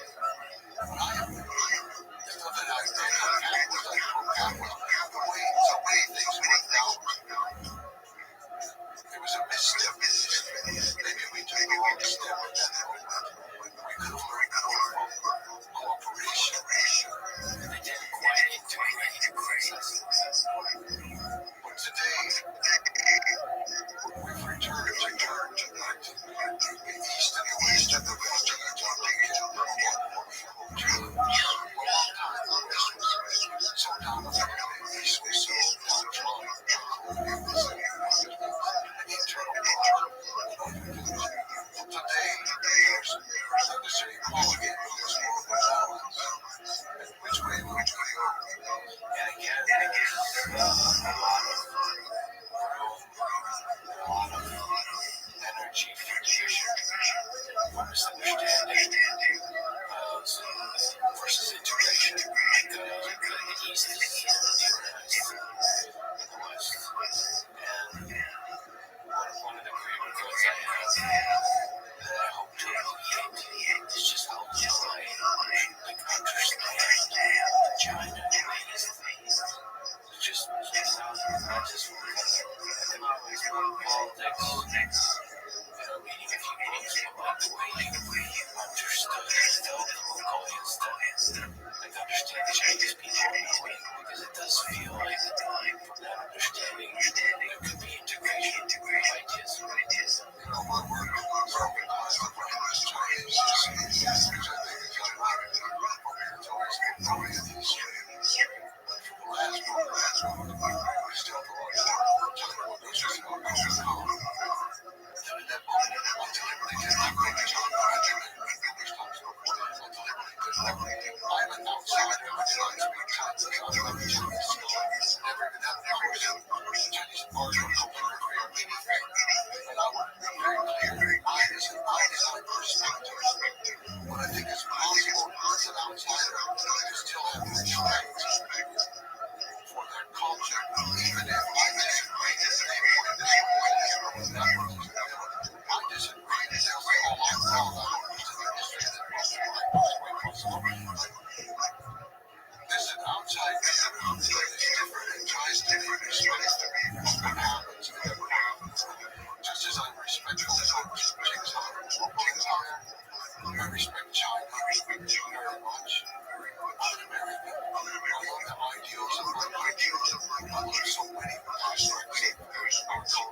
They're going to teach the women exercise their minds. They're going to bring in financing to help liberate. We are arrogant. We need to be a little bit more humble and try to put ourselves on an equal basis with someone else.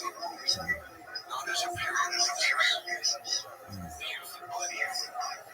How did the Mongol Empire come to and fall?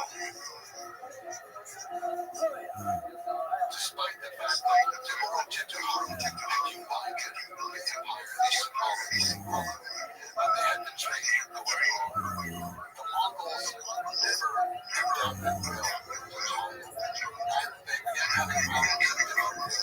So in some areas, they became more a generation that became Muslim, and they got more absorbed into that world and broke away from examples of Russia leaning out longer under Mongol domination. When it got weaker and weaker over time, space to weakened until they just became tributary Nordic within Russia. The Mongols had levels at the framework for empire over Russia. That's something Russians don't want to hear. They want to hear criticized. It is true that Yam is the word that was used for the postal system. Russia, the meaning of just an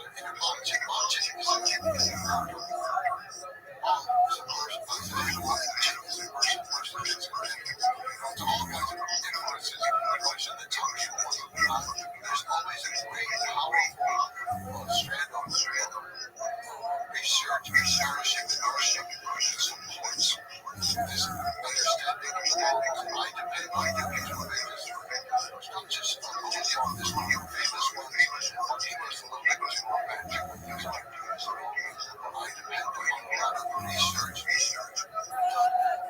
Russian scholars and German scholars and teams under sponsorship all the time. So I depend on that. So it had great influence there. It was weakened. So bit by bit, 1368, the Mongols have become so weak within China that they were overthrown. But they were absorbed into China. The Mongols have been there since 1250, 1360. They packed up, went back to Mongolia. It's just another seasonal migration. You know, it was just amazing. And they said, okay, we're still leaving. We're not going to do this. We're not acknowledging it. But they never did. They went down one time, they captured the main airport, took it back to Mongolia. And then they tried to ransom it. And the Chinese said, no, we're going to find another. So the Mongols decided, okay, the worst thing we can do to the Chinese is give them back their own emperor. So they went to the emperor, back to go get him. And the empire just weakened from internal reasons. But some external transformation, I think that was the great delay. You know, everything that's bad comes with something else. And everything that's bad seems to have something else. Sometimes we're telling this great system that united the Yellow of the Pope that it united everything. You know, we go back and forth quickly. And also take the southern China into all parts of the world. But I do think that you have destroyed the Mongol system. If all these people are being Mongols because they're benefiting so much from the system, and now the system collapses, they don't need the empire. So it just fell apart after 1368. The empire just fell apart. And most of them stayed in Persia, Afghanistan, and in Russia, some of them stayed, but then finally, all of them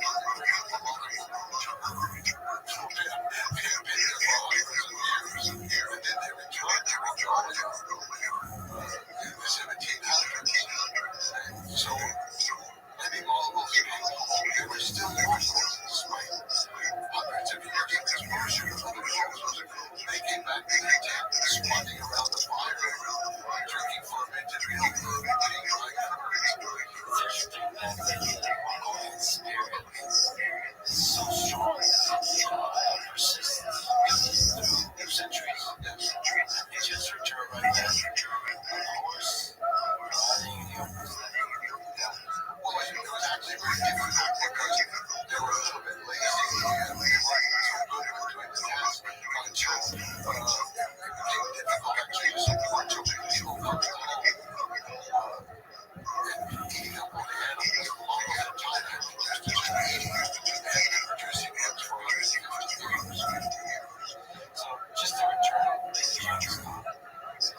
Carlin said that Genghis Khan's army was the greatest military force in history, and many other historians agree.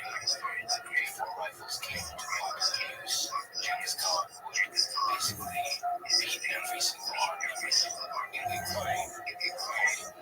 And you mentioned samurai, formal setup, same with Napoleon. There's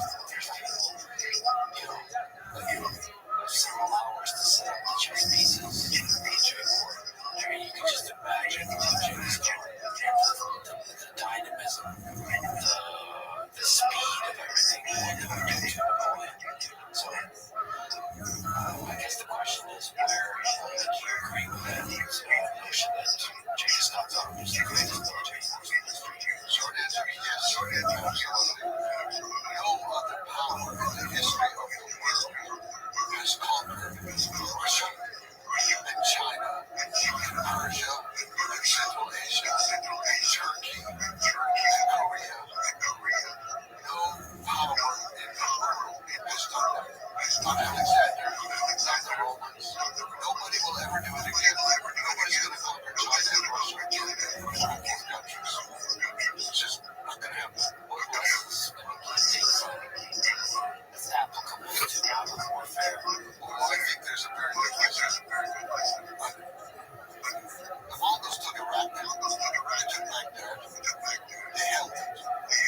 The Americans, we followed the exact opposite strategy of that strategy. Mongol strategy is first take the countryside, take the countryside, occupy the countryside, and cut off the city. It cannot live without the countryside.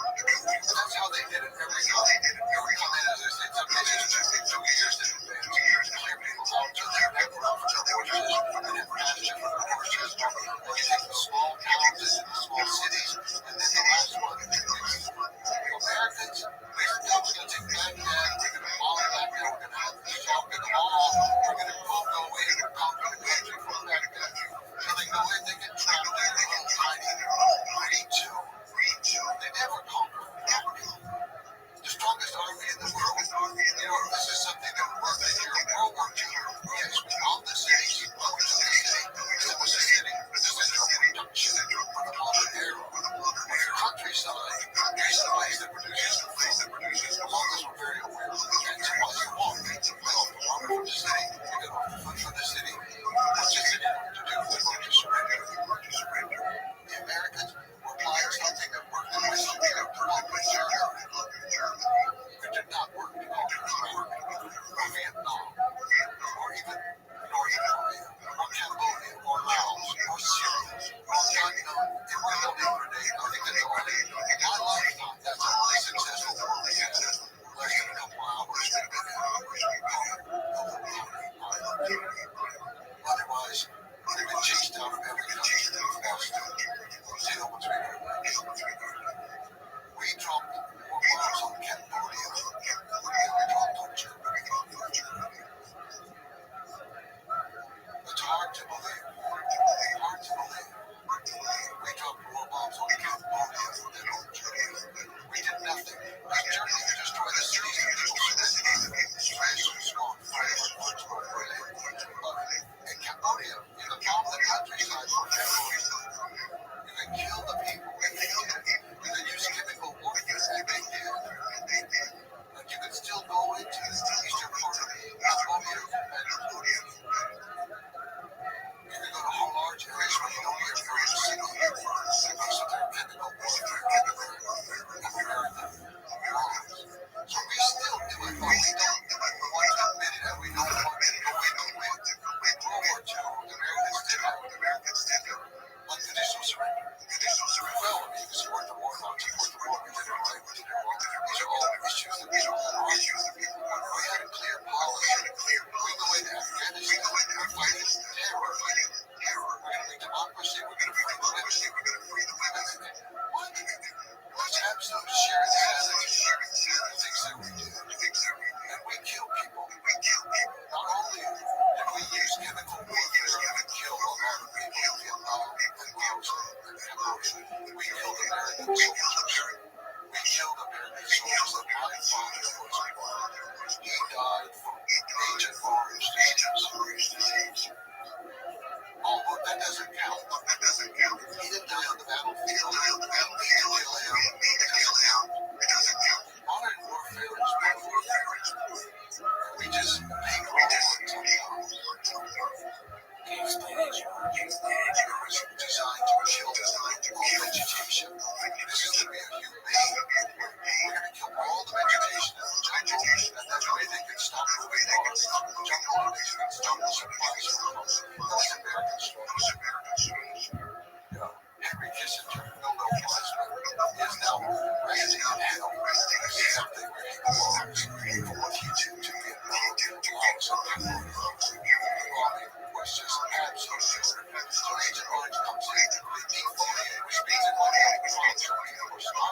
The animals are being killed, and deformed children are being born to this day. And American soldiers die by the thousands. Not immediately, not on the battlefield, not right there. They go home, they have the disease, they have their whole family down with them in an emotion of trauma, becoming slowly paralyzed and dying. We did that to our world. So yeah, warfare. I don't think we're anything it's just we can hide for these things. If you're killed by a Mongol, you're killed by a Mongol. You're killed by friendly fire, war. It seems that what people mean when they say that war is hell, that's in some deep sense everybody loses the narrative being put on top of it. Yes. I'm not a pacifist, but I think war is acceptable in some situations. The more control it is, the better. My effort is not to do away with all the things that happen with genocide, brutality, and all that, but it's to measure against what goes on today. And we have different images and traditions of genocide. One is our image, which is one very course about killing people all the time. And other images, and when they finally make official statues in this century, the 800th anniversary of his fellowship in glory, had to think about how to present him to the world and to themselves. And they chose the Lincoln Memorial as the model. He used the late great long congregation. So he's seated there. There's another statue. There's a parallel, but it was a enterprise. Not with the countryside.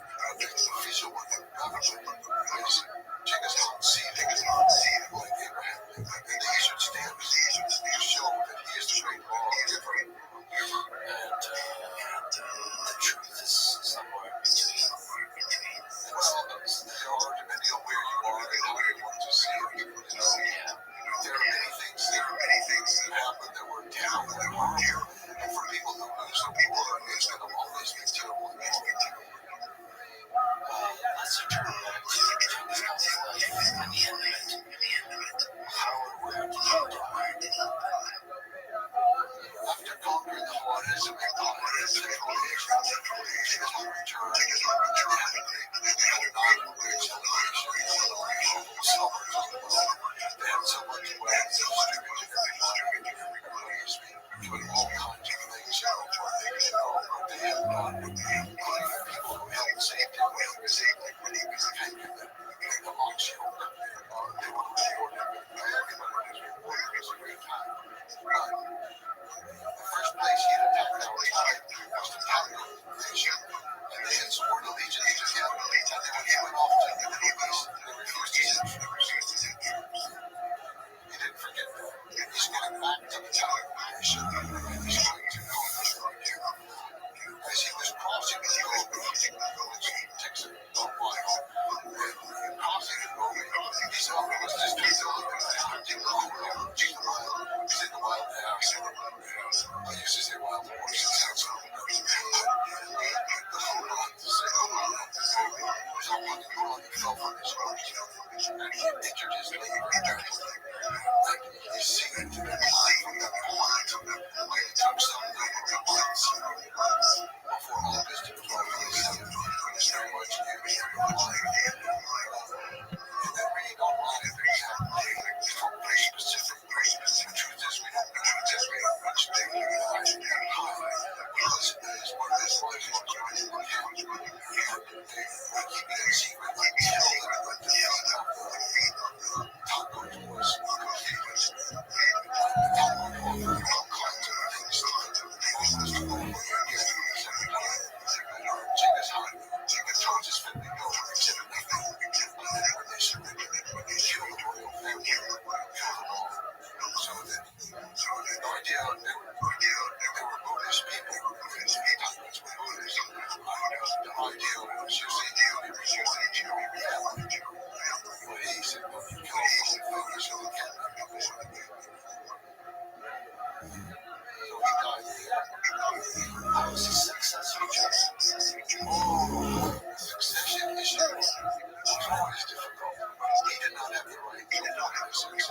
It was not the local restaurant. He could nominate someone. So before he set off for the Middle Eastern campaign, one of his wives said to him, "You're the biggest street you have to make a plan to talk to yourself, to talk to yourself." So he did. Call the sons together. So this is Dutch. This boy was born out of his father was allied with his Al-Qaeda. And his name is Dutch. And then next one was Chagadai. And next one was Gade. And next one was the father of Muhammad Khan, but he was still alive. So all four were gay. Genghis Khan explained to him to talk about the succession, like to get some consensus from their succession. And so he said, I was always called people to speak on water or language. There was a certain tea or food. It's always the so he called the first one Zeus. He said, "What do you say, Zeus?" Genghis Khan's favorite Zeus. This is the one that was equal fraternity. He always favored him. You know, the youngest Tullah was the hot-headed. He was a heavy drinker. He was rigid about the law of the morals. What he thought he seemed to favor sort of as a more reasonable, good warrior. They called him Zeus. It's a god name. Second one. He jumped up and he said, "This is when accused his father of all causes. How can you call on this woman, this working bastard? If you call on him first, that means you weren't happy with your great God. He should not be the great God of all working God. This is normally God is not good for you. How will you know you come back and you see? Well, Genghis Khan is the greatest ruler in the world. He's sitting there being lectured by his second son. And this is when he gave that impassioned speech.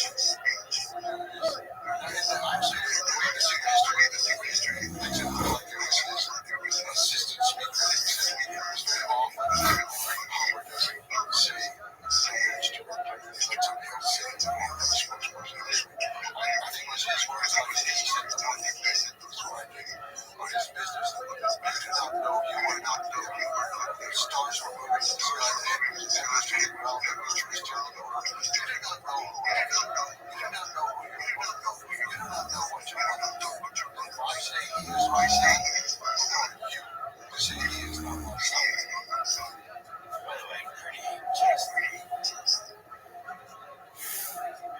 really high integrity, really respectable to that. To have that respect and honor his wife in this way, and his son in this way, was really powerful. I believe that. I don't know if she was alive. I don't know if she was alive. We do not have the technical. Uncles are not good at resorting to that.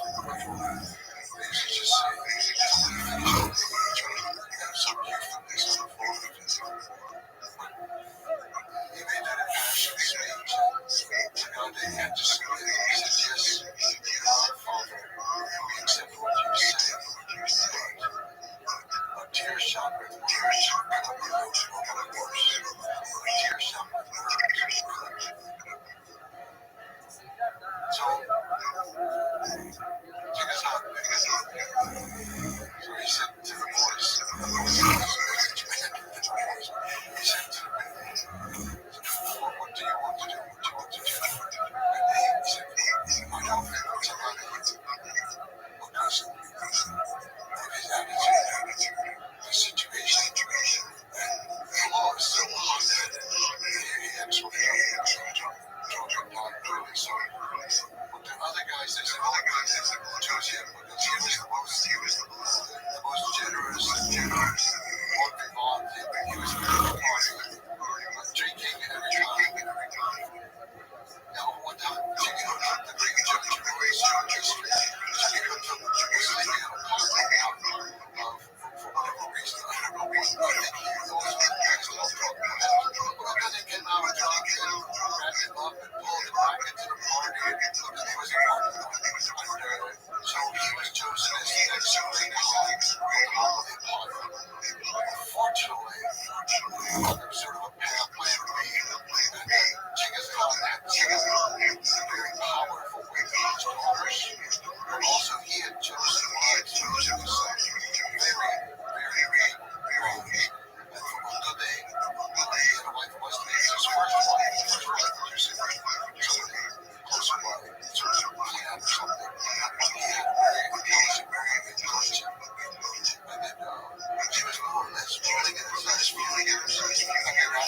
first one. She just got a best of things that she didn't grow for too long.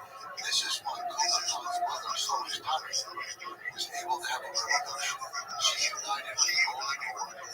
She was on one end of China, she had Northern China, Golden Horde had Russia, two of them united against the center. And overthrew local Hamish, like she put herself in one colony for 60 years.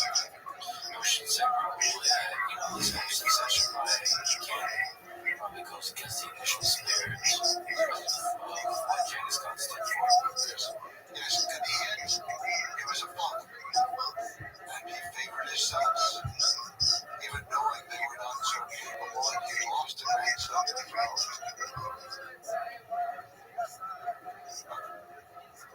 But he organized the Ghost that would take all the levels of population, all lands, everybody.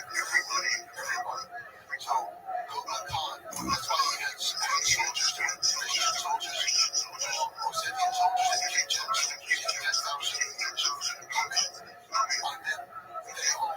The Russians would own some factories in China. The Cutting would own some factories in mines in China. The people in China, the Mongols, they would own villages in Persia. So he organized it all. Everything was owned by the entire clan. It didn't last too long. Because of the divisions. So the Great Khan was primarily in charge of conquering and expanding the lands of the lands rule. That was to be the job. And Kublai Khan fulfilled it. Not Khan is something that they did. Family, ruling the land, all the different territories. They weakened with every generation. But that reminds me of a very popular idea of Genghis Khan. Articulated in a paper titled The Genetic Legacy of the Mongols. So that paper has a finding that estimates that 0.5% of the world's male population is descendants of Genghis Khan. I've heard you kind of be a little bit skeptical of this paper, but I actually really like the findings. I talked to a good friend of mine, Noel Scallis, who's a biologist, computational biologist and geneticist, and he likes the paper as well. I find it really convincing, but I think your skepticism has to do not necessarily with the paper's content, but more the implication that it speaks to the thing that maybe you think of Genghis Khan as a barbarian. Assume that the reason is 0.5% population is because of some institutionalized massacre by Genghis Khan. But to me, we actually spoke about this. You can't get those kinds of numbers with Ukraine. If you want for an empire propagate the gene, you make sure that all the lands you conquer are stable, flourishing, and happy. So actually, what this is much better. It's more indicated.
So one of the criticisms you have is like, well, they don't have scientific. They're supposed to be scientific. So they found that a bunch of people were connected. And then they one person, yes, but they choose to take the time. But no evidence that it was from here. It's from that time. It's one person. But from that time or 200 years, it could be 200 years. See, actually, I would like for it to be true for a certain day. I would, and I do think there is some truth there. I think that by attaching it to the name of Jesus, it's not a disservice to disservice. It gets out of focus and our portfolio and to society. So I think it's to the experience. Jesus Hans almost everyone categorized and recorded. He's the largest corporation. You do not have just children popping up all over the place. He had 4 wives and 4 wives. Children with 2 of them. Just not a lot of disciples. Most of them are from many generations. His brother Hassan had many more children. Many more. And they caused a lot of problems. So they wanted him to run with the power. So it could be that one of these men could have been the origin of this. It could have been well before Jesus. I just don't want him to say, only in today. I have no one who claims one claims is a different thing than reality. So the reason I say this methodology is pretty solid. Well, I believe that they found some connection. Yeah, but it's no evidence that it's really connected to Jesus. I think it may be tangentially connected. It might be somebody from the Rothschild region. Yeah, I think that's right. But we've already had the parties come through without all the Turks. Every one of the Turkic nations is in from the Lord. They all came up from the Lord. You're right. On the other hand, I wish they could get some proof. I wish it could be true. I just can't leave it the way it is. We have no deal. Nobody knows. They don't know where they are. Okay, Genghis Khan said, let my body go, let my nation live. And he chose to be great. Mongols believe very strongly. It's just always been that way. Most of the Khans and Mongols were also in a similar way. The Chinese emperors were very not the Yuan, not the Yuan. And so Kublai Khan was very backwards. In an anonymous way. Not everyone was going to that. He was attended to Russia. He was died on Paris time. He was buried on Paris. I think his father was also buried on those were their homes. Many of them were connected with him. And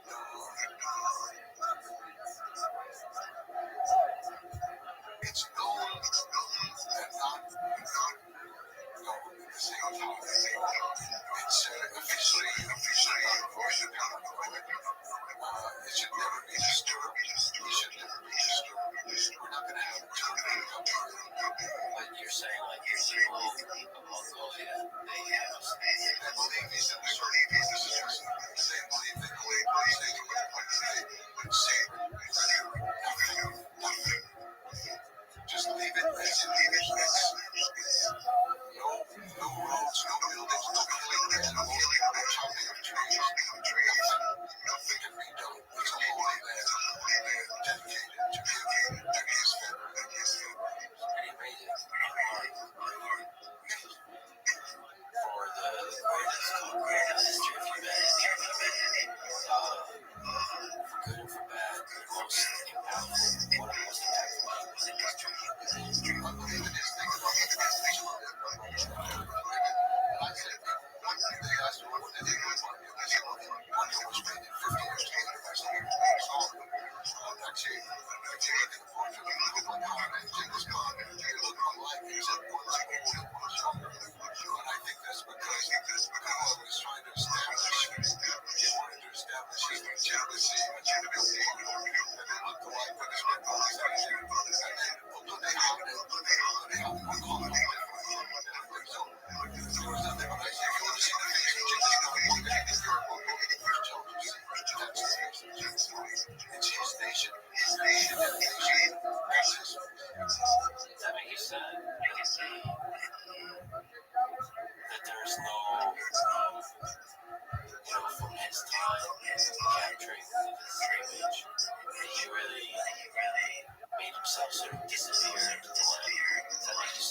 respect for leaders,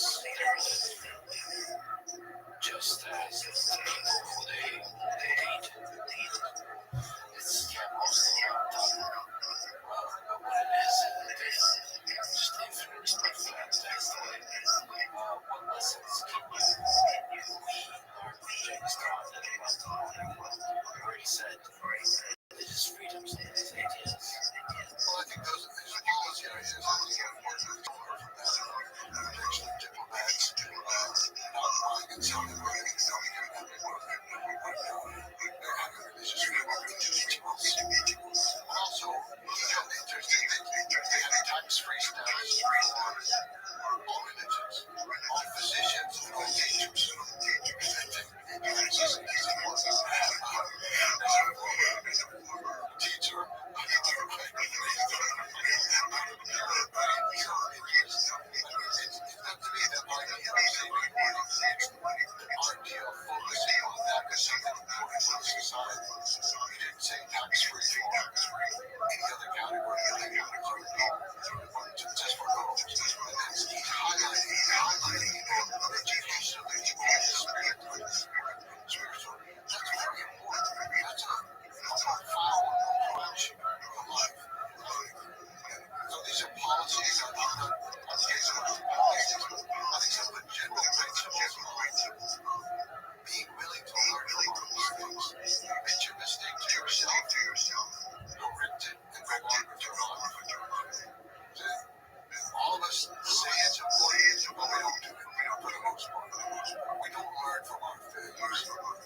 You killed the dog. Tani saved his life because she held a hand the knife until the doctor could kill him. She saved it now.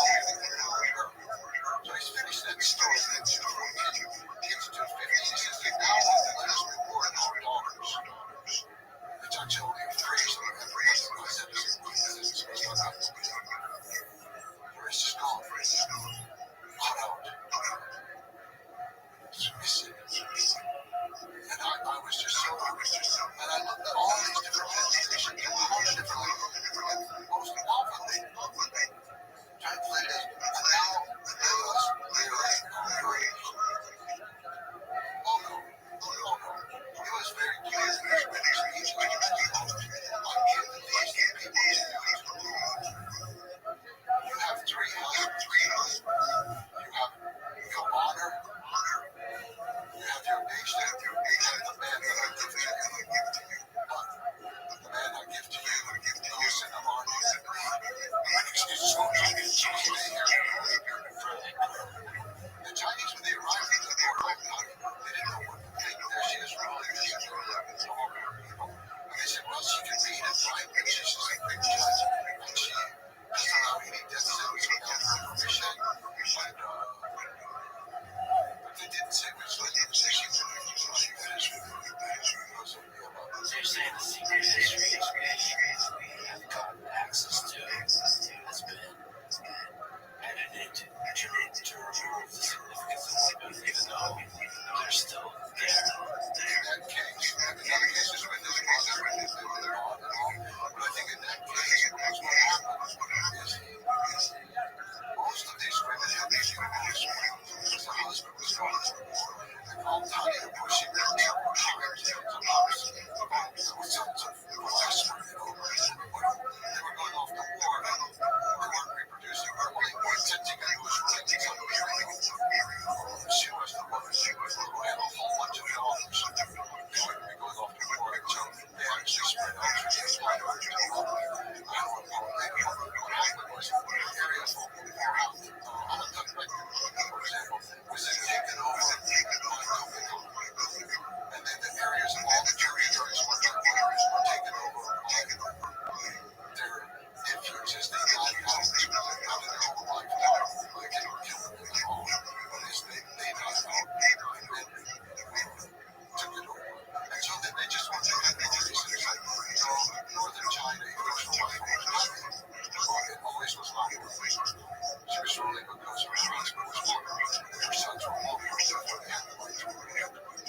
He returned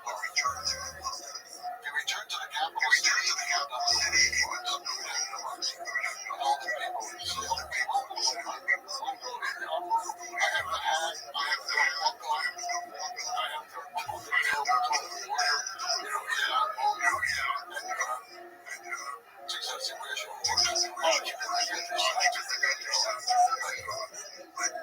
he would recognize the city, but it's still his people, his people. They worship him in a literal sense, not the way we would worship God, asking for favors, but in the sense of worship is made with praise. And you have so many songs to praise him. And about half of the hip hop is in praise of Genghis Khan.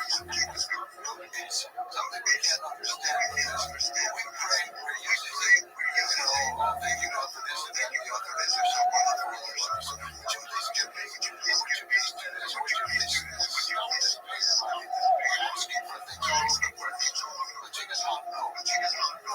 No one ever asked. No one ever asked. Just honor him. Just praise him and honor him. If I wanted to visit Mongolia, what would you recommend? What's the right way? Let's do it.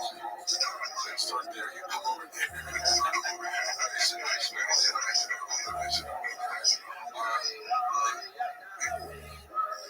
I think almost any direction you go, every time you see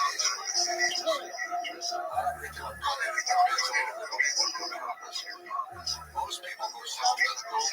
They go around to California, the capital for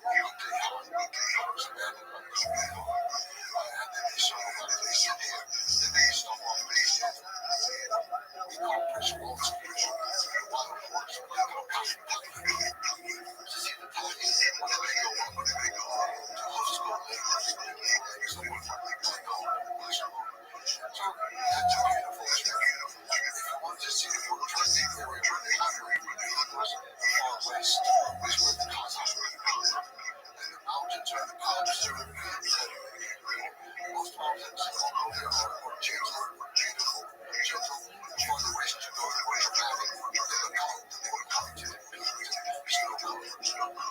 And if you go to the east of Mongolia, it tends to be very flat. There are massive forests and plains.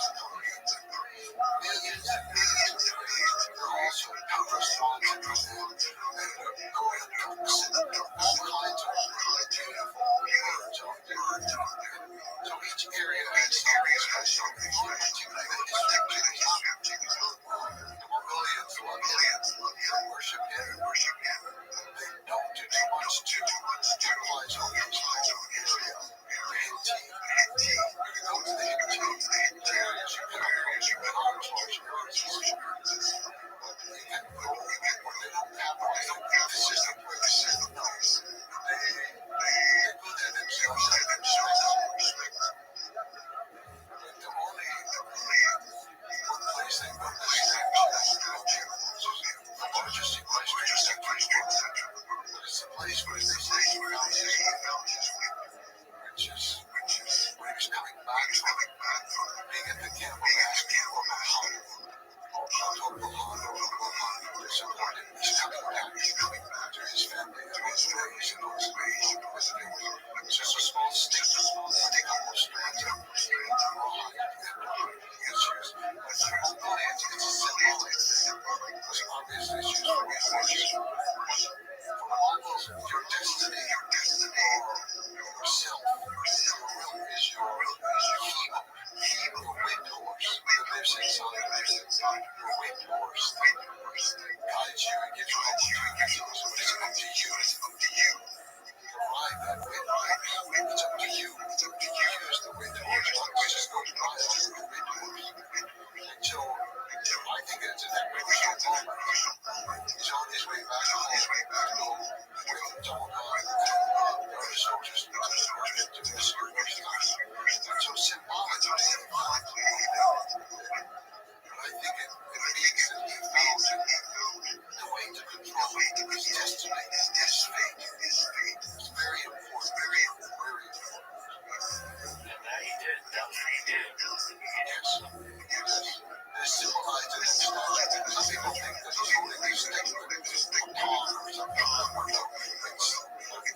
were they talking about it in Florida? You know, it's kind of like who's running for office, all like that, everything like that.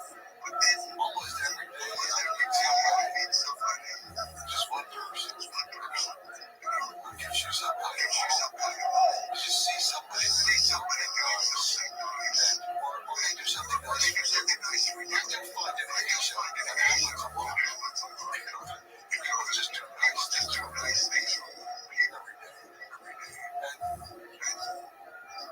So then, I just said it's all the big things in the world. The way my grandchildren talk, the way young people are. And then I see something like that. And often it's something with the young people, something that the young people do. Or innovation. They're always bringing strawberries in the forest in the summer, or they bring pine nuts that they found, or they bring me the milk in various forms, or yogurt. You gotta eat the yogurt, say my grandmother, and all the other yogurt is not good. My grandmother, she that's all. Over and over and over. I find despite all the changes in somebody spoils it. Very touching. Yeah, it reminds you that there's a flavor to this and everything. I believe that on the whole, keep humanity flourishing, keep evolving and changing towards something better for every generation. No, people don't really take such great care all the time. My wife had someone told me this before, something she had was nice to show me that for 40 years without being paralyzed, unable to speak, unable to control my sorry. And we have after years still part of it was because of the climate, the altitude, and the situation.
By the way, this topic first had come to slavery can be read in Slave Narratives, a full history of slavery in the United States, interviews with former slaves. I can recommend a book that I've been reading, which is Voices of Slavery, 100 Authentic Slave Narratives. It all seems deeply, obviously wrong by today's standards.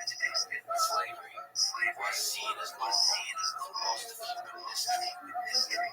Thomas Jefferson, the man who wrote all men were created equal, which I think is the most powerful line in all of human history. He himself was a slave owner, making him a fascinating case study of contradiction. In fact, there's evidence that Thomas Jefferson drove from Genghis Khan's in the importance of religious freedom.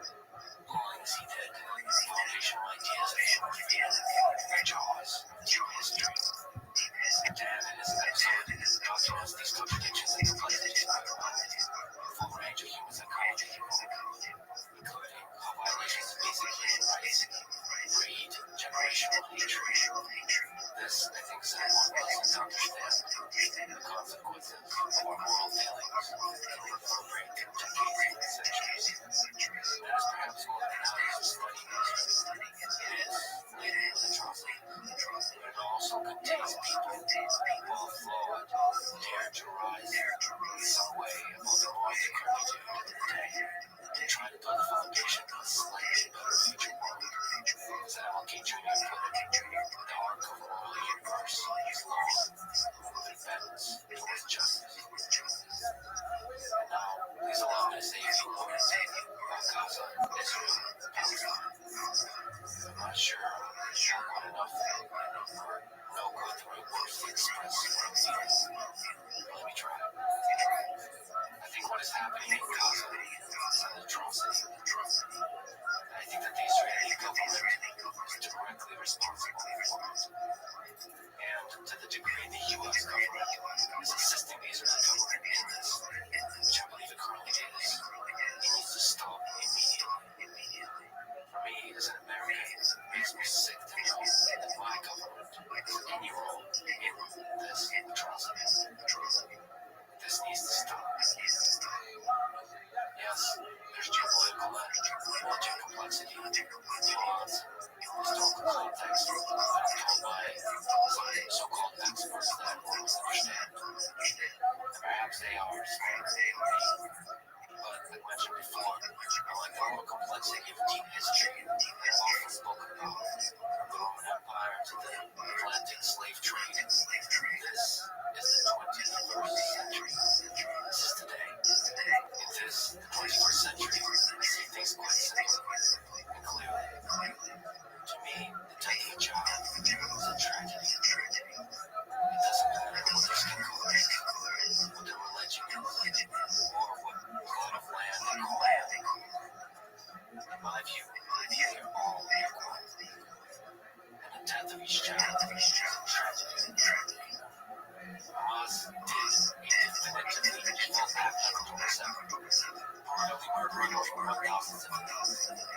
But now, the acts of war conducted by the Israeli government have led to the death of over 60,000 people in Gaza, likely over 80,000, of which at least 17,000 are children. 17,000. Hamas are left to know the path to peace and flourishing of all the peoples in the region. But I do know that what has been happening in Gaza cannot be the way. Suffering at this kind of scale leads to generational hate that leads to more evil in the world, not less, to more destruction, to more suffering. This has to stop. 2 years ago, I spoke with many Palestinians in West Bank on camera and off. There's a video of it up if you want to hear their voices for yourself. It was a deeply moving experience for me. I'm grateful for it. In the future, I hope to find a way to talk to people in Gaza. I still think it's valuable to talk to leaders, historians, soldiers, activists, from all perspectives. The most powerful, open conversations for me online and off have always been with It's always felt like the truth is the deeper truth of life, pain, fear, hope.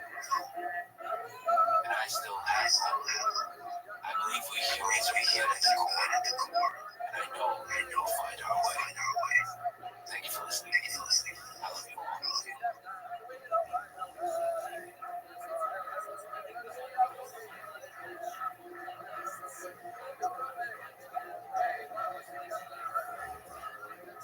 Following this conversation, Jack, an anthropologist and historian specializing in Genghis Khan, Mongol Empire. He has written a lecturing book on the topic titled Genghis Khan and the Making of the Modern World. And he has written many other books, including Emperor of the Seas, Kublai Khan, Making of China, Genghis Khan, Quest of God, Secret History of Mongol Queens, and other excellent books. I've come to know Jack more after this conversation, and I cannot speak highly enough about him. He's a truly brilliant, thoughtful, kind soul. This was a huge honor. This is the Let's Freedom Podcast. To support it, please check out our sponsors in the description and consider subscribing to this channel. Now, dear friends, here's Jack Woodford. Genghis Khan, born in approximately 1162, became the conqueror of the largest contiguous empire in history. Before that, he was a boy named Temujin, who at 9 years old lost everything. His father, his tribe, living in poverty, abandoned to the harshness of the Persian steppe. From a boy with nothing to the conqueror of the world. So, tell me about this boy, his childhood, and the Mongolian steppe from which he came. The story of Genghis Khan, like the story I think of all of us, it doesn't begin at birth. It begins at the beginning of life. The story begins long before. Sometimes it can be many generations before, sometimes only shortly before. But I think with Genghis Khan, the crucial thing is to understand how his parents grew and how he was conceived. And that is, one day, a cart was coming across along the territory, and only women drove carts, and for horses, but also for horses. Women owned the houses, upstairs the kids. They owned all the household equipment, and so they had to have carts for moving back and forth. In fact, the cart was moving, and that's how the woman was moving from one place to another.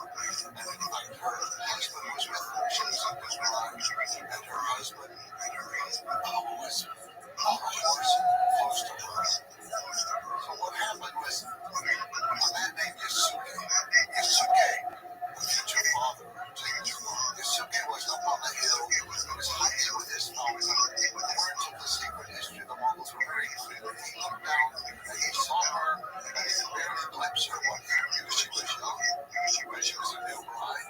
And he rode back to camp. He got his two brothers, and they came racing down. They came, and first the husband of the woman looked around, and he decided to flee. I suppose he was a coward, but he figured he would probably pull the men after him. They would chase him. They chased him.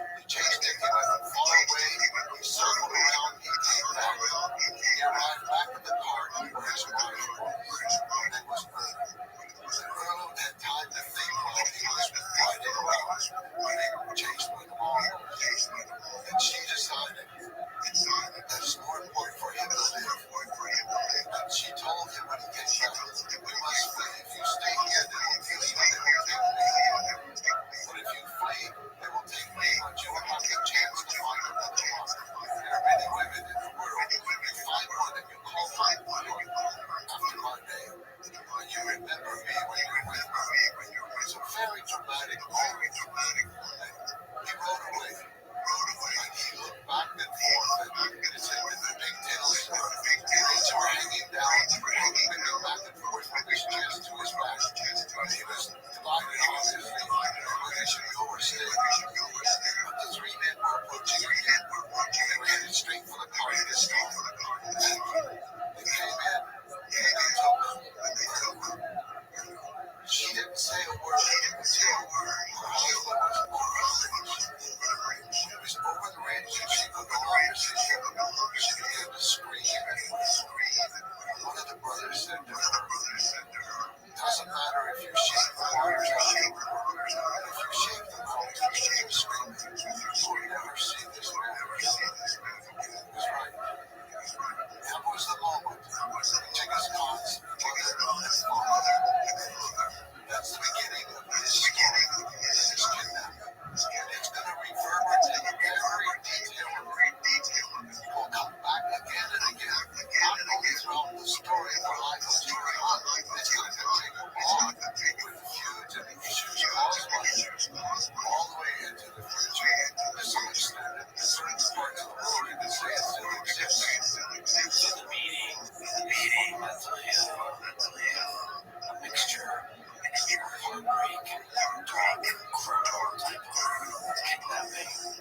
episode in his childhood was inauspicious.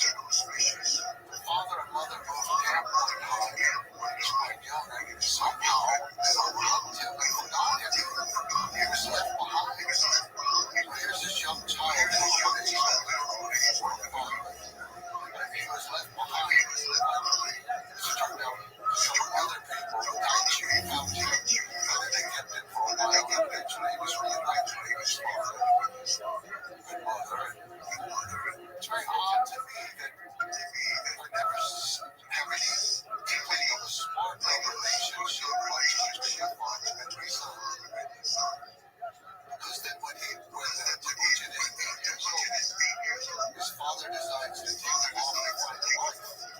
He's finding a wife in Mongolian territory. He gives the child to their family, they give the boy to their family, and they will live with them. They will raise him up, and they will train him the way they train him before he got married. They're all married. So he's taking him off at age 8. But he didn't take the mother's son for another lifetime. He was keeping him. There was something about Temujin that had been lost once and felt like attitude. Now his father takes him off at age 8, and he was going to take him to his family. He never made it. He stopped with another family until the first family came across. And the words of the secret history. So instant love. There was fire in his eyes and fire in her eyes. He saw this girl who was about 9 years old, and he wanted to stay there with that family, according to the story. And so the father left him there with that family. On the way home, the father decided he saw a drinking bottle and he decided to join them. They were Tatars. He hid his identity. On the step, everybody died. Everybody knows. And they figured out who he was. But supposedly, they poisoned him. He got on his horse. He was able to ride back home. But within a few days, he died. So now, Temujin is off living with another family.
I said, "Can we come back tomorrow? We can't possibly escape."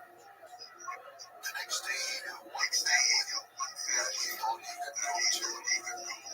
No, he was right. He was right. At a great risk to themselves, poor Captain Philip, at great risk to themselves, they managed to solve the bank and diverted their fire. They gave him food to escape, and then he had to go find his family.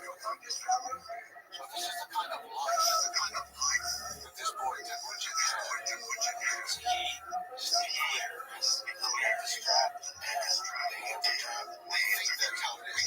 We just have to work. We don't say the heads right. We know that his body is trapped. He's trying to find all evidence we have. Evidence we had to have the head. He's running around deeply alone. And he has to go out and find his family. So this, in part, is the foundation. Is breaking with normal tradition and kinship is the most important thing above all else.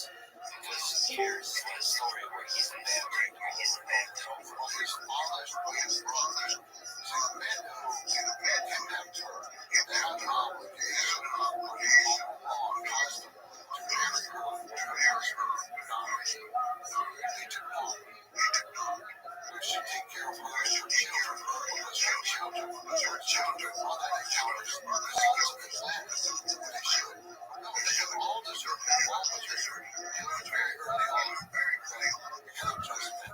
You mentioned that Genghis Khan's childhood, Temujin, was marked by extreme tribal violence. Can you describe the state of affairs this time? How much violence is there? How much kidnapping is there? The story of Temujin is not a unique story for the Now, as an isolated family outcast, of course, he's not participating in the various feuds of the people.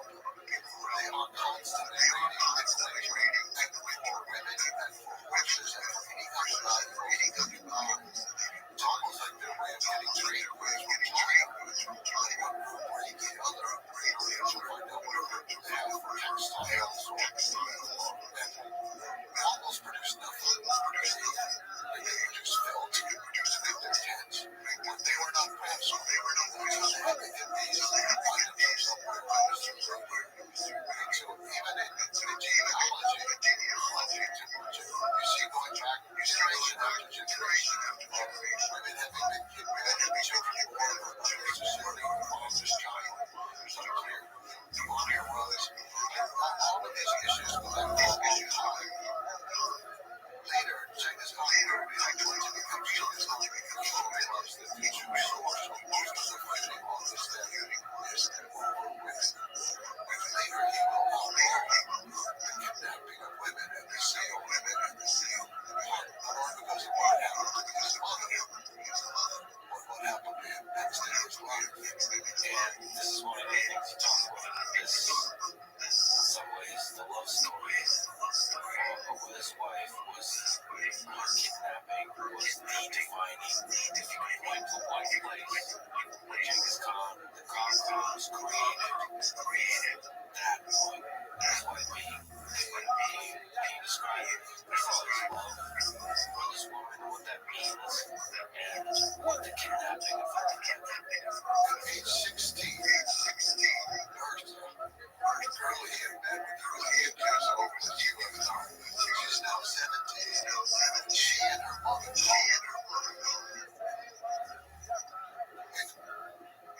It's hard to even imagine what it was like for this 16-year-old who had suffered these indignities of life in every way that you ever had. And suddenly, here is the love of his life who's going to be living with him, making him happy. He has somebody who loves him. Not just his mother, but he goes out there trying to feed the 5 children, plus the other wife and her 2 children. He has somebody who loves him. It's all the excitement that you get back. Fire in the eyes, the excitement and things. It only lasts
challenges in the later years of the years. So who was Jellicoe? Jellicoe was a boy about the same age as the first division. And his family had been to camp close to where the murder was living. And so the two boys lived during winter month. In fact, they both played for San Francisco about 4 generations of generation 5 which was pretty hot time. Herself was kidnapped, and actually Jellicoe was a descendant of her from the fact that she was pregnant when they were kidnapping. And then she is descended from the kidnapped one of Jellicoe's ancestors. So they both, they said, oh, this was even the same, they come from the same origin. However, their eyes were similar in that both lost their fathers very early. Jellicoe also lost the mother, so he grew up in the household of his grandfather. He had no siblings. It was a household of no siblings. He grew up with his grandfather and his mother had several wives, so he grew up with a bunch of older women, which later he said he felt was an influence on his life. But the two boys meet, so they come from different backgrounds. Jellicoe's not as deprived by any means as the life of the person, but he has an emotional deprivation from having not had mother, father, siblings, and he lives with these older people. The two boys meet, they become good friends playing on the ice. And so they're playing on the ice. And then very early on, when they're about 10 or 11 years old, they decide to make a pact. It's called becoming Unda. Unda is more than a friend. A friend is more than a language. And there's several different kinds of friendship. But Unda is a friendship that's beyond a friendship. It's something for life. And they swore that they would be there forever, to protect each other, to help each other, and they exchanged nothing. So each other will have robot material. Like the bones are used in these games. It's also used in the future. You got the future around. It's very strange. On the ice, I will say, in wintertime, it will be up to 50 degrees. Because when they ran around that time, it was very expensive. You slide something across the ice, and it just absolutely smooth and silk, and it goes on for a long way. And if you put your ear down to the ice, you hear this celestial sound that is unlike any sound on the earth. It's just like the angels were singing on the ice. There's one mission about it. Then a couple years later, they swear again, but this time it's one with the boys, and they have bows and arrows, and so they exchange arrows with each other. In fact, the text is very specific. Jellicoe took the horn coming off of a 2-year-old calf, and he whittled it down, and then he drilled a hole into it in order to make a whistling arrow, which is used for several purposes. It's used for signals from one person to another. Also, when you're hunting, if you want to move the animal in a certain direction, you send a whistling arrow in the opposite direction to make the animal move. I have a lot of users. So the boys in exchange for robotic samples, they still have exits. And so they have been close friends. On the highs, they don't have John should raise some troops. And he did. So the three set out. So the three set out. He himself did not go to start with it. But he sent some troops. And then Jellicoe took his troops. And then basically just to put him and his family, just and his brothers, and that's all. They set off to find the market people at the Mississippi River, which flows into Siberia and all into Lake Wyoming. They had to go through some extremely rough territory. And seeing this episode, Jellicoe is already fierce without necessarily kicking and kicking. He gives this long speech about all the things they're going to do to the market people. We're going to jump through the smoke hole at the top of the earth. We're going to jump in there. We're going to kill them all. We're going to kill the men and the women and the children. We will destroy this forever. He has extremely militant rhetoric.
because of that, it feels to me like stealing like fish is like the final straw.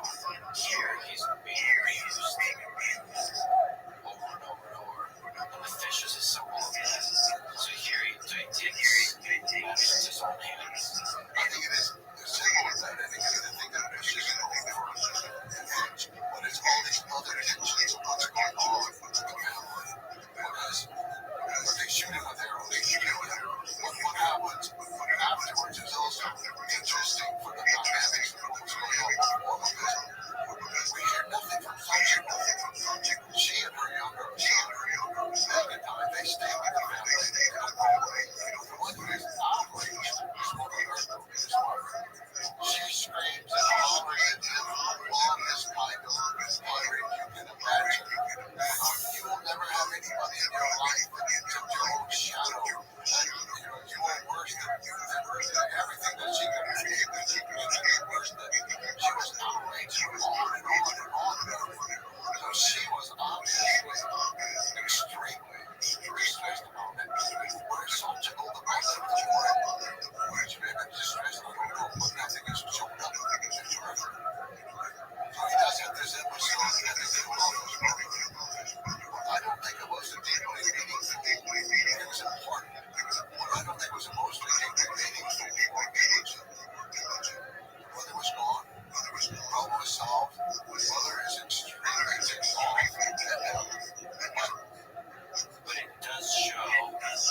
different ways, but the belt for the Mongol man is really the sign of manhood.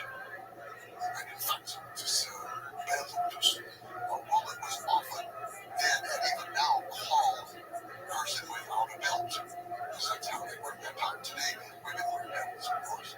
But they still use the word musqui, right? No belt. So it's a very important symbol of manhood. So he gave that to Ujin. They celebrated. Then the words of a secret history. They stuck the part under the same blanket apart from the letter U. And they were happy together.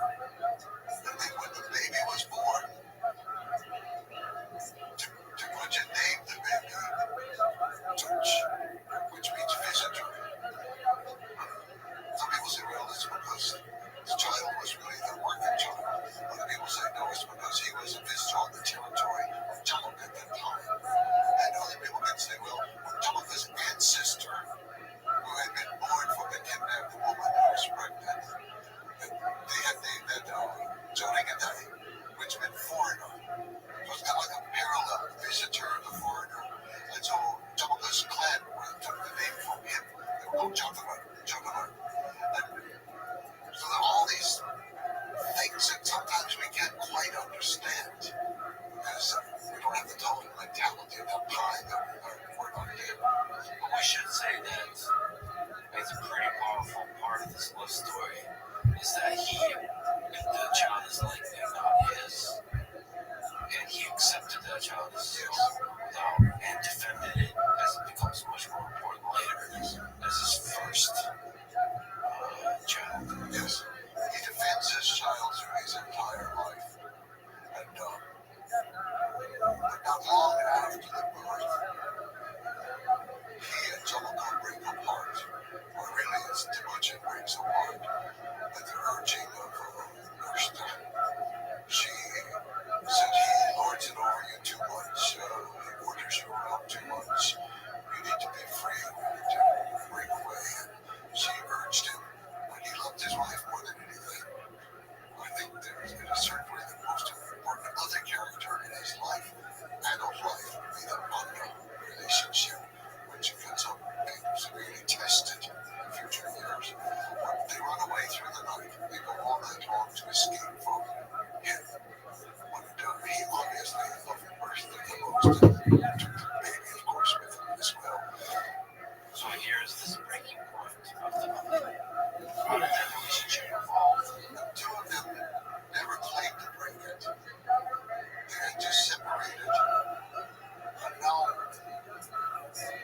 we have the Monghan, the most powerful ruler on the steppe, who's ruling out of central Mongolia, the Karian people. And so Tamaka remains loyal to him, but at first so does Temujin. They're both loyal to him, but they're fighting in different kinds of campaigns. So for a while, they're not fighting each other. But eventually, some things happen that separate Temujin. Temujin was making all of these great victories for Monghan. But he was even got the title Mon, which means from Chinese meaning prince or king. Monghan received that from the Jin dynasty because of all of these conquests against the Tatar people. So Temujin was rising up, and then he wanted his son to marry the daughter of Monghan. And Monghan said no. His own son said no. His told him from the no, you don't marry those little people. They're Mongols. They're not like us. You're Karian people. You're not going to marry them. And so then, now, more you could say, breaks out a feud, and it's more of a feud. And Temujin has to flee far away into the east to a place called Balchun. And he goes to Balchun, and at this time, then, Tamaka is going to fight on behalf of his lord, Monghan. The two of them do not meet in combat, but now their forces are fighting each other. And they didn't see that. I mean, there's an obvious tension there. There's an obvious, slight breaking of bond. Yes, it's hard to know what's going through their mind at that point. We only have it later on when the relationship is being dissolved.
this relationship seems to function as important. Relationships that define the nature of love.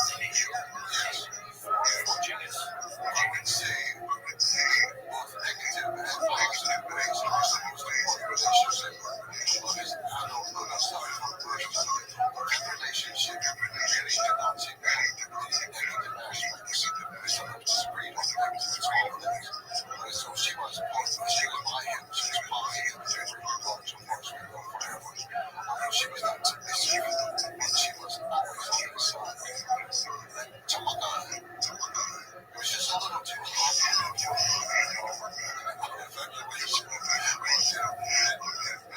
These things that go from down the market and comes from he had a flair for the dramatic, the way he made it look real big to John also he explained himself to the and he said, we both lost our father, but I also lost my mother. And you had a strong mother to raise you. I did not. He said you had mercy. You have a very strong wife. I helped you. And my wife, she just used a word like that. She just struck up blades. I was alone, so we did not have a relationship. So I think something about that rings true. There were some elements of that but he wasn't deserving to have his intelligence and real changes for dealing with soldiers, especially after that much in hand. yeah, there's in that relationship, there's a contrast because Pakistan did not accumulate riches or accumulate power in a way that was for the sake of the riches, for the sake of the power. It was always very practical. What is the way to maximize the success of this operation? Yes, I often would, what happened to the boat? It's so beautiful. It's so what happened?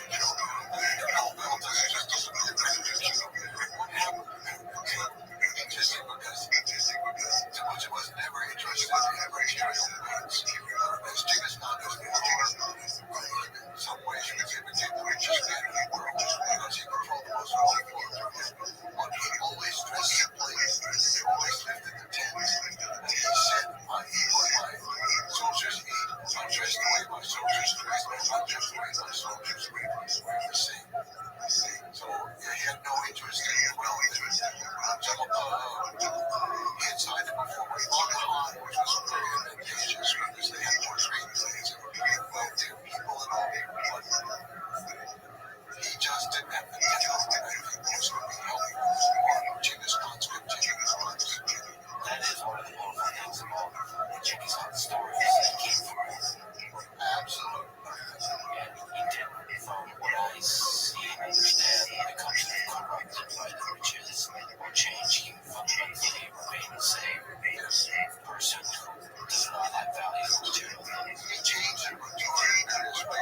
things that happened to you. Some things have been stick to you and feelings change. And sometimes for too much they call them Jimmy Hot. Sometimes they call them hot. Chief and sometimes hot. Which is important. Well, it's important. So little things like this that go around that you're not sure why. It's a document. I have great faith. It was not published in English until 1982. Francis Woodman believes that Robert University translated it in 1950s. It was ready for publication, and he was having trouble with the manuscript, and so it didn't appear for nearly 30 years. There was supposed to be 2 volumes. The first volume was a translation. The second volume was going to be notes, and the second volume was lost. To this day, it hasn't been found. We haven't found to see that. Anyway, now it's in oil languages. Can you clarify the true voices?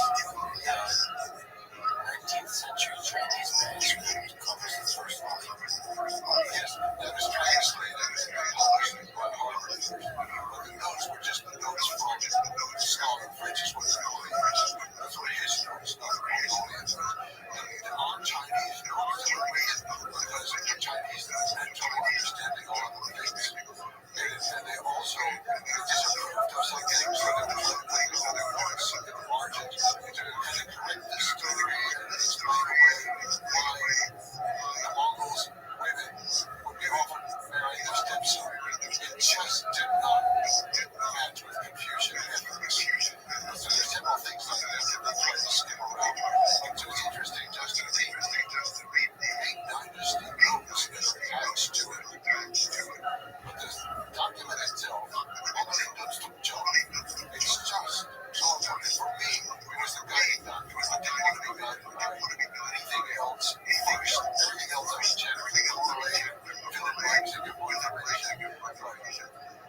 I went to Mongolia, travel around to different places because they show exactly and to feel it. It is so important, because the history does not live in books.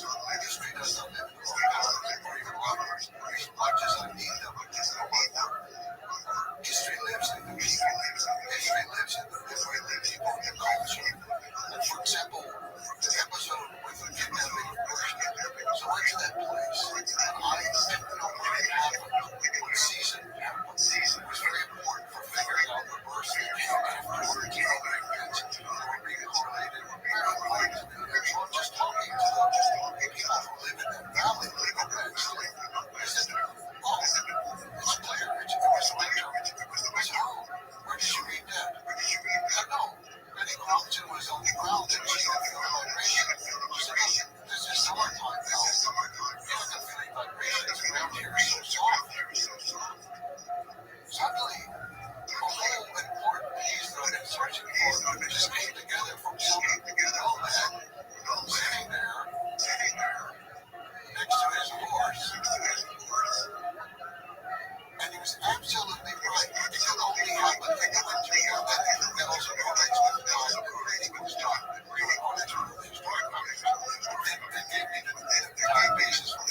And for America, just a few hundred years ago, it was entirely different. People, languages, everything. But you can't say it from London or Moscow or Constantinople, Istanbul, Constantinople, all of these things have changed so much. Mongolia is still Mongolia. It's one of the largest countries in the world in space. The fewest number of people. Well, today everyone's today. They're spread out. And they live in their environment intelligently. This was important for us. James goes out of the learn that from the people today.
never mastered all the words, just for the colors of the horses. Much less for all the other things about it. I can remember, although it's way out there in the countryside, I said, oh, I want to learn English. I said, okay, yeah, let's learn something. Teach me some words. We're going to teach you. There were colors that works. I said, brown. I said, brown.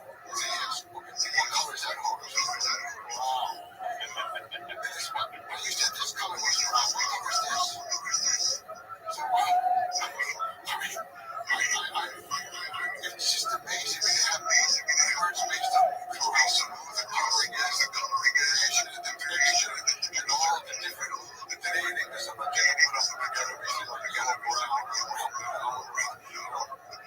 But the words for horses, by sex, and then three goes in buildings, so they're very important. By age, whether or not they're introduced in the case of females, all these things are important. The horse, a few years ago, the presidential candidate raised to the dust and the dust horse.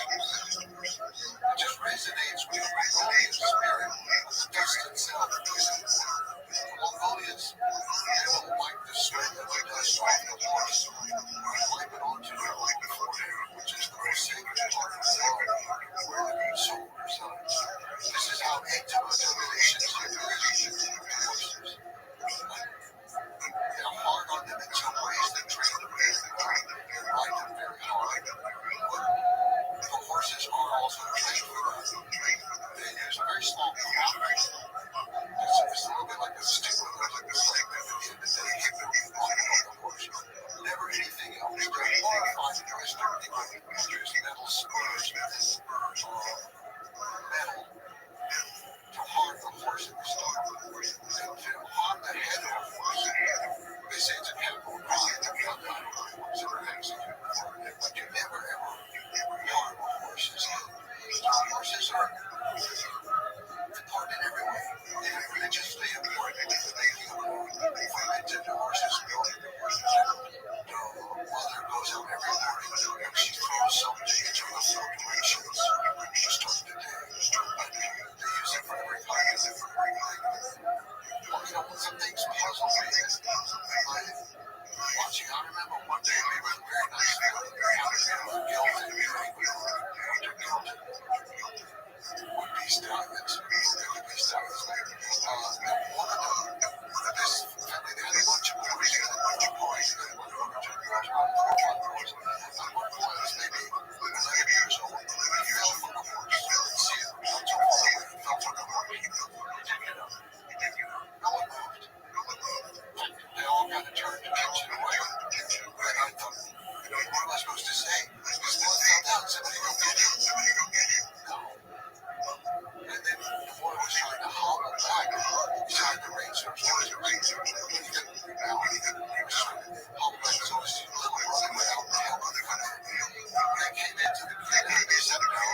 shooting accurately like 200 meters while riding fast up to speeds of 60 kilometers per hour.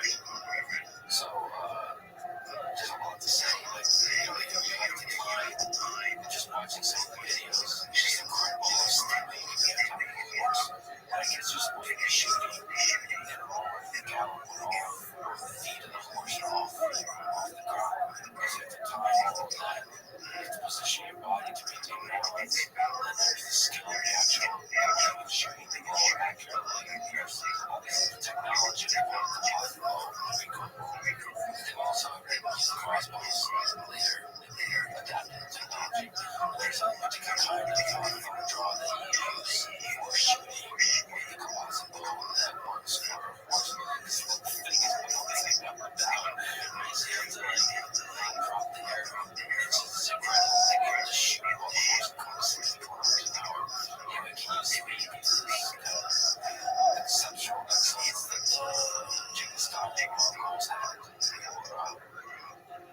of riding horses and engaging in war off of the horse. Mongol, the horse, and the bull. Perfect combination. She was the most faithful women known to the world before the modern era. It was incredible. The synchronization and timing of the movements, and also the years of skill that come from absolute birth. The Mongols would be on a horse. I find 3 years old, happily riding a low-riding horse. When I first went to Mongolia in the 1990s, at time, all jockeys on horses for races had to be under 6 years old. That was the age limit to come on, 6 years old at that time. And so you had some as 3 years old racing. It was absolutely unprecedented. At that age, they can't even have the saddle because they're getting with you. They're just, all they're doing is just staying on their horse. The horse has been trained to do what it has to do. And they just stay on it. Well, by staying on it, they stay on the horse. They become one. And not just one horse, but one rider. One rider with several horses. They're using 5 as the horses would have before you go off the battle. And this ability to shoot, you have to defend your man and defend your animals around. Bulldogs and other things. In some areas, there was tigers and tigers. Other animals that would come in. You had to be able to shoot and defend against other things. So they became excellent archers. They had composite bows that were very powerful. Those are most heavy. Honestly, all that is very important. But those are all sort of nomadic traits of the great steppe. In an earlier version, you had the Huns that came up with Mongolia. And Hun is just the Mongolian word for hill. To this day, that's what they say. So they came out, and all the early Turkic groups came out, and they had this similar skills. So you have this perfect weapon, but also you have to have your strategy and how to coordinate it, organize it, use it. And this is where the genius that I cannot explain at all, but the genius of Genghis Khan. Other people, I think, were very good at earlier times, Turkic leaders, and also were even Attila the Hun, were supported the West. But they were charismatic leaders and very dramatic leaders. It wasn't that they were so extinguished in their strategy. They were very good. They were very good, and that was what they were doing. Genghis Khan's army was extremely good at warfare, but small. He never got probably above 100,000. The most 110,000. That is small. When you're going against China, that has millions just in the army, not counting the country, and you're going against Russia, and you're going against the Middle East, and Afghanistan is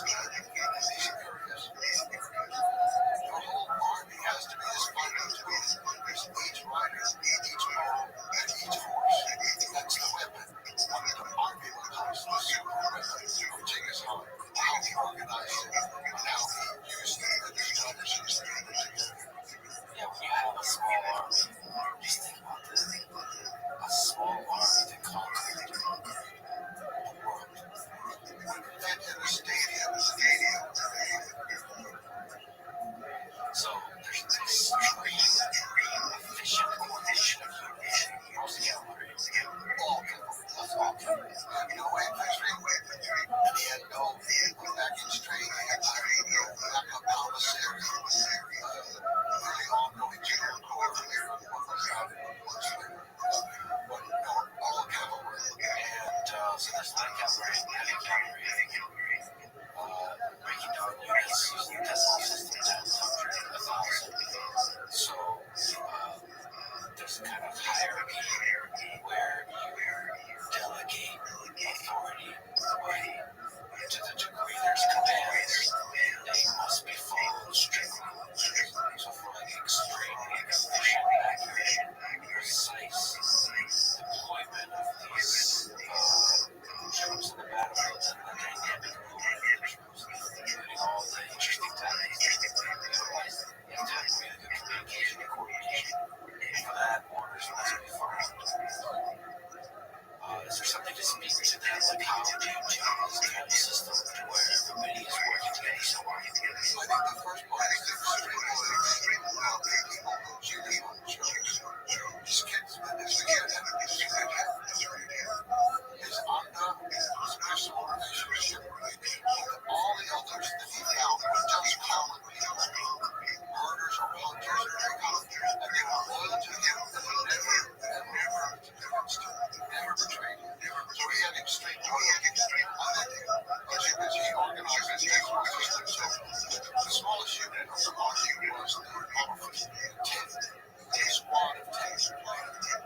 They were put together, and at the head of that squad, he had total control over what the men knew they were going to protect each other. They had to come back with every member of everyone. You don't leave anyone behind.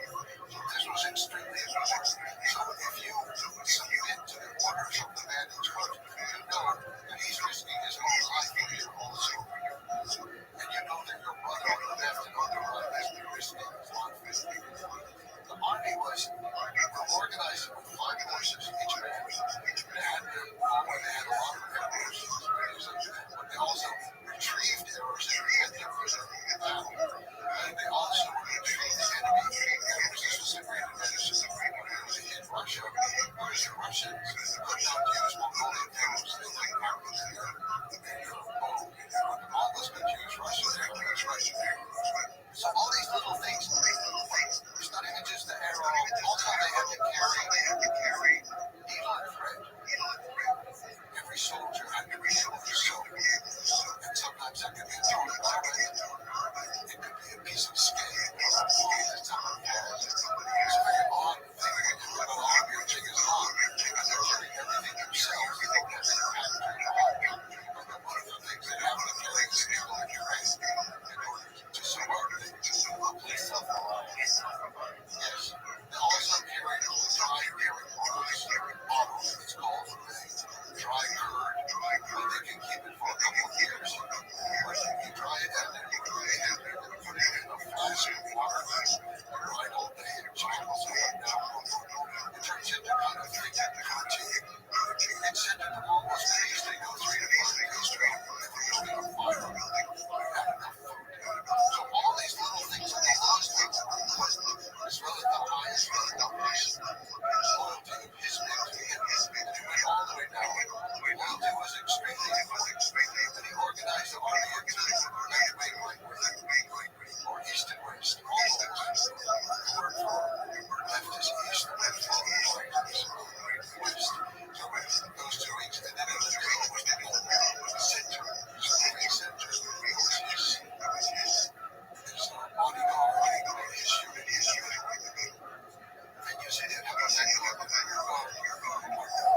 sometimes technical abilities were just 2 years to clear the land. Other people would be scared like the go away. So the houses left there before the army would march through. And they never marched the way the armies do in a line. One followed the other. They would always go in long lines spread out in wings. So that each horse is half, you can say, so they had very precise ways of doing things. And this, I think, was the secret. He used the best people. He also was willing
extreme continued innovation. Couple that with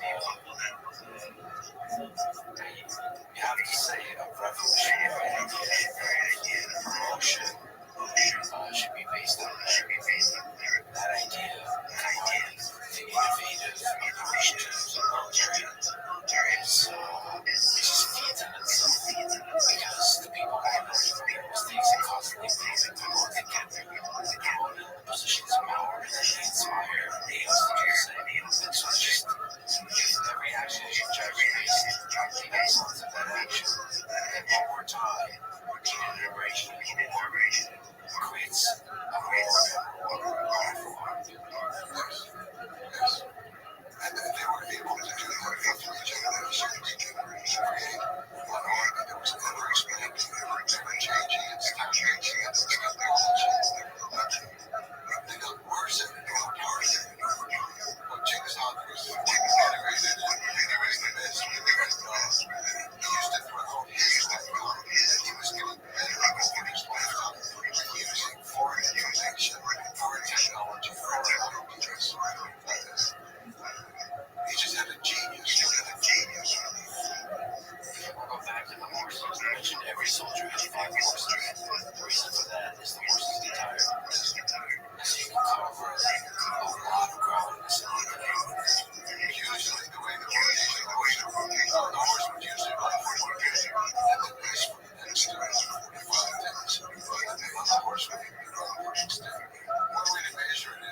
call for one of the towns in the territories being attacked for them to surrender peacefully on the House of Life.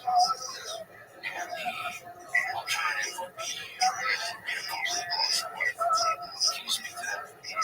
Check us out, that our system. He said in ongoing first explain a little bit about all those all neighbors, what you know, to explain to them if they surrender, all the lives would be spared, they could continue in their professions, system down the rulers would be wrongers would have to pay taxes and usually the same taxes as they but now they would go to the monarchs. Let's get a general system. Because you only have 100,000 soldiers, you can't make your taxes there. So you can leave the local people in charge to run your country. Or their city or their area, where they have no pass. It was absolutely faithful. In one episode in the Persia, his son-in-law, violated that he was stealing things. Check us out, called him in. And he stripped him of his rank. And he said, in the next city, you go first. As a Calvin soldier, he was killed in the next battle. I don't know if the name of the number, unfortunately, I don't know, but anyway, there's a close relative to him. He was killed in the transplanting of his law. So that was the law. So then, if the city fought, the law was fought. They did not kill him.